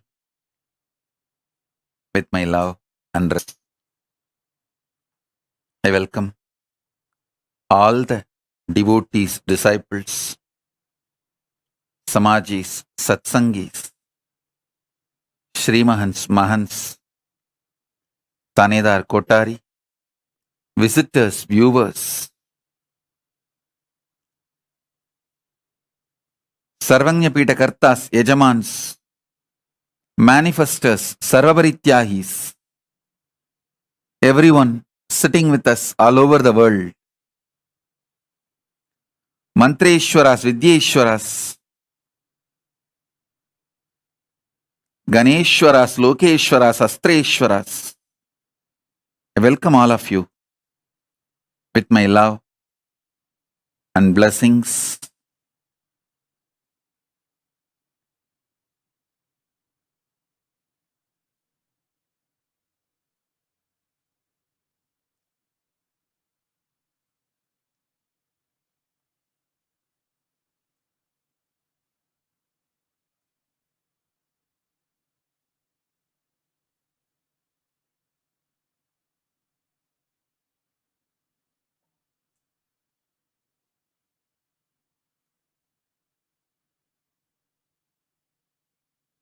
Paramashiva's message directly from Kailasa.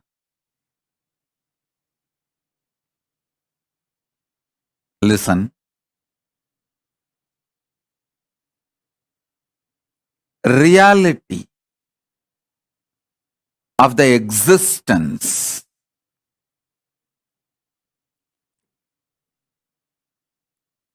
manifests as consciousness in you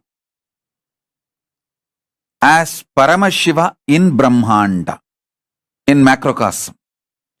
In the macrocosmic level, the reality of existence is Paramashiva.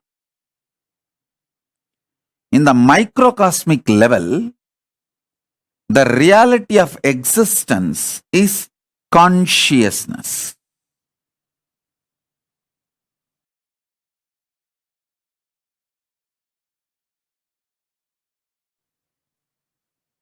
Listen intensely.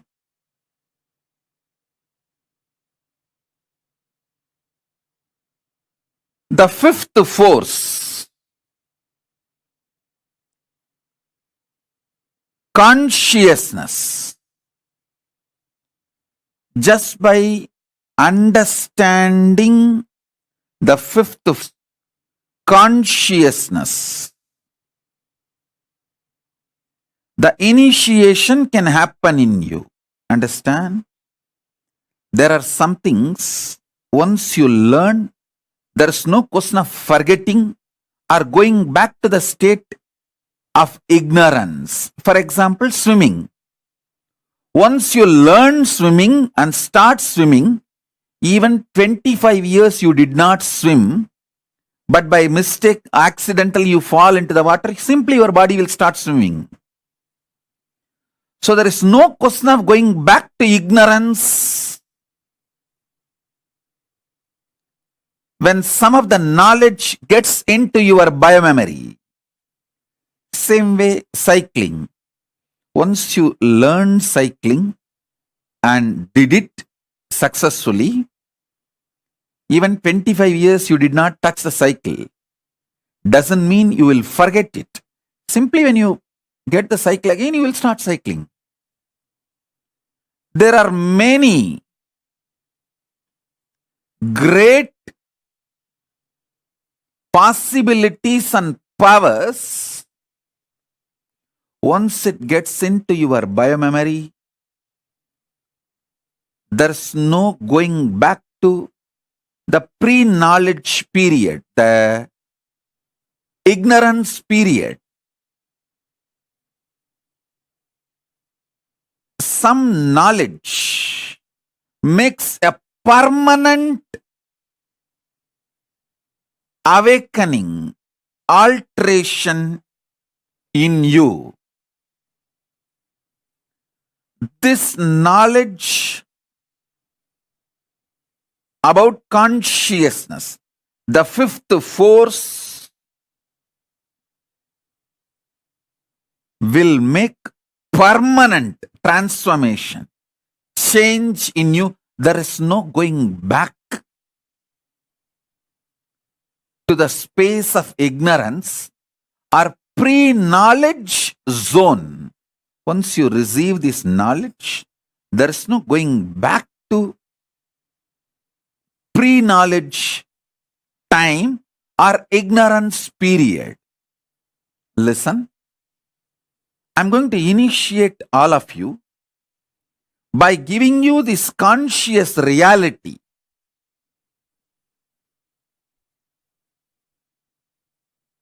all of you, settle down, preparing yourself for initiation. Keep the Atmalinga next to you. Get your pets, kids, family, team, whoever you want should receive this initiation, conscious reality. If you want, you can light a small lamp. Lighting a lamp during the satsang, offering a betel leaf and betel nut,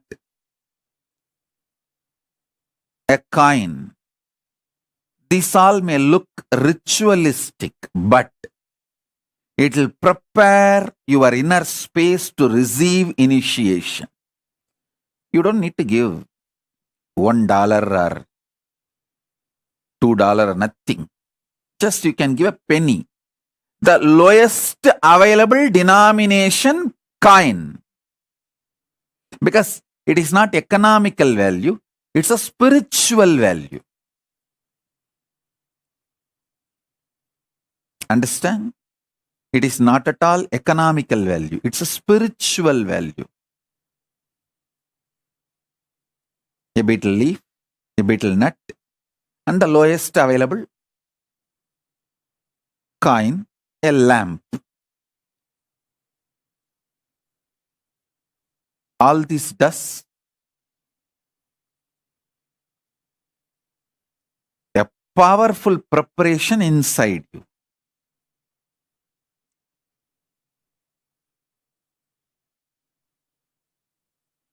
I'll also be doing a question answer, live question answer.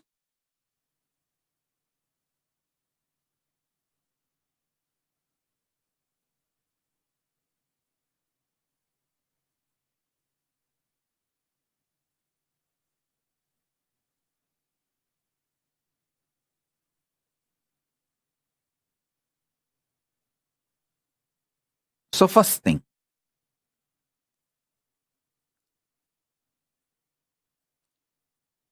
the first force human beings decoded is the power of gravity, gravitation force. The second one,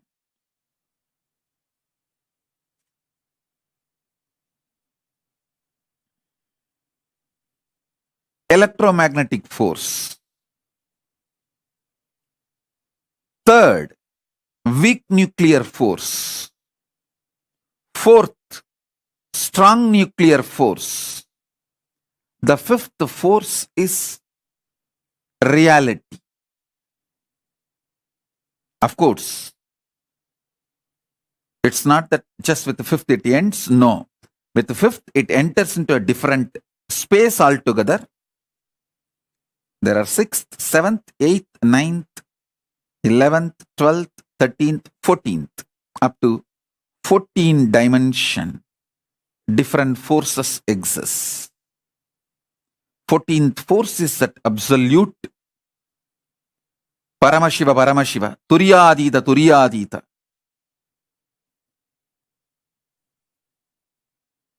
I'll explain the fifth force for now and initiate all of you about the fifth force.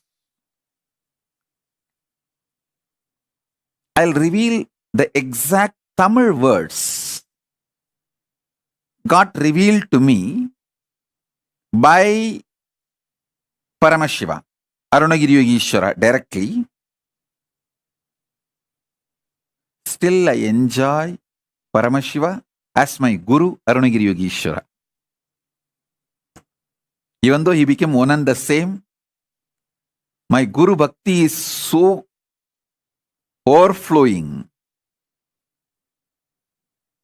It's like a gracie, not crazy, crazy, cranky, all put together and beyond. It's a gracie.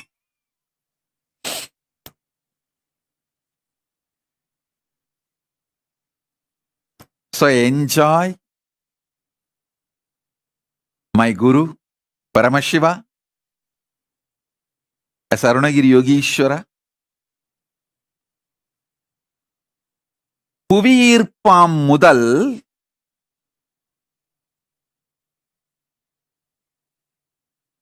மின்காந்த அலைவீச்சாமிரண்டு சிறுவனுவாம் பேரண்டப் பேரணு நான்காயிருக்க இருப்பின் சக்தி ஐந்தாயிலங்க ஆறொடு ஏழும் எட்டொடு ஒன்பதும் பத்தொடு பதினொன்றும் பனிரெண்டும் பதிமூன்றும் பதினான்கும் பயிற்றுத் துலங்க ஐந்தை முதலில் அறி.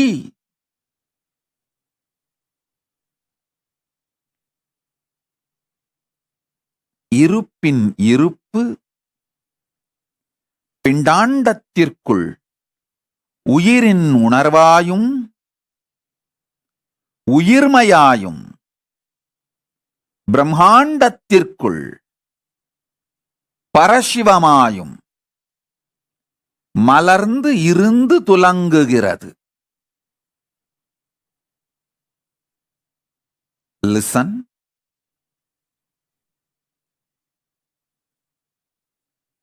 Greatest that can happen to human being is this conscious reality becoming the existence, part of your existence. Listen. This conscious reality can be part of your existence if you have a direct feeling connection, Guru Bhakti. It can just like a jumping of the flame, transmission of the lamp. Hey, Paramashiva is real. Over. You just know. Swamiji said it. Paramashiva is real. Paramashiva is real. And based on that, your whole cognitive shift happens. Your existence shifts. From that reality, you cognize, exist, act, manifest, gravitate, do everything.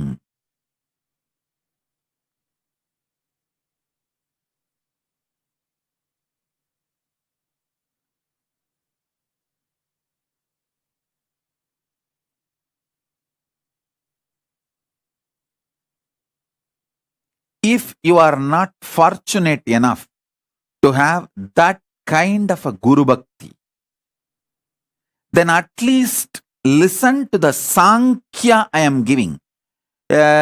Understanding from known to unknown. Then when the unknown becomes known, from that known to the next unknown. And when that unknown becomes known, from that known to the next unknown, this Sankhya which I am showing, at least move along with it. So you can start internalizing. On Vijayadashmi day, I revealed when my 41st Chaturmasya was completed, I revealed this.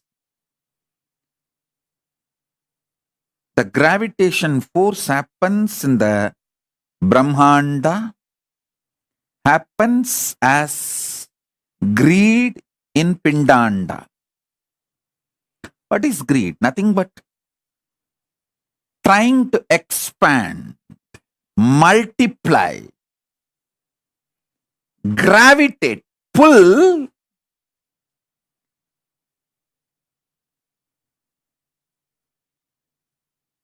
and add what you pulled as part of you. Are you becoming part of that? Please listen. I'll give you like principles. Just pull out what modern science talks about gravitation, theory of gravity, everything, the latest, and what Vedas describe as gravitation and what Vedas reveal about greed. See, what Vedas talk about gravitation and greed.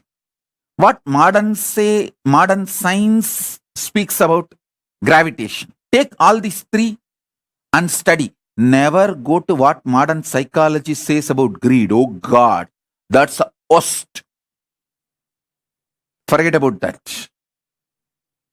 At least the science can be accepted little bit as science, but never ever psychology.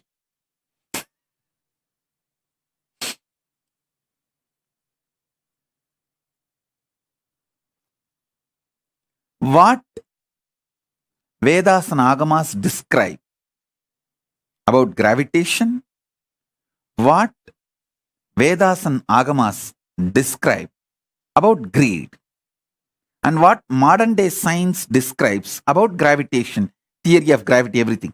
These three, if you study, I think you should do little homework and Google, study, because only when you study, you will develop this Sankhya on your own.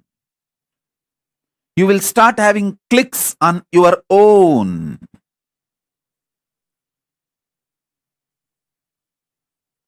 I can give you a lot of references. I'll give you the references I have from Rig Veda, first canto and 103rd chapter, 2nd verse. Indra, Lord of light and power, like the sun with his actions, waves of gravitation, holds the earth and manifests its vast expanse, striking the electric thunderbolt of his energy. He constantly creates the waters of space. He breaks the cloud formed in the Rohini constellation, striking over its shoulders, and releases the showers of rain on the earth. That glory of yours, Lord, which is supreme and eternal, which is essential, subtle and mysterious, and this which is actual and existential, the poets of vision and imagination realize by its manifestations of this glory of Indra. This which is on earth is one and distinct, and the other which is in heaven is distinct and another. The two mingle in form and mature as one, just as two parties meet in the assembly, each with its identity, and become one community. I have collected some 20-30 references. I'll share the whole thing in the Facebook social media. You study it. I'll give you the fundamental principle connecting the whole thing. Understand?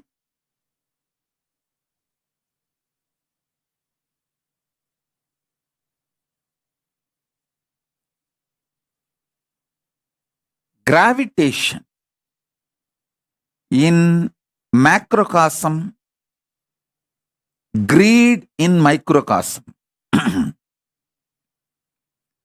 Actually, in the initial level, you need to understand our existence is like holographic. Macrocosm's holographic structure is microcosm. Once you evolve this Sankhya, this conscious evolution, and reach the fifth force, you will understand macrocosm is microcosm and microcosm is macrocosm. Consciousness is Paramashiva, Paramashiva is consciousness. Either you need a strong Guru Bhakti, simple obedience to Guru's words, so you click with the truth and it becomes experience in you, or you develop this Sankhya, clarity of the conscious evolution.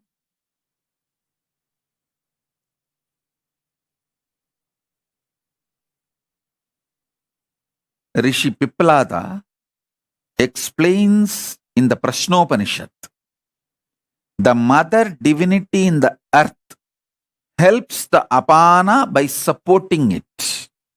As per the Ayurveda, apana is the force equivalent to gravity, present in the middle of the body.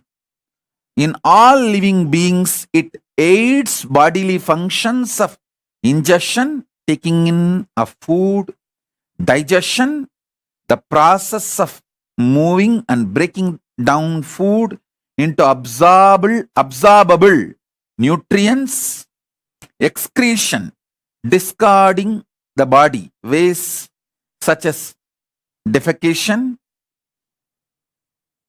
micturition, urination, parturition, giving birth, all these actions. Listen. Listen intensely.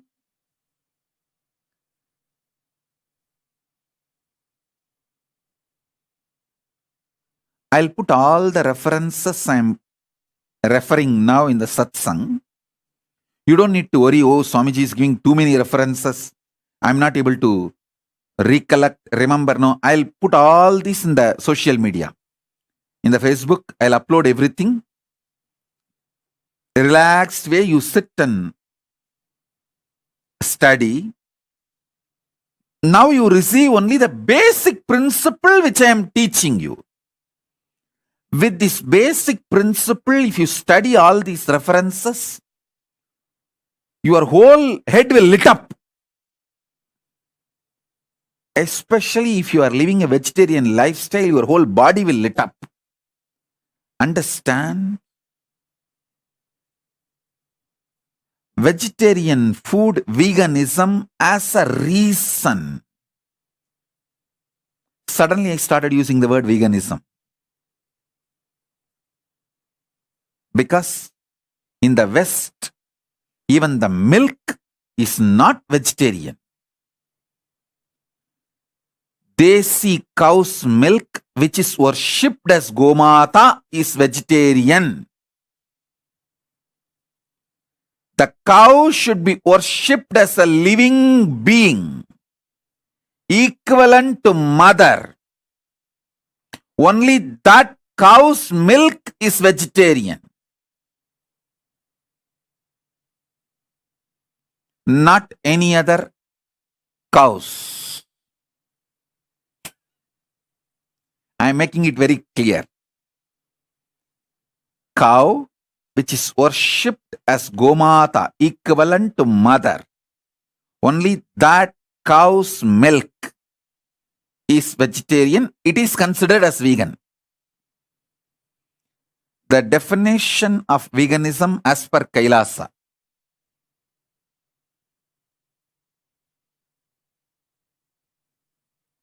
Definition of veganism as per Kailasa. Cow milk from a cow which is worshipped, revered, equivalent to mother. And the products made of that milk is part of veganism, vegan diet. Not any other cows or any other dairy products. I'm making it very clear. Some people are telling, oh, In the West, the cows are treated badly. Go to India. India has gone to the same level of West. India also, only the traditional mutts, monastery, goshalas, cows are treated with respect and love and worshipped.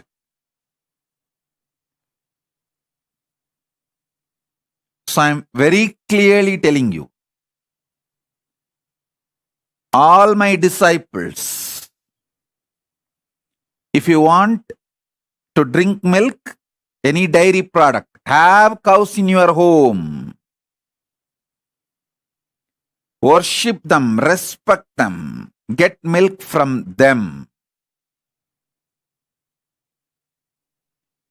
Having a cow in your house will bring Lakshmi, wealth to you. I tell you, the worst thing, the criminal, negligent Hindus.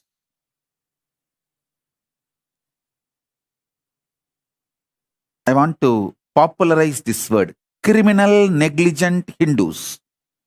If you are seeing, hearing, Bangladeshi Hindus are destroyed, and you just keep quiet, eat your shit,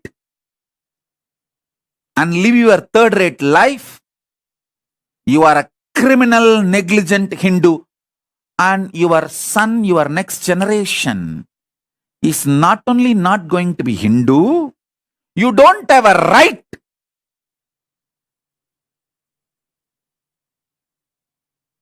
to have someone who is going to carry your name. That's why you are going to lose it. Criminal, negligent society has no right to exist. You have no right to have future.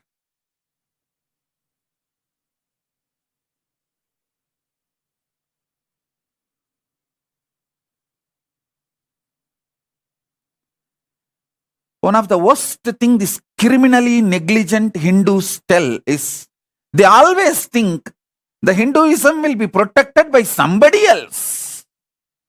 To justify their criminal negligence, they think, oh, Sanatana Hindu Dharma, it can never be destroyed. Bloody. Dash, dash, dash, dash, dash. Put beep sound and fill all the dirty words in this gap.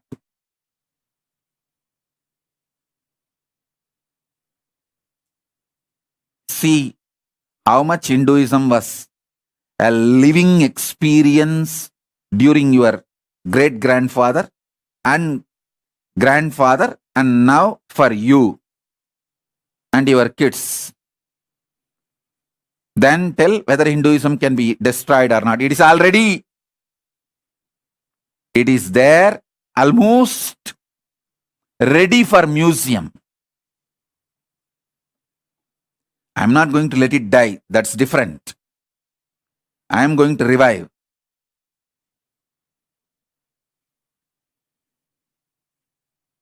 But be very clear. The criminal, negligent Hindus. Actually, I want the whole Kailasa should start using this word. We are treating Hindus with a very cute words like, oh, consumeristic Hindus. Hindus are caught in consumerism. That is the real problem. Many anti-Hindu forces are very active.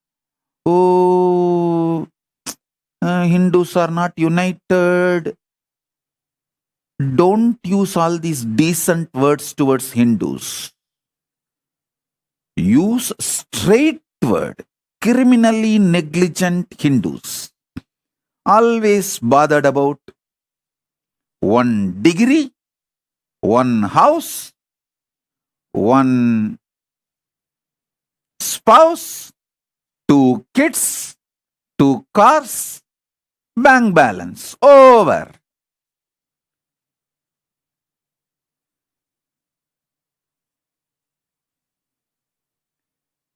When you are When you lose your next generation to atheism and other religions or consumerism or just any other lifestyle and ideology, coming and crying, "Oh, Swamiji, I lost my next generation. They are not following me anymore, following Hinduism anymore." Not only they are not going to follow Hinduism anymore, they are not going to remember your name. And you fellows after death go and suffer in the Pitruloka without any Pitru or Pinda. Be very clear. Unless your next 7 generation gives you the Pinda, you are going to rot and die in Pitruloka. These are all not false lies. You will rot and die in Pitruloka if you don't take the responsibility for your next 7 generation to follow Hindu tradition and give you the Shraddha properly. If you have given Shraddha, you will see the mantra not only for your father, forefather, their forefather, it is for 7 generation. Be very clear. If you want a peaceful existence after death, make sure your 7 generation follows Hinduism and gives you Shraddha properly. Otherwise, get lost, rot in the Pitruloka. These are all not false. Other religions talk only about one birth and they have their own solutions and all that. Hinduism is very Hindu. The greater science of life, the truth of the cosmos is this. Stop being criminally negligent. Learn to keep your next 7 generation Hindus and living, practicing Hindus. They should give proper Shraddha, Pindadarpana to you. Only then you are going to be in peace in the Pitruloka.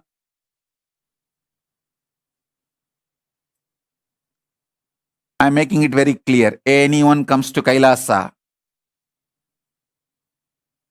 I will ask them to have a regular check in the Mahakailasa whether your next generations are following, practicing Hinduism and giving you the Shraddha and Pinda. Only if your next generations are giving you Shraddha and Pinda, you will have a social respect in Kailasa. I am talking about Mahakailasa itself. Otherwise, in Mahakailasa, people will laugh at you. Your grandson did not send you the Pinda now this year. Over. Next 7 generation should give you Shraddha. So next 7 generation should follow Hinduism. Take collective integrity responsibility for that. Criminal, negligent, dash.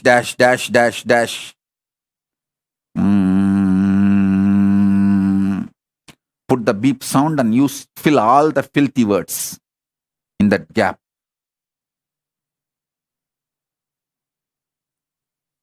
The criminal, negligent Hindus started believing, having a cow in the house, doing everyday puja, these are all waste of time, takes away too much energy. Why don't you stop cooking? Just eat your shit itself, so cooking time will be saved. Very easy. You just shit and eat the same.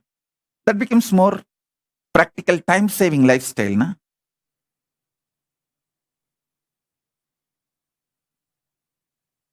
I tell you,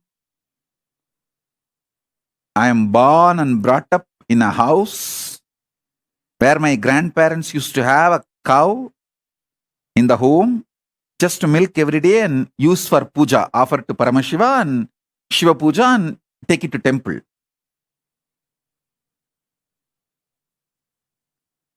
The amount of auspiciousness the house used to have.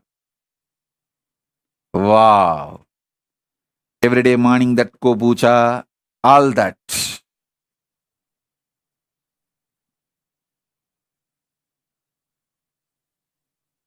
Don't try to come and tell me, oh, in US we cannot keep cows. Then get lost and go to a country where you can keep cows. Life is not all about the 70 years in the planet Earth. Life is large.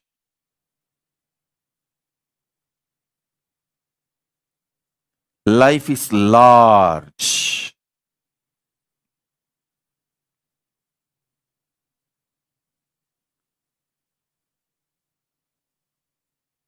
A house where the cows live, puja happens every day.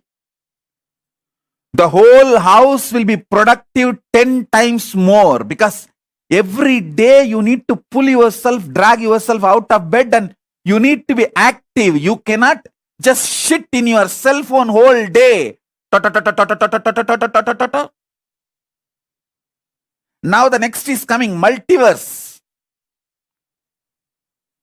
to literally kill you into your screen. The relationship between you and the reality will be reduced 90% more the moment multiverse is launched. The companies which launches multiverse and runs, they will become trillionaires. You will become so poor with the life. Your relationship with reality will disappear. I tell you, every day, even if you spend 10-15 minutes with cows,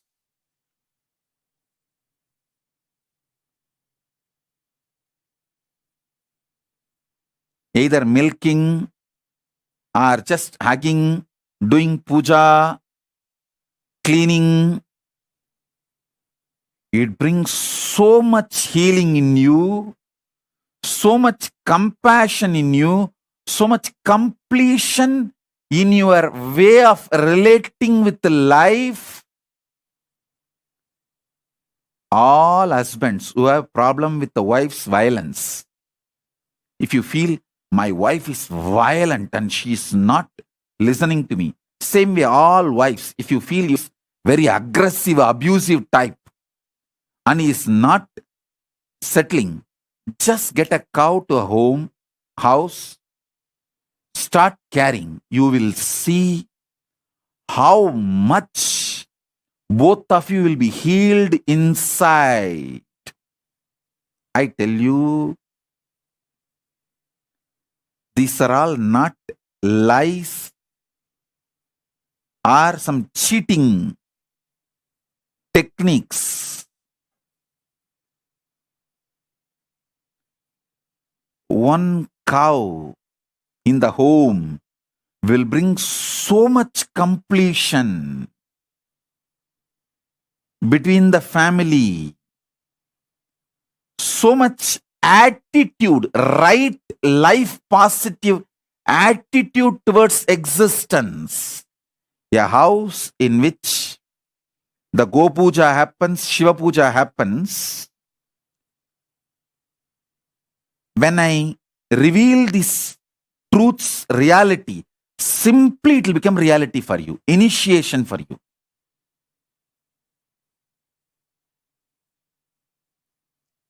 If you just have a cow, do Shiva Puja every day, teach all this to your kids. Literally, it is equivalent to having Goshala, Devalaya, and Gurukul in your home. Your house has become a Kailasa ecosystem. Naturally, you will have few books, my books, so that will become Jnanalaya. A simple Tiruvannamalai village Hindu lifestyle is what I made it into big and made it as a Kailasa ecosystem and took it to whole world. That's all.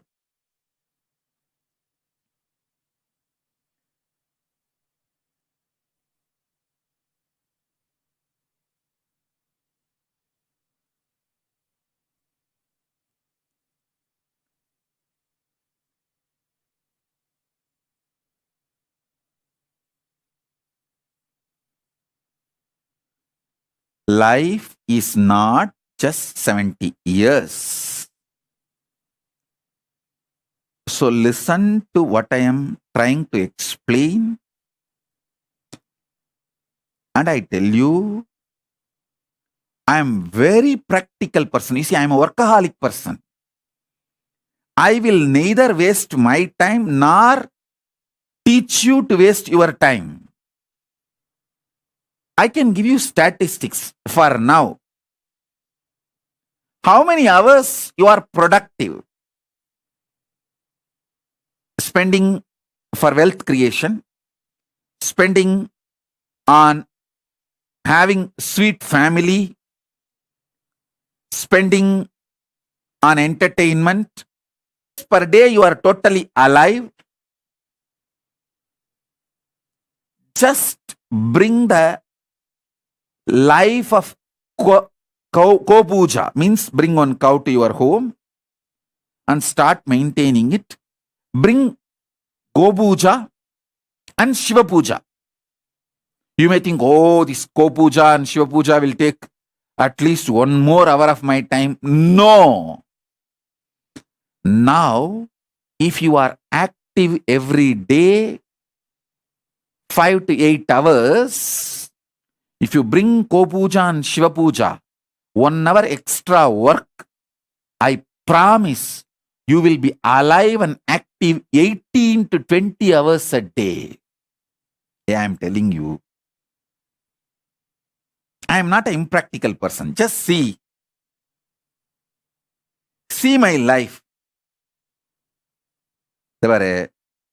டீனேஜ்ல வீடு வீடா பிச்சை எடுத்து ஹிந்து மதத்துக்காக ஒரு வீடு கட்டிட்டேன். 20ஸ்ல தெருவா பிச்சை எடுத்து ஹிந்து மதத்துக்காக ஒரு தெருவே கட்டிட்டேன்.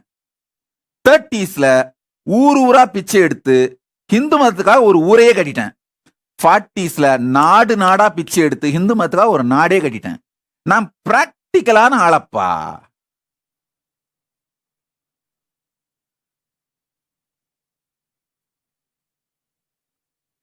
I'm the most practical person.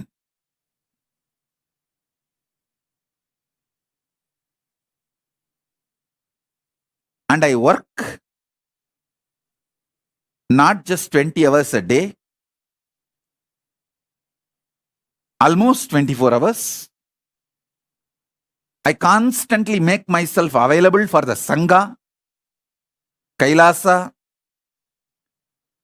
and make the whole Kailasa also work.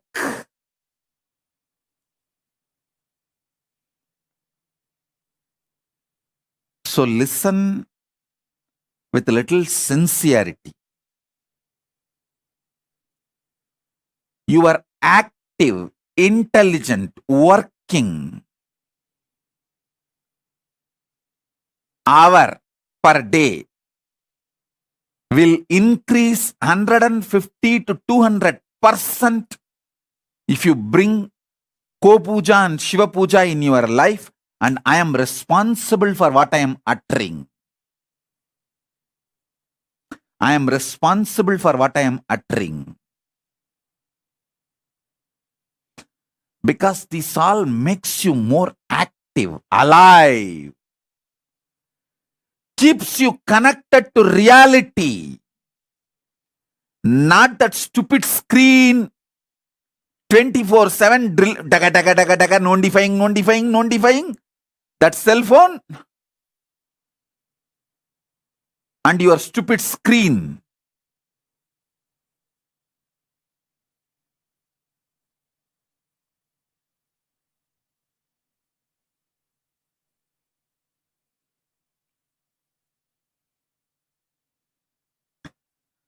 All criminally negligent Hindus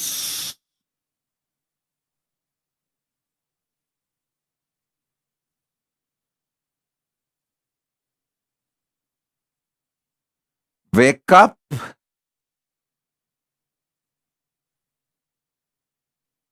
I will never teach something to waste your time.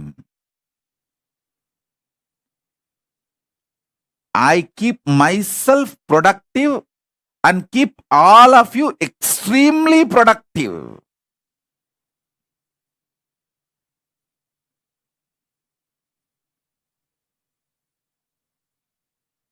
hugging a cow removes, see, hugging a cow and doing kopuja.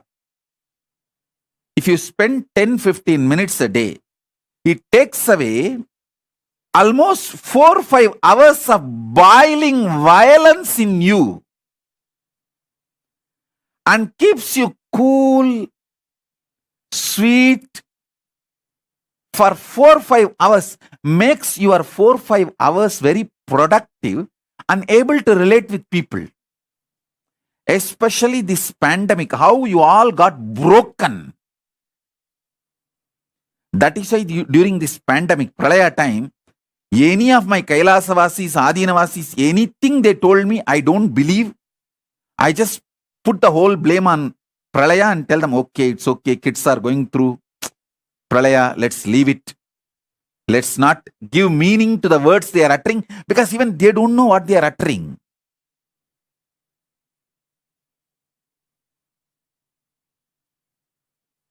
The impact of Pralaya on you will drastically reduce if you just keep a Ko-puja, Shiva Puja.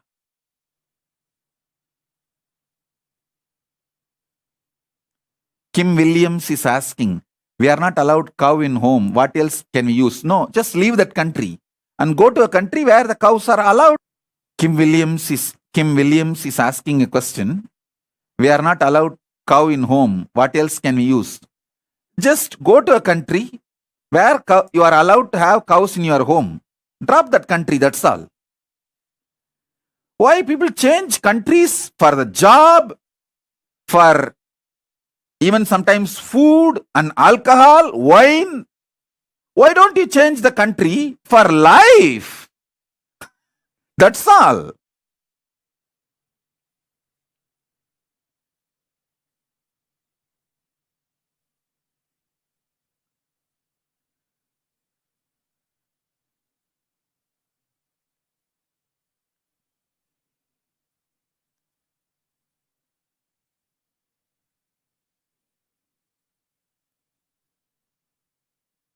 Alicia Maurice is asking, Swamiji, can we do cow puja to cow photo?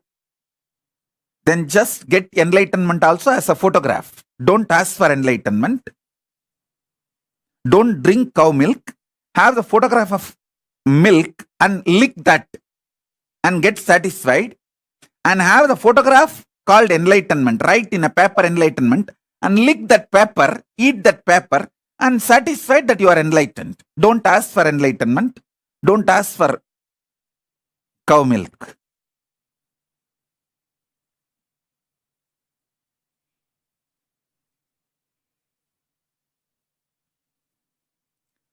All our temples in USA also should work with the local governments and get the legal proper approval, permission, and start having desi cows and start doing Ko-puja every day.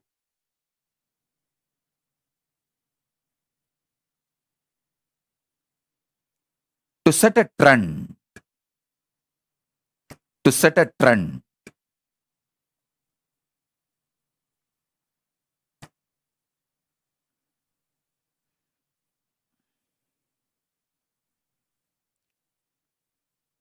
These criminally negligent Hindus all the time trying to use my name for their criminal negligence. No, don't. I'm a talking God, God who talks back nicely.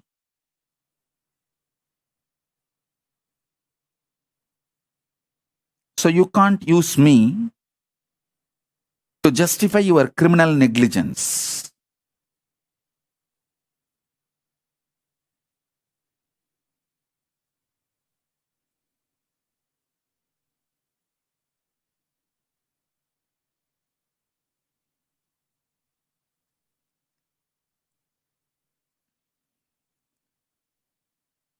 If you are seeing, hearing, The news about Bangladeshi Hindus getting killed, destroyed, raped, butchered, and keeping quiet. You don't have a right to expect your daughters not to get raped by the anti-Hindus, the same guys who are raping the Bangladeshi Hindu women. Their kids are going to rape your daughters and your sisters, your next generation. Don't think you are safe.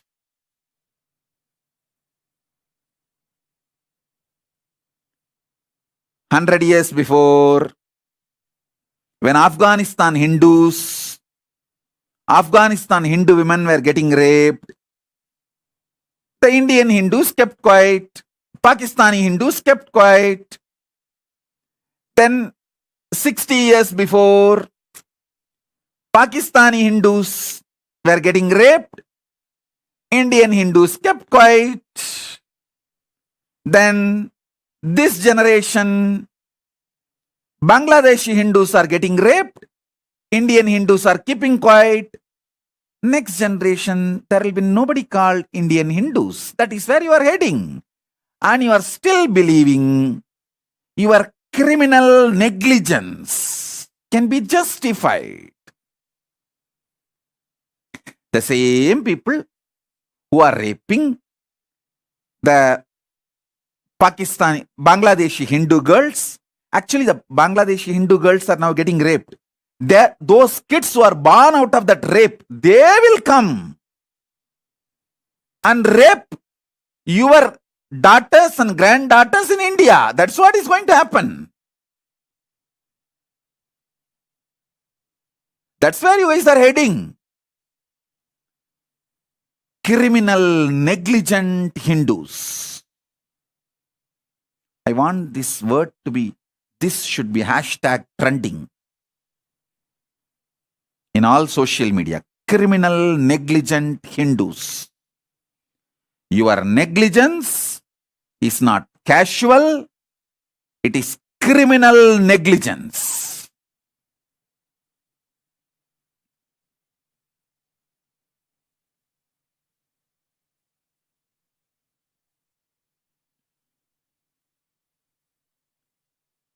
Last, your lifestyle.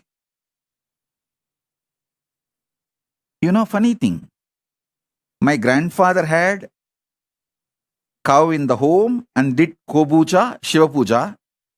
Not only the Kopuja, Shiva Puja both stopped after my grandfather passed away. Now, next generation, I can't even tell them.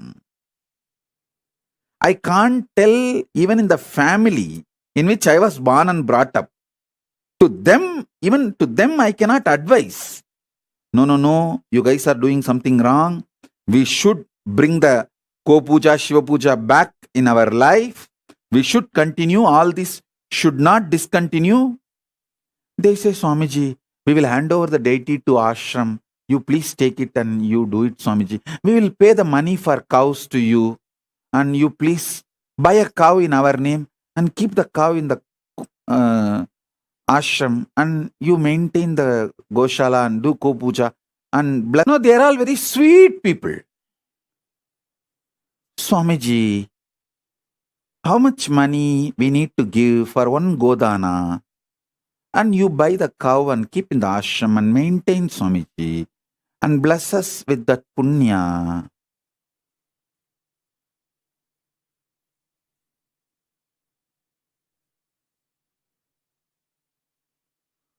உள்ள பெக்கிறத தவிர மீதி எல்லாத்தையும் franchise பண்ணி விட்டானுங்கடா. ஆதாயம் இப்ப புதுசா ஒரு டெக்னாலஜியை கண்டுபிடிச்சு வாடகை தாயின்ட்டானுங்க. படுபாவீங்களா?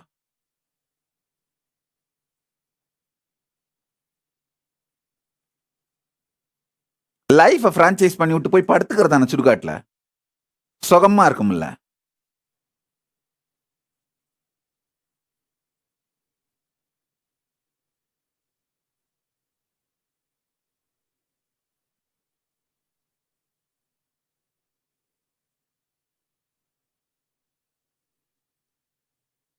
Listen.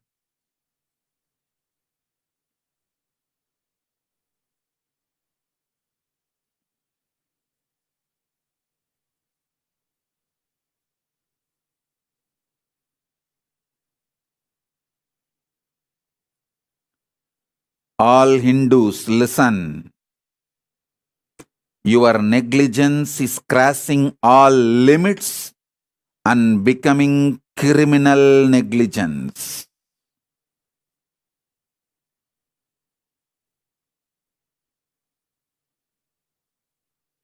That's all I can say.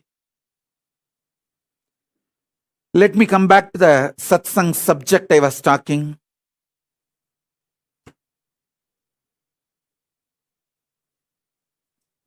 Electromagnetic force in the Brahmanda is the fear in Pindanda. I have spoken elaborately about fear from 2002. Listen, in 2002, my earliest satsang recordings available. I have spoken elaborately about this fifth force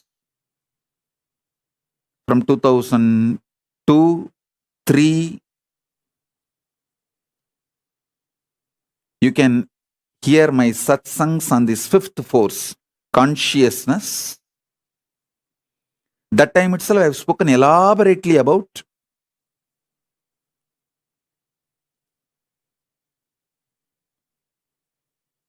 fear and how it is connected to electromagnetic force. The electromagnetic force happening in the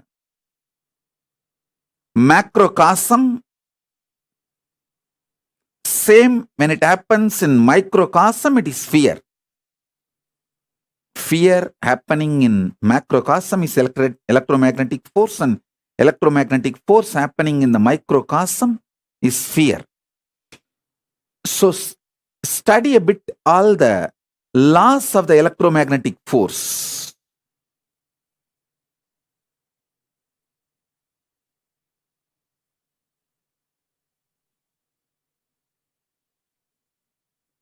And I've elaborately defined the principle of fear from 2003, and it's all available in the YouTube. Spend little time in organizing. I tell you, if you study on your own, based on this principle, understanding electromagnetic force, you can just Google. It's not that it's all not available. Understand electromagnetic force and understand fear and try to see how it connects. When you get the clicks, it becomes part of your very biomemory. It is like you build a muscle memory with that great truth. Vinesh actually works out all the time when he is listening to satsang. I'm very happy about it, because all these ideas will get into the muscle memory.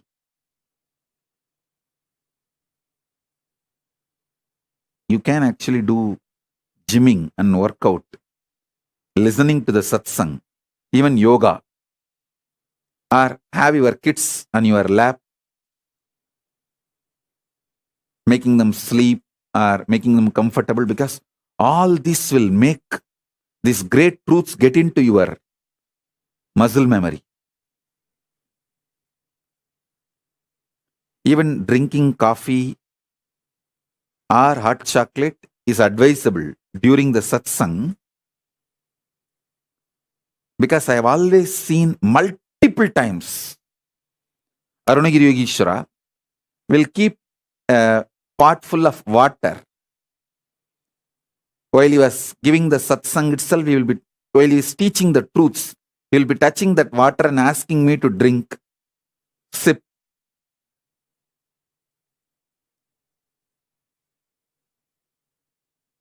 Because this satsang time, literally, your consciousness get impregnated by Paramashiva's manifestation, energy into your being.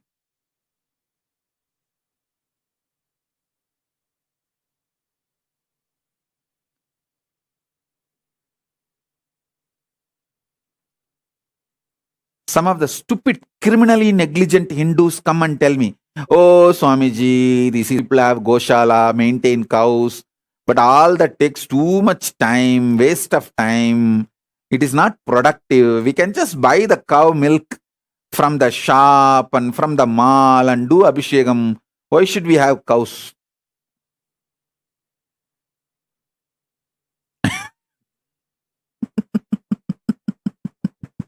I think by now you guys know my answer. Why? If you want an answer, why ISKCON temple inspires thousands of people to live Hinduism, and why the so-called modern day doctor-run temples in US?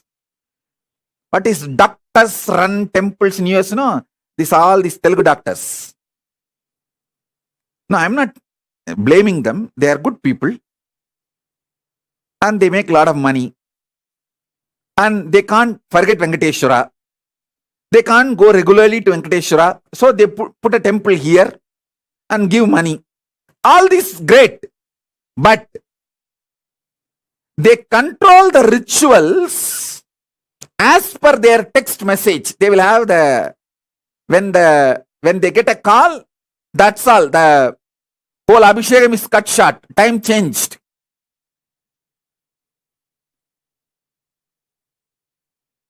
Priority is given to everything other than God. It's not actually when Venkateshwara should have Abhishekam. Ramanuja has decided already. You can't decide based on the medical emergency calls you get.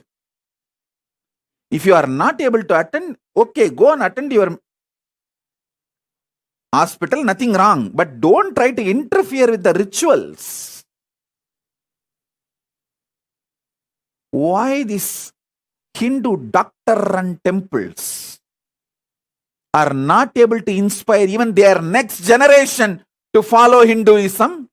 And why the ISKCON temple is able to inspire millions, not just born Hindus, even the people who are born outside Hinduism, why they are all inspired to live Hinduism? Because they are not neo-Hindus. ISKCON is not neo-Hindus. They are traditional Hindus. They are reviving the traditional Hinduism.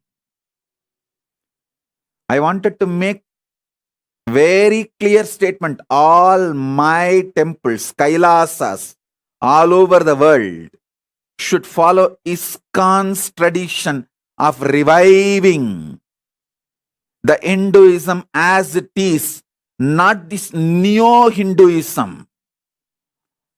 And all the shit this NRI run Hindu temples, they talk, oh, it's all just to justify their criminal negligence. With bhakti, with deep devotion, whatever you offer to Mahadeva, he will accept. Whatever you offer it to Paramashiva, he will accept. See, Kannappan offered even the pig meat. Why? Oh God. Kannappan offered his eyes also. You also give your eyes, then give pig meat.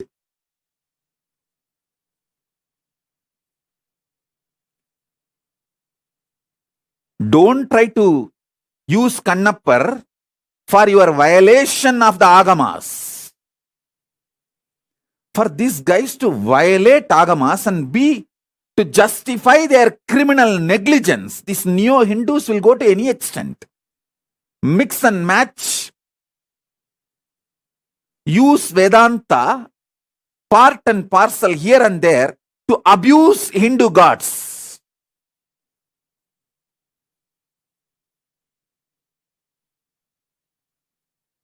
I want all my temples, Kailasas, all over the world. I want all my temples, Kailasas, all over the world. Listen to this. You will follow the footsteps of ISKCON and revive authentic Hinduism as it is from Vedas and Agamas. You will not follow the shit of this neo-Hindu modern run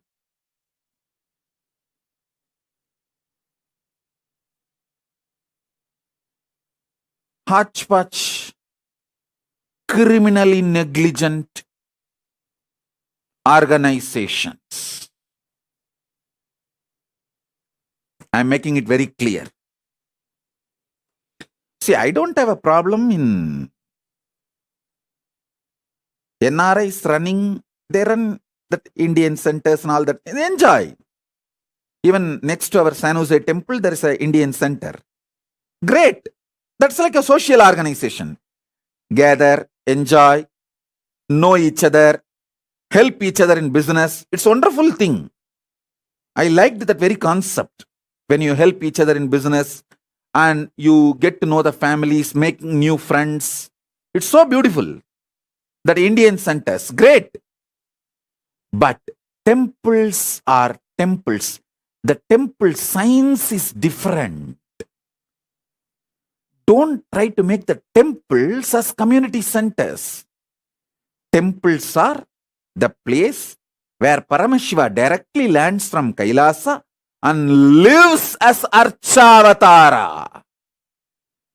Lives as Archavatara. Listen. Listen. Temples are place where God lives.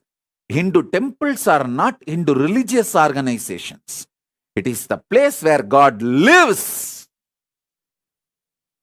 That's why when sometimes people say, oh, I'll be directly connected to Swamiji, but I don't want to go to temple and volunteer. I tell them, no. I live in temple. You serving the deities is directly serving me. Bhakti should be deity based, not mental based. Mental fellows. Bhakti should be deity based.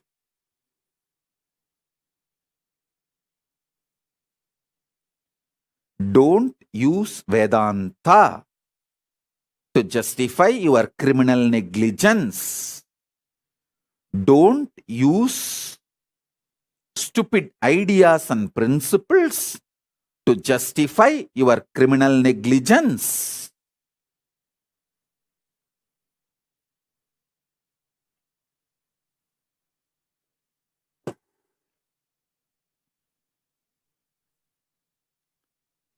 Spend little time, understand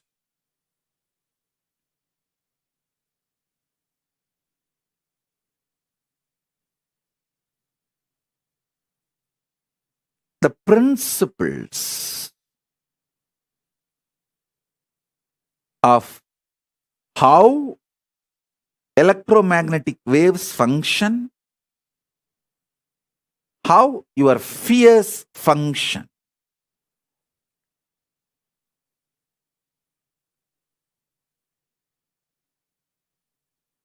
You will have so many clicks, revelations.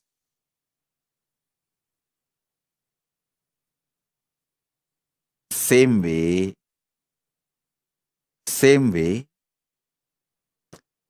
understand all the principles related to quantum physics and soft nuclear power.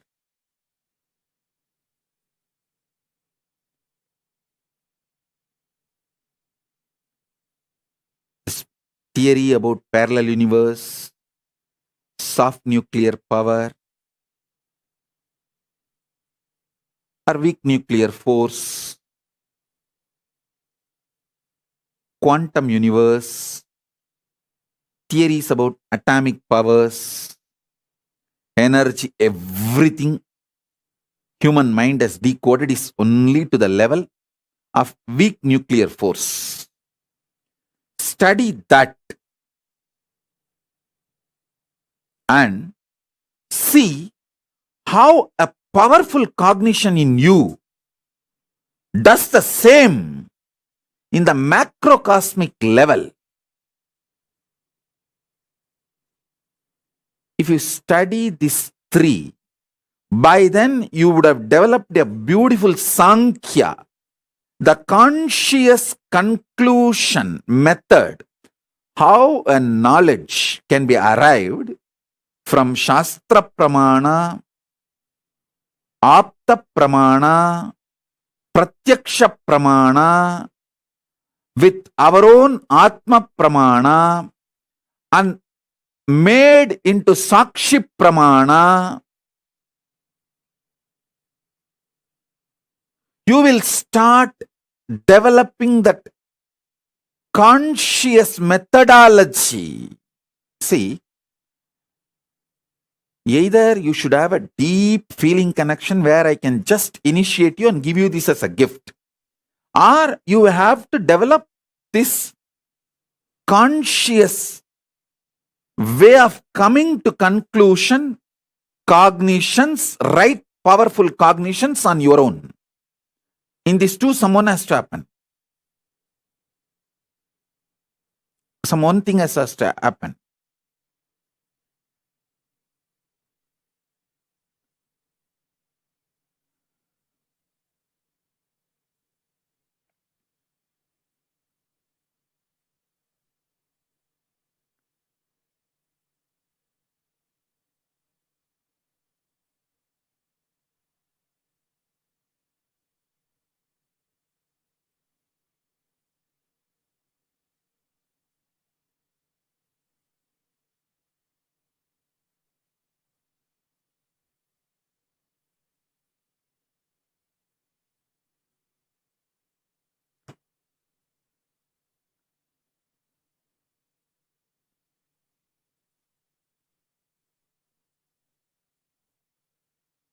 Each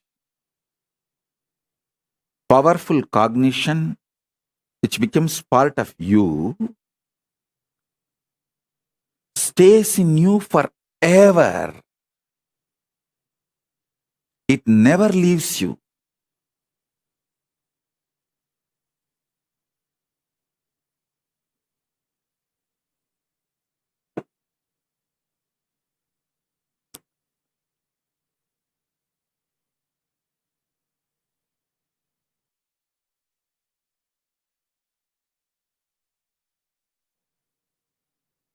Annamalai Swamigal very beautifully told me once, I think he's from a Brahmin family, he's born and brought up, maybe, I do not know exactly.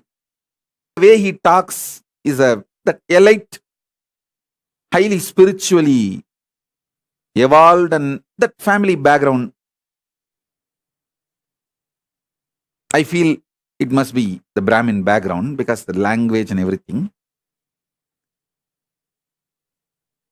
Once I asked him, Swamiji, will this enlightenment experience leave?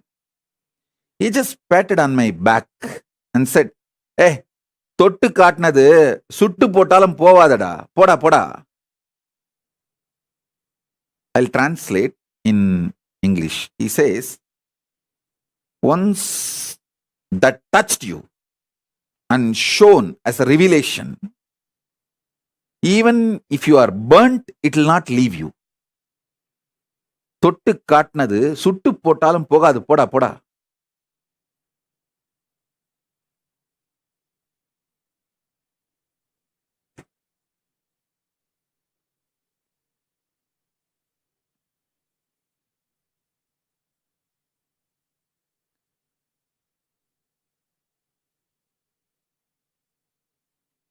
Now, whatever principles I am revealing,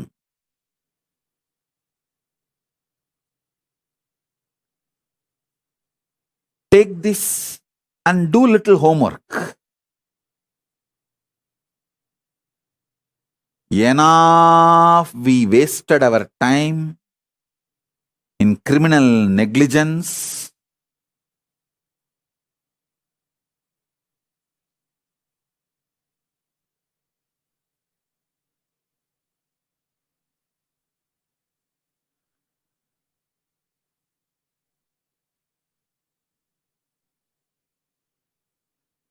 The way Hindus lost Hinduism last 100 years is unprecedented.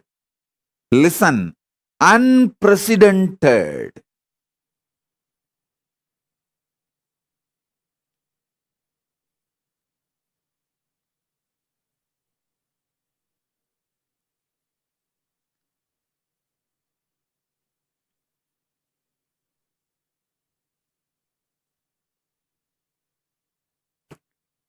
I sincerely feel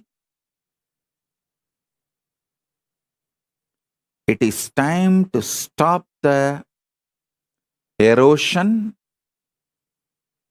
and revive the original Hindu principles as per Vedas and Agamas.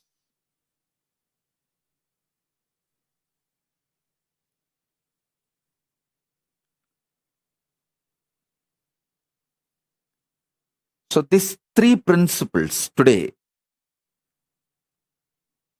you start internalizing. I have a lot of references about all these three. I'll upload everything in the Facebook. Take it all and start doing Vakyartha Sadas. Then I'll give you more details about how the initiation and strong nuclear force works. Everything you know about strong nuclear force, collect them.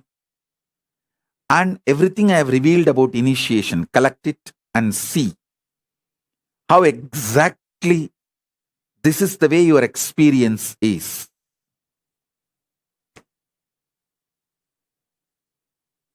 Then you will understand what I mean by the word conscious reality. How the conscious reality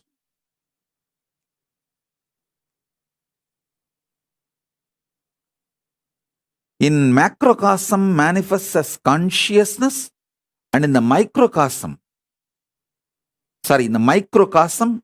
manifests as consciousness, and in the macrocosm as Paramashiva.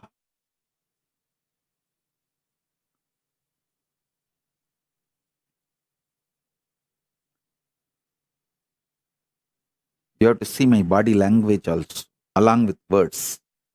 When you miss the body language visual and catch only the words, like me, how they missed it, without showing the visual, when you use only that word verbal, me, you will never understand.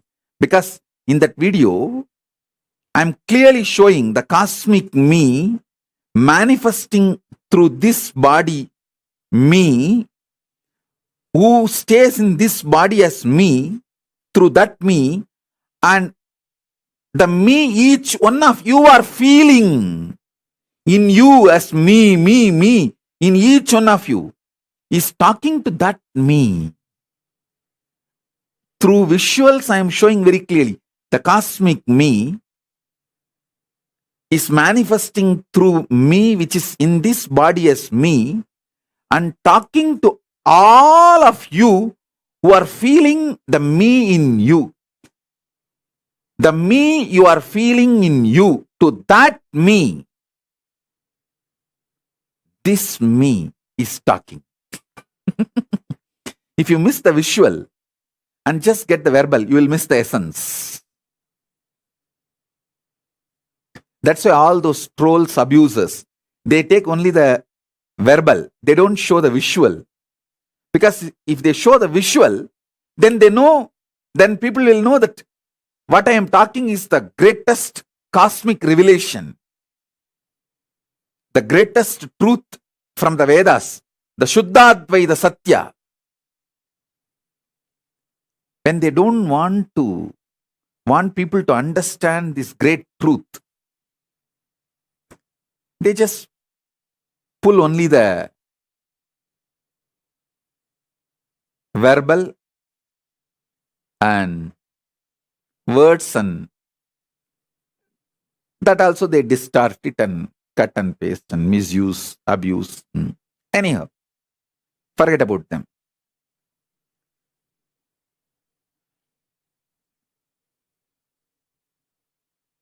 Let me talk to people who want to use me properly,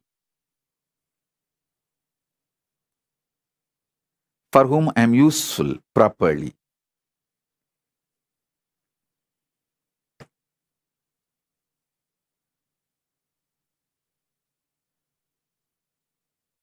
Fifth force, reality. It's actually like a awakening, sudden awakening. Yes, hey, the reality is Paramashiva. Anyone awakens to this truth understands the larger life. Life is not this just 100 years you carry in your body. Life is not longevity. Longevity is not life. Be very clear. I saw the news article that corona has reduced the average lifespan of the whole humanity by 2 years. Can you imagine? The average lifespan of the whole humanity is reduced by 2 years. It is not just only the people who suffered with corona. Corona and all the side effects of corona has reduced the whole life expectancy of the human beings on planet Earth by 2 years. Oh God, can you imagine? I was shocked when I read that. But the report is very authentic by the people who are doing sincere work, who have data, information, facts, and came to conclusion with in a very scientific method, in a very systematic way.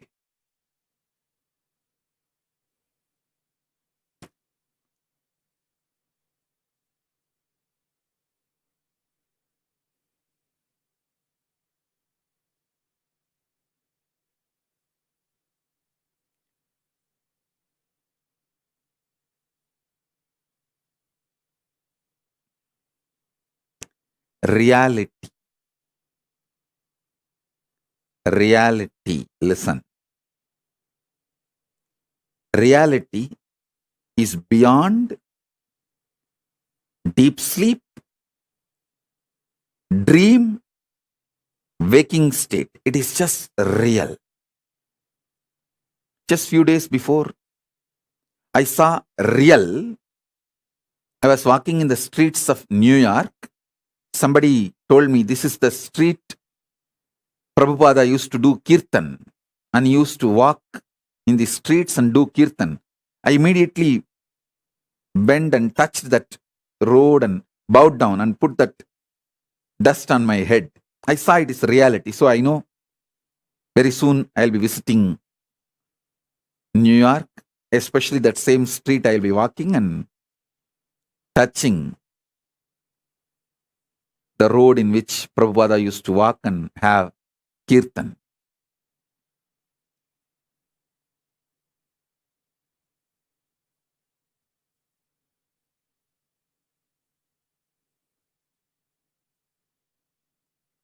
Listen, reality is not deep sleep, dream state, waking state. It's beyond these three. I can say all these three are included in reality, but all these three does not complete reality. See, you can't say just the deep sleep, dream, and waking state, all these three put together as reality. But in reality, these three are included.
understand this elaborately?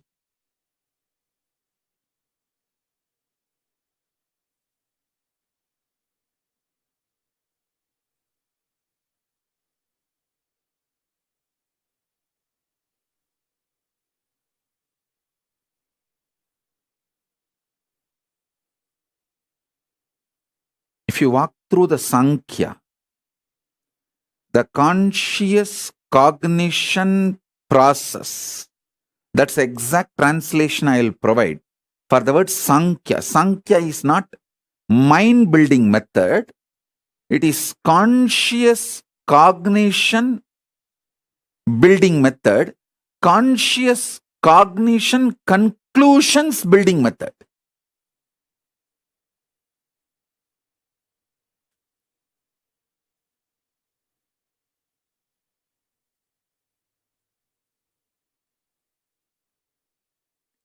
I'm trying to use more words to point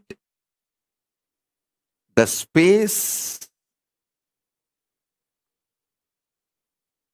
Actually, it's like a silver lining of the cloud. The silver lining defines the cloud because the cloud cannot be described or defined. I'm actually putting the silver lining, defining the silver lining, so through which you can understand what I am trying to demonstrate, what I am trying to highlight. Only the silver lining can be explained, not the cloud itself. Same way, I am explaining the borders. So you will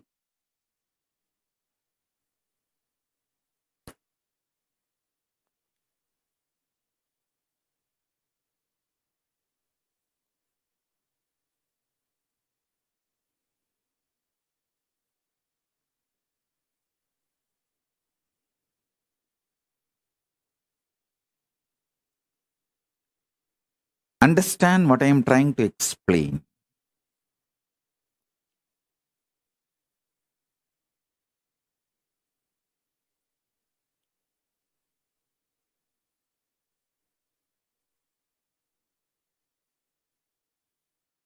I'll actually continue to answer your questions live. I'm seeing questions from Facebook, YouTube, Twitter, WhatsApp, Instagram, everywhere. The live questions.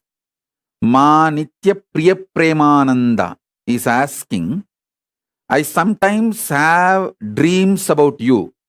How to know if this is a dream or reality? Listen. This answer is for all of you. Listen. When you remember the dream back, do two things. Try to remember whether it was color dream or black and white. If you feel you are able to remember the colors of the dream, it's a vision. Second, try to remember what is the smell you felt at the time in the dream. If you are able to remember the smell, relive, re-experience the smell of me which you saw in the dream, which you experienced in the dream. Be very clear, it's my darshan. I have come to you. It's straight darshan. It's not dream. It's darshan. Because only through breath, you, me, Paramashiva, all of us are connected. Listen, the breathing, the prana which is going inside your body and coming out, and the prana which is going inside my body and coming out, is directly connected to the prana which is going into the Paramashiva's Divya Sarira and coming out. So prana of you, prana of me, prana of Paramashiva, all is connected. Like Sutre Manigana Iva, Krishna says in Gita, How in the pearl mala, necklace, the thread, center thread connects all the pearls, like this mala. Paramashiva, this Rudraksha, pearl, everything is connected by one center thread. Same way, the prana in you, the prana movement, the breathing happening in you, and the prana movement in me, breathing happening, inhaling and exhaling, and prana movement in Paramashiva, all three are directly connected. All three are one and the same. So, if you can remember, re-smell the smell you felt in the dream when I visited you, then be very clear, it's a darshan, not just dream. So this too is the scale. Try to see whether the dream you are able to recollect in multicolor, was that in color or black and white? Are you able to remember that smell or not? That's all.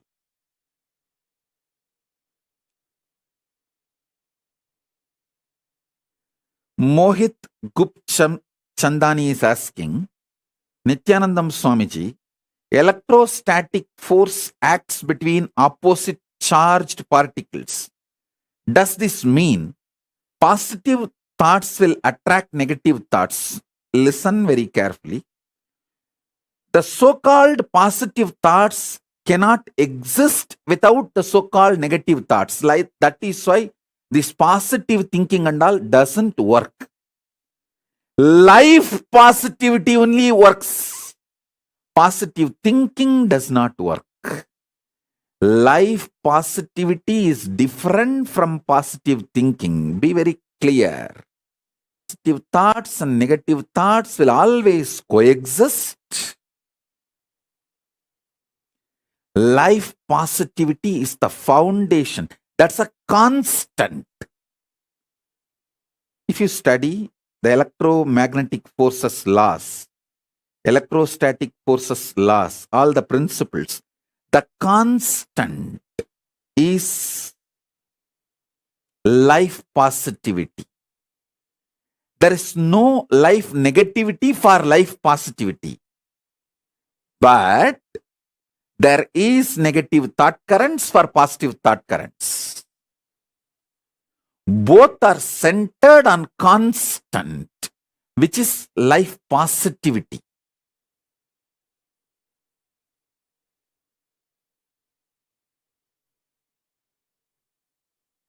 So please understand.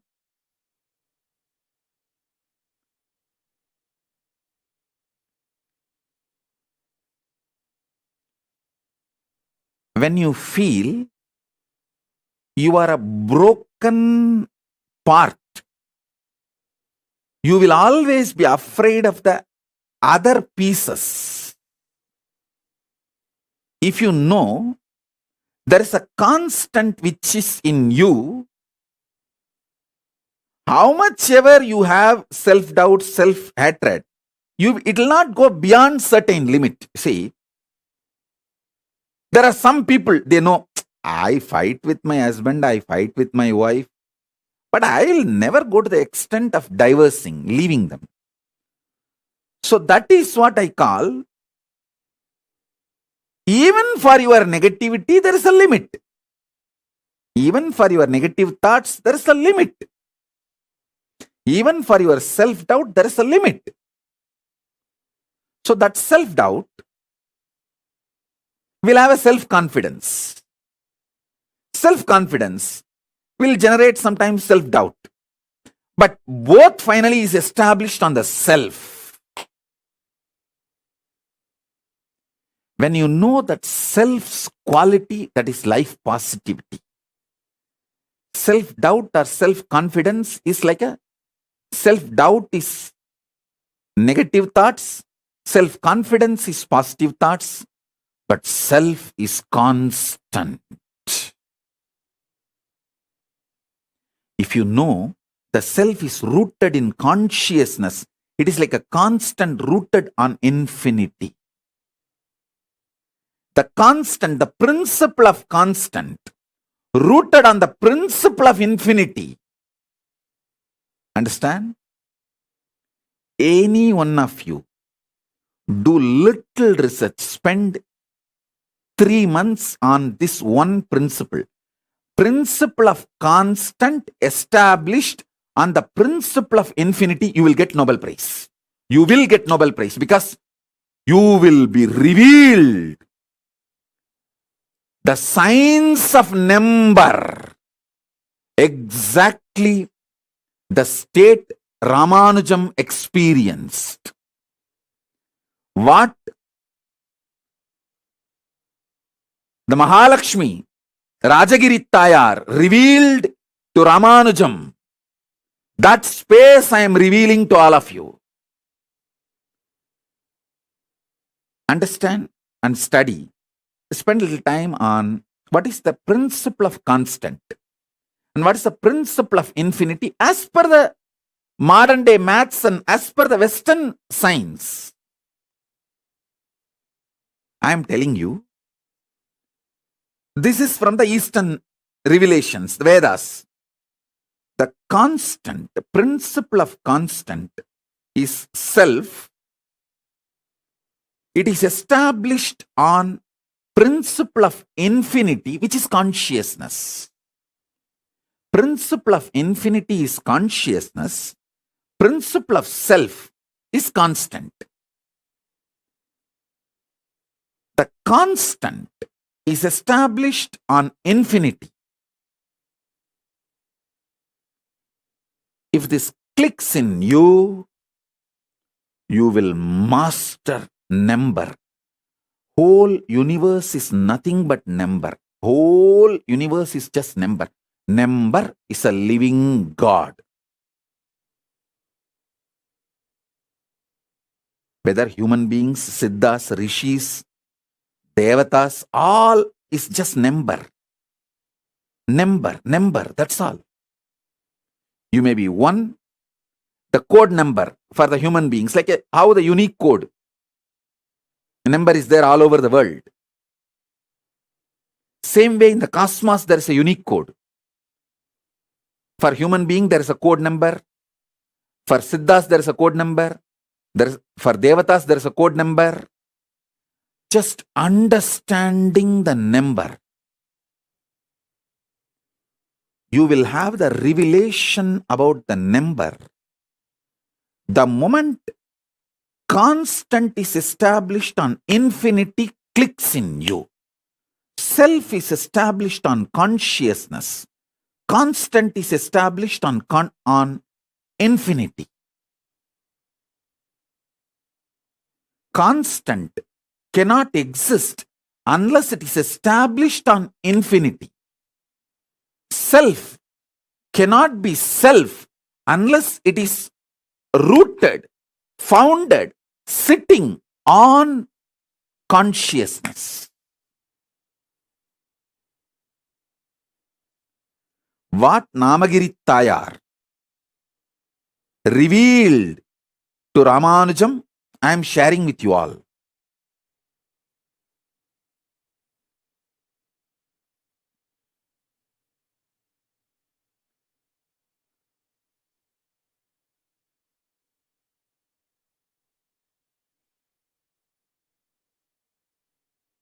Sri Shivanyana Swarupananda is asking, how does Shraddha relate to someone who has performed Maheshwara Puja for themselves? Shivanyana Swarupa, listen. All Hindus listen. If you have performed Maheshwara Puja for yourself, when you reach Kailasa after death, I will not let you be without food and water. I will not let you starve. But if your next generations don't give you Shraddha, you will not have social respect in Kailasa. You will not be treated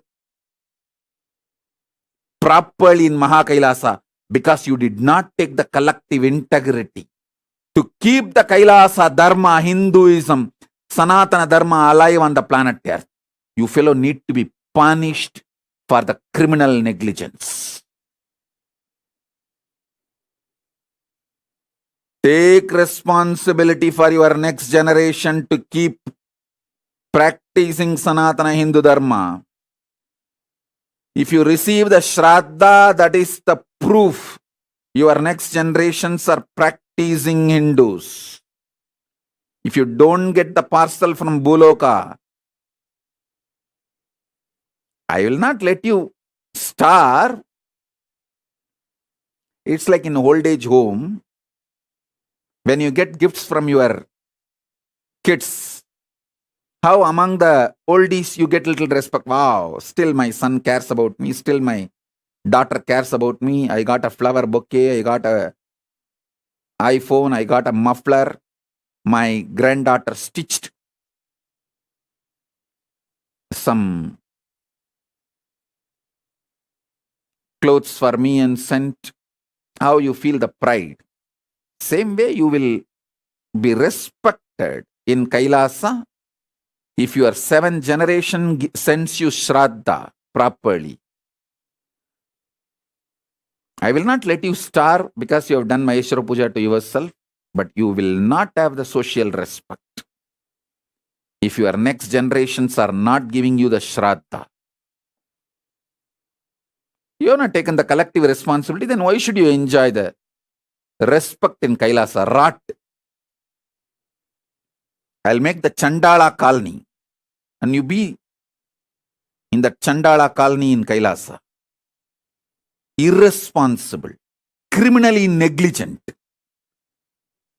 You will not be starved, but criminally negligent Chandalas did not bother to inspire, bring up the kids to live the Sanatana Hindu Dharma. Just gave birth like a pig. Used the other body for sexual pleasure and gave birth, but did not take the responsibility to transmit this great cosmic science and bring them up, dumped them. Then why should you have a respect in Kailasa? Be in Chandala colony. Separately, criminally negligent Hindus will have a separate colony, separate place.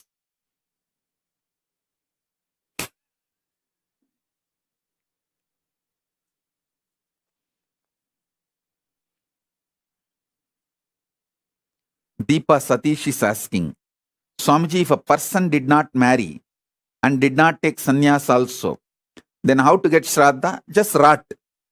Either you should marry properly and keep that family tradition continue, or take sannyasa and that sannyasa sampradaya continues, and sannyasa sampradaya does Maheshwara Puja regularly to all their ancestor sannyasis. For the sannyasis who were part of the sampradaya and left the body. So either one way you receive the Shraddha. If you have not done both, then rot. You have no liberation, you have no mukti, and you have no place in Pitruloka. Be in Batala, dark worlds, and rot. And don't try to use me or try to get any support from me for your criminally negligent lifestyle. Don't try to be like a neo-Hindu. Oh, Swamiji, please don't be so harsh and strong on us. You just tell us, give us some consolation. It's okay. You can chant Rama Rama 2 times. You can chant Krishna Krishna 3 times. You can chant Shiva Shiva 4 times. That is enough for your liberation. Actually, you don't even need to chant the 2nd time Shiva or 2nd time Rama. Just 1 Rama is enough for liberation. If you have that kind of an initiation and conscious reality. And when you don't have that conscious reality and initiation, don't try to use those statements to justify your criminal negligence. The shitty neo-Hindus using all the great Vedantic principles to justify their criminal intelligence and trying to teach me Hinduism.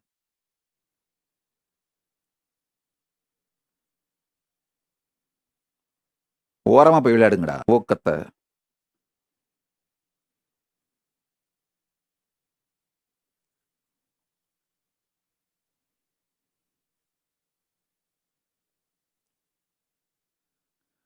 Kela Browserd is asking, what if you don't have a children and you are the only Hindu in your family?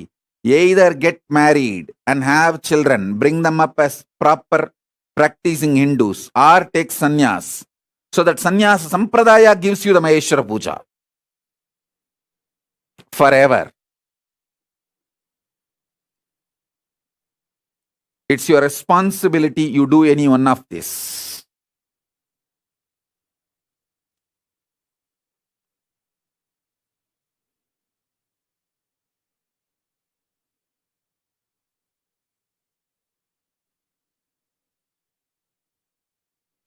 Sona Kamath is asking, is it important to know about our past lives? I tell you, unclutch deeply, you will know about your present life.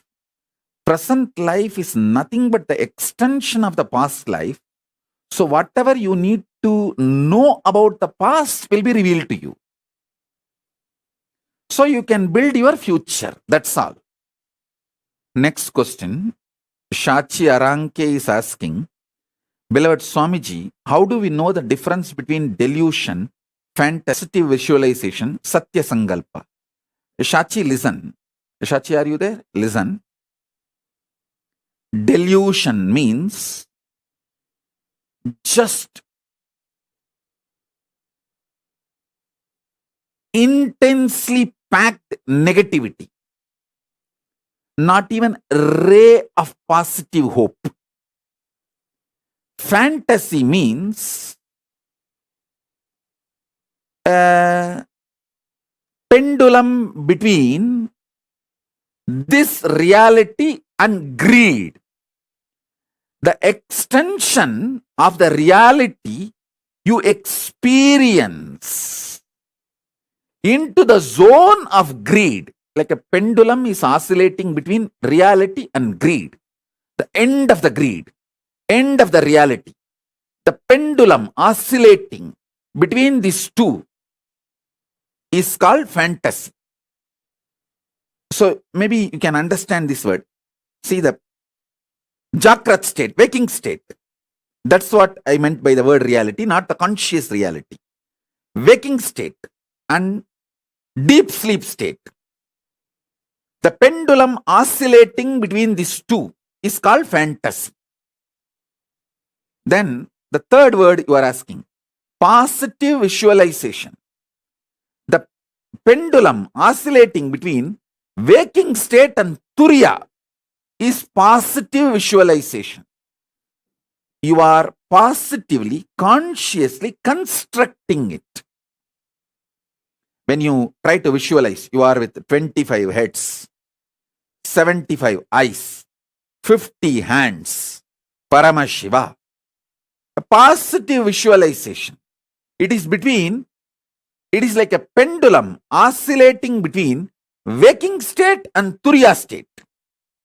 So listen, pendulum oscillating between waking state and deep sleep is fantasy, and pendulum oscillating between waking state and turiya, conscious reality, that is positive visualization.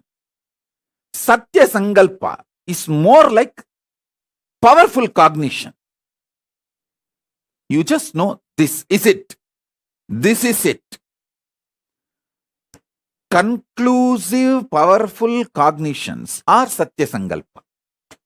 That's all. This is the definition of these 4 words.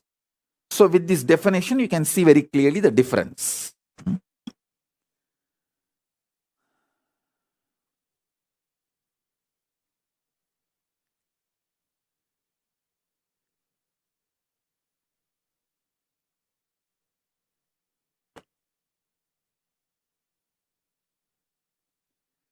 Mohit Gupchandani is asking, Swamiji, weak nuclear force is able to change the charges of particles via beta decay.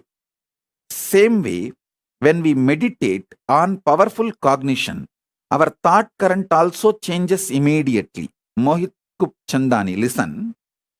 When you actually unclutch not just your thought currents, your liver, your kidney, your intestine, the very elasticity and plasticity of your brain changes. Listen. Youth means whose brain still retains the elasticity and plasticity for the new, exciting, enlightening life, intense life. Youth has nothing to do with based on your date of birth, year of birth.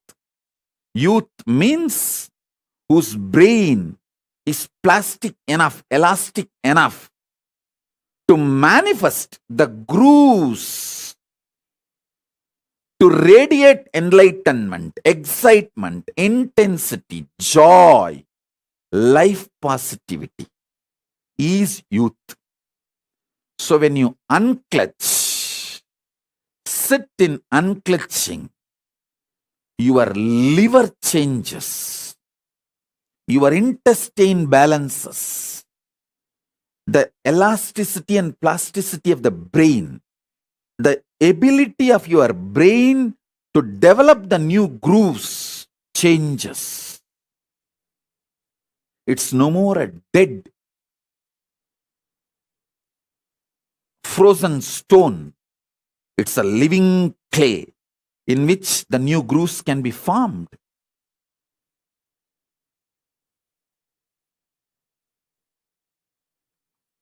Youth is a person who can get inspired, who can get excited, who can really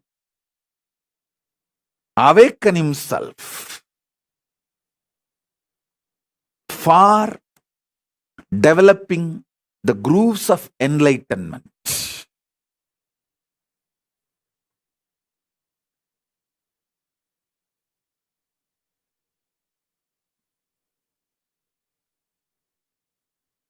Saranya is asking, Swamiji, as a mother, what can I give the best for my kid?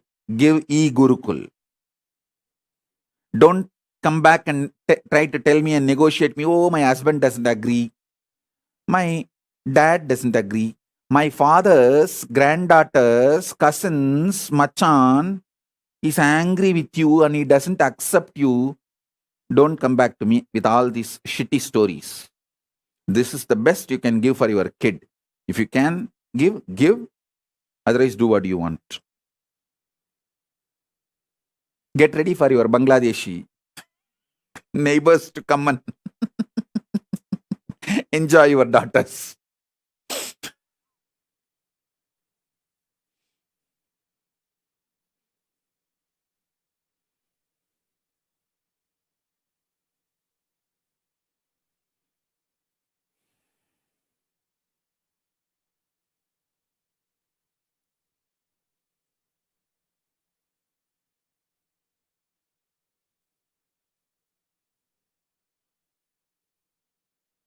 It is so sad. Even though Hindus lost the whole Akhanda Bharat, shrinking in such terrorizing speed in last 100 years. And still these fellows are, oh, Sanatana Hindu Dharma cannot be destroyed. It is Sanatana means eternal, jing jing, jung jung.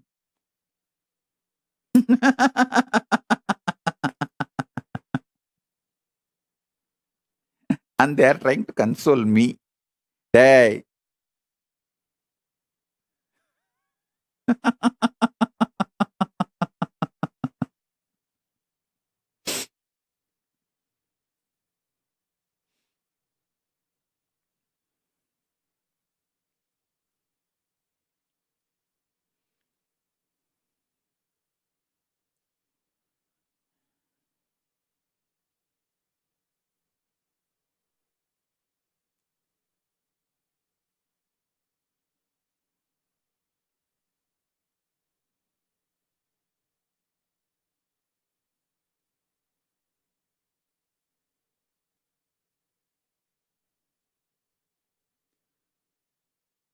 Shalini Viswanathan is asking, can girls give Pindadarpana for parents and ancestors?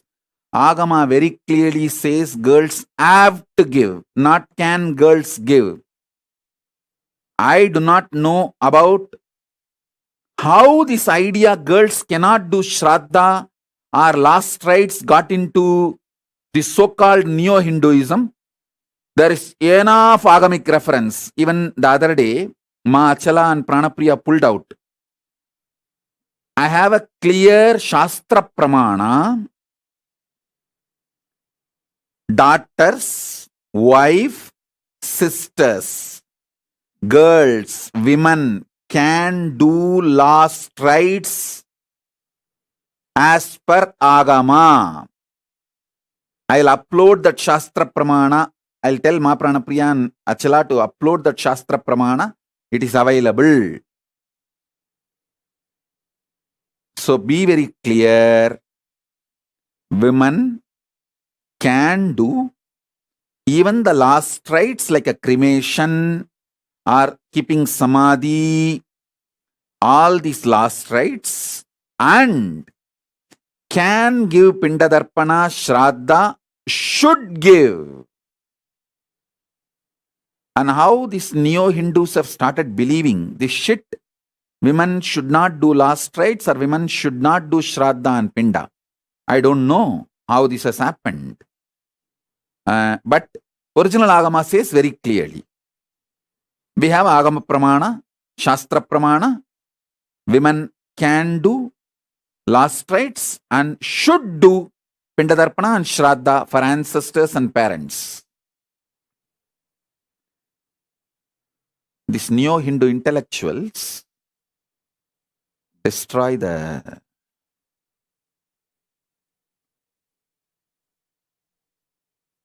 original Hinduism.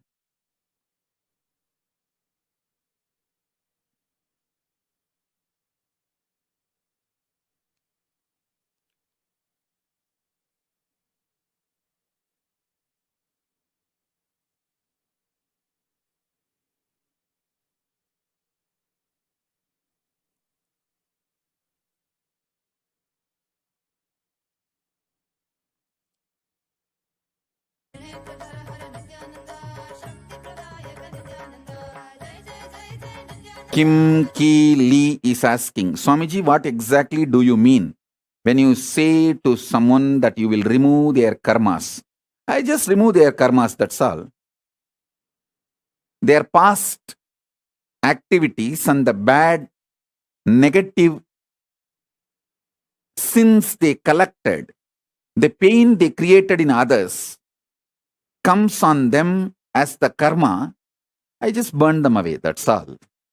All the effects of their past is burnt away. They are freed from the past and the influence of the past and sufferings of the past. That's all. Sharmila Rajendran, how to convert the fear energy to my advantage in everyday life? Simply decide to unclutch. Ferociously unclutch. Arrogantly unclutch. You see how arrogantly you fight with your spouse, husband. How you don't give up. Same way, just don't give up to your fear. That's all. Treat your fear as your spouse. That's it. How you sit and plan even when he or she is not there. What all arguments you should throw when he comes back, when she comes back. See, you spend certain time fighting with your spouse. All the remaining times you spend in preparing mentally for the fight. Same way, don't give up. Don't bend in front of your fear. That's all. Treat it like your spouse. You will suddenly see the fear disappears and it loses power over you. That's it.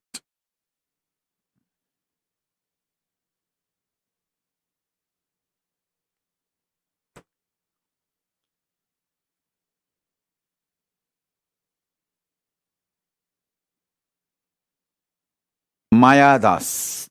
What is the vrata which should be observed for Skanda Sashti to create collective integrity? For that 6 days, all of you who want to do Kanda Sashti vrata, gather in one place, cook together, have only one meal during the sunset. Whole day don't eat anything. Do Kanda Sashti Parayanam 36 times. Sit as a group from morning till evening. That 6 days take off. Whoever wants to do Kanda Sashti Vratam, all of you gather in one place. Stay in one place. Rent a place and stay in one place. From morning till evening. Do 36 times Kanda Sashti Vrata. Means Kanda Sashti Parayanam. Kanda Sashti Kavacham chanting. And evening, before the sunset, have only one meal. All of you cook together, work together, cook, offer it to Subramanya, and eat before going to bed. Late night, do Rudrabhishekam. Listen, in Hindu tradition, in Agamas, doing Rudrabhishekam to Subramanya is tradition. Night is the time the third eye of the Paramashiva opened up for the Subramanya to manifest. So night time, do Rudrabhishekam. After the sunset, do the Rudrabhishekam to Subramanya.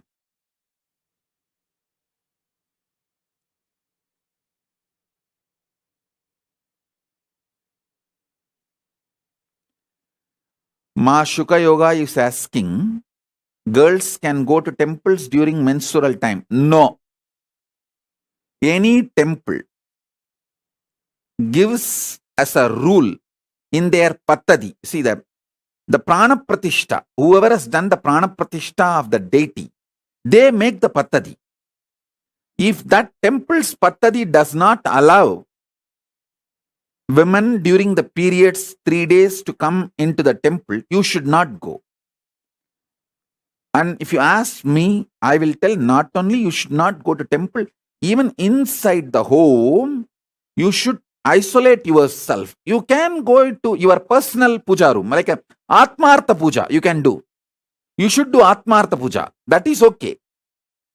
But you can't go to the place where Parartha puja happens. If that pattadis ban you entering, so you should follow the pattadi of those temples. In the house also, you should take rest for the 3 days, should not do anything other than just isolating yourself, and people should serve you for the 3 days.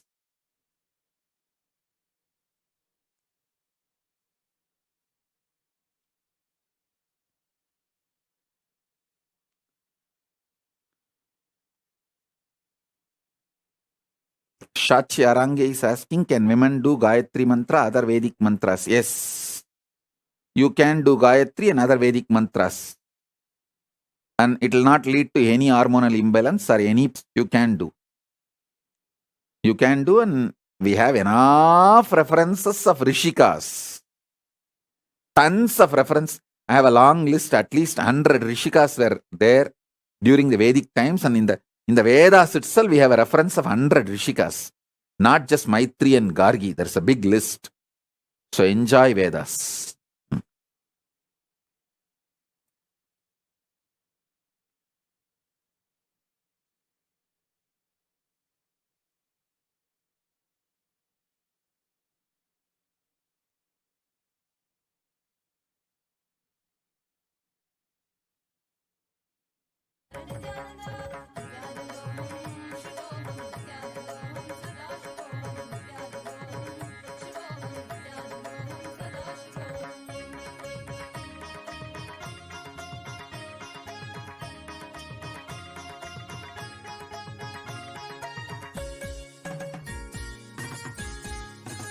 Saranya Tatpurusha Shivashakti is asking, give me spiritual name. Tatpurusha Shivashakti is a spiritual name for you. You took the Samaya Diksha, you got that spiritual name. If you want the spiritual name with Nithyananda, take sannyasa, I will give you. Without taking the responsibility, why are you trying to have the spiritual name? If you say, oh, I can't take a sannyasa, then just be happy with the spiritual name you got with the Samaya Diksha. That's all. Samaya Diksha people, be happy with the Samaya Diksha spiritual name. If you want a spiritual name with Nithyananda, come and become Adinavasi, take sannyasa, then I will give you the spiritual name. See, I do not expect anything from you. But if you commit, stand with that commitment. If not, it is Gurudroha. Because of your commitment, I build the collective integrity to save the humanity from delusions and sufferings and pralaya. You commit and become a part of the ship, and then suddenly you try to switch off the engine, saying, oh, no, I am going. I am not interested in fulfilling. Then it is crime.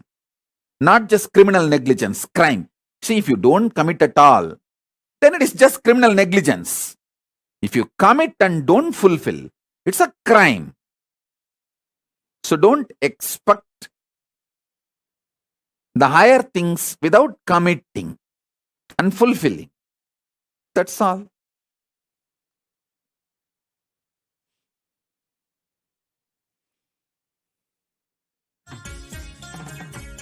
अब देखो ये कैसे देखे पट्टी बंद कर आंखों पे हर बाधा हटा कर सब दूर दूर जो है कह जाएंगे कि सब देखते रह जाएंगे त्रिनेत्र जागरण जो इसे कहते हैं कथाओं में जो सुनने को मिलते हैं कहने में जो लगे नहीं इतना आसान चुश्चुल इतना भी नहीं मुश्किल बात बनेगी संपूर्ति जब साथ है तो आओ एक दीक्षा की तो बात है सारी दुनिया में मगर एक ही इंसान उप्स नॉट इंसान ये है भगवान ओम Ma Durgananda Nitya Durgananda is saying, I am part of your ship.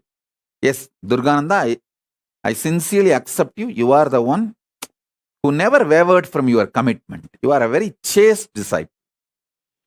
Very highly committed, not only committed and integrated and just waiting for my command. I know. And you are really real. And chaste disciple. True. Not hypocritical, very true. And you are part of my ship. I'll call you to Kailasa soon. See, many people like Durgananda, I have not called them to Kailasa due to logistic reasons. But there are some other just hypocrites. Oh, I give myself to you, Swamiji. I want to cook Kanjipuram idli and feed you physically. Can you come, Swamiji? All of you come to Paramashiva Darshan, Devi Darshan and get answered.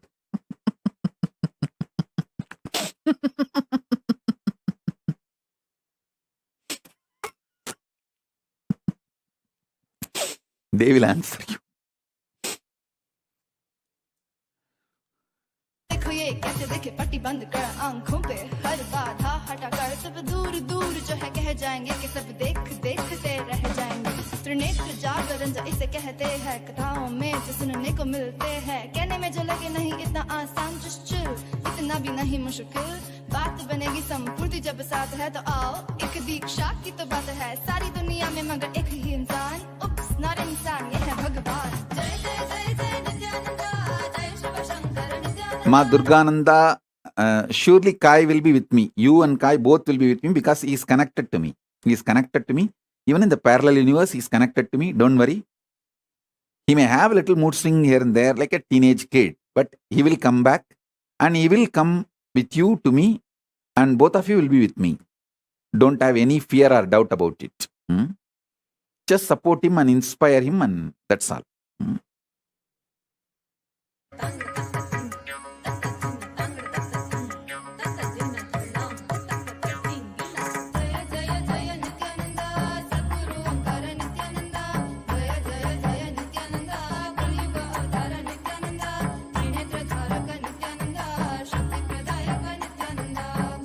Yes, I think. Okay. So, my blessings. I'm planning for every day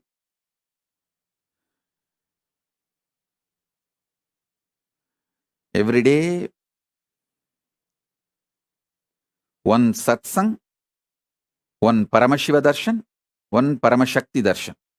3 every day. That's the way I'm planning my schedule. Soon we'll start it. We'll start soon. And Kailasa has got now broadband internet permanently at multi-level. So we'll be able to do it. So with this, I bless you all. Let's all radiate with integrity, authenticity, responsibility, enriching, causing, living Paramadvaitam, Shuddhadvaita Saivam, the state, space, powers, being, super consciousness and Kailasa of Paramashiva. Paramashivoham, Om Nithyananda Paramashivoham, the eternal bliss, Nithyananda. Thank you. Be blissful.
We get you health. We get you ability to build beautiful relationships in your life. We get you direct spiritual support, and we make sure you become wealthy.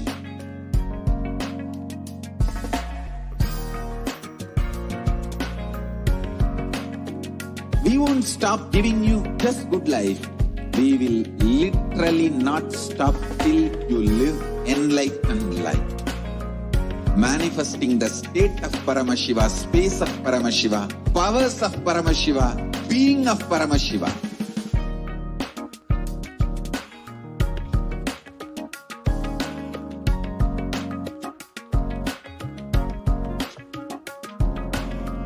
Whole world should become e-Kailashians. I want the whole world to know Hindus have something great to contribute to the world.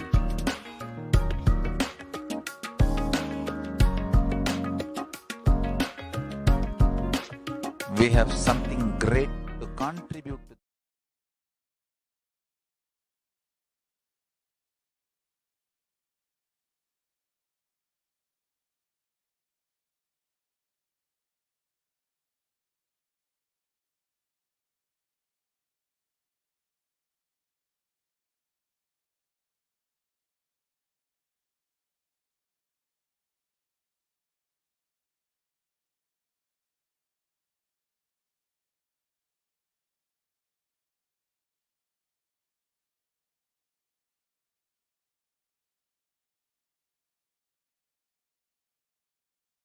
Supreme Pontiff of Hinduism, Jagadguru Mahasannidhanam, His Divine Holiness, Bhagavan Nithyananda Paramashivam.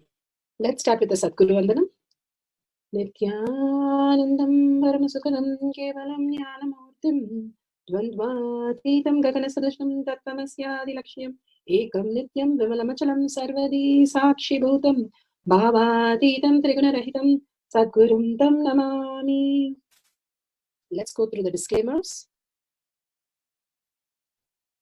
Security measures, video, audio recording. Important cautions.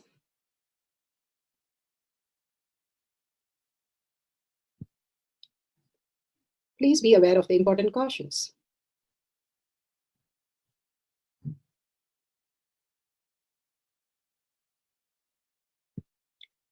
What is power manifestation? Let's hear from Bhagwan himself explaining what is power manifestation. All the 25 states of consciousness, when they happen in you, due to your chemicals and hormones ups and downs, it is powerlessness. When it happens in you, out of your free will and consciousness, it is powerfulness. That's all. When you fall into sleep, it is powerlessness. When you enter into sleep, it is powerfulness. When you fall into dream, it is powerlessness. When you decide to dream, it is powerfulness. So I have added the ultimate powerfulness, Turiyatita, in your whole being and doing, manifest all the powers. Understand, power manifestation is nothing but cognitive shift. It is not work. It is cognitive shift. Understand? It is just cognitive shift. It's not work. Work is a 4-letter word. Power manifestation is cognitive shift, playing with life, playing with being alive.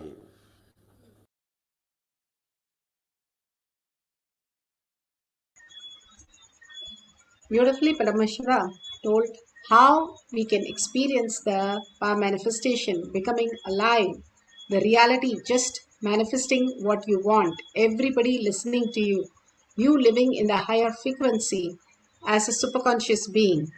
It's a science because millions have experienced that, and each one of us can experience it. Science of power manifestation is authentic, time-tested, scientific, and foolproof. The Pramanas gives the evidences to give us the cognitive shift. Shastra Pramana, the eternal, unchangeable truth revealed in the source scriptures, the Vedas and the Agamas. Apta Pramana, the experience and the results of the Aptas. Aptas are the Rishis, Munis, Ganas, Nayanamas, Alvars, Siddhas, Yogis, Devatas, all of them who are the authority of Hinduism, who have manifested all the powers of Paramashiva. Atma Pramana, account of His Divine Holiness, Bhagwan Nithyananda Paramashivam, this millennium's avatar's personal experience of our manifestation, Bhagwan's very own Leelas.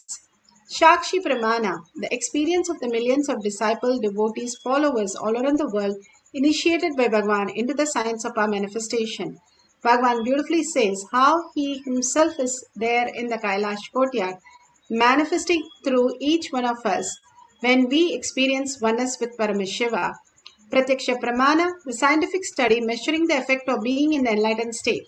Bhagwan Paramashiva has beautifully documented all that in the Avatar Shastra, how the science is reflected in each of these powers that is manifested, and how our brain can manifest the superconsciousness.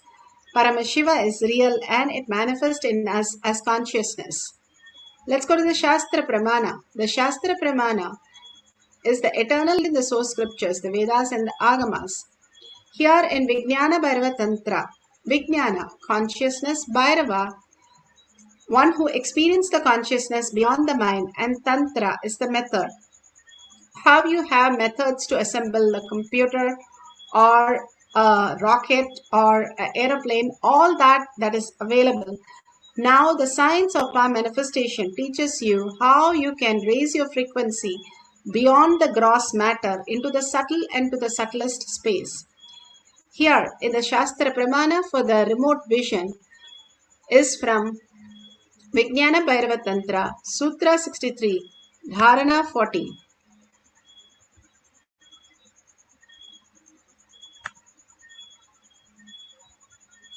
So let's go to the Shastra Pramana. The Shastra Pramana for the power of remote vision is taken from the Vijnana Bhairava Tantra, Sutra 63, Dharana 40. Sarvam deham chinmayam hi jagatva aribhavayet yugapan nirvikalpena manasa paramodayah. Sarvam deham chinmayam hi jagatva aribhavayet yugapan nirvikalpena manasa paramodayah.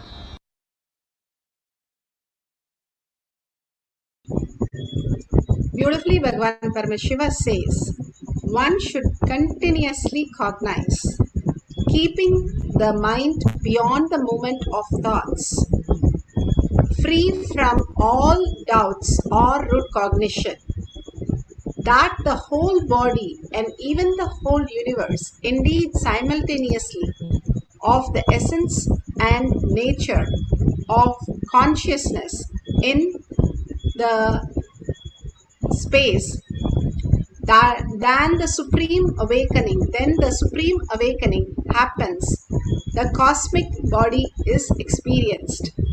All that Bhagavan beautifully says, how you can experience the higher cognition when you continuously cognize the inner space, the higher reality. How Bhagavan said, from the dream state to the deep sleep state to the dream state, to the waking state, to the Turiya state. When we get into the Turiya state, the initiation, the blessings becomes reality. As long as we are deluded in the outer world, continuously, we are only in the sleep state, only the dream fantasy. Only when we decide to wake up the higher reality, Paramashiva is real, then we wake up to the higher reality, that consciousness becomes reality. Simply we experience the higher space. How when somebody leaves you, or something you lost, or something is missing, if it is such an important thing part of your life and you lose it, how it creates an empty gap in you. That is because of how you have clutched in everything. Every word, every thought, and every emotion, every feeling, we are clutched. So when something is forcefully removed from us, then we feel the emptiness, who we are in the actual space. How in the deep sleep you feel completely empty when everything is removed every single night.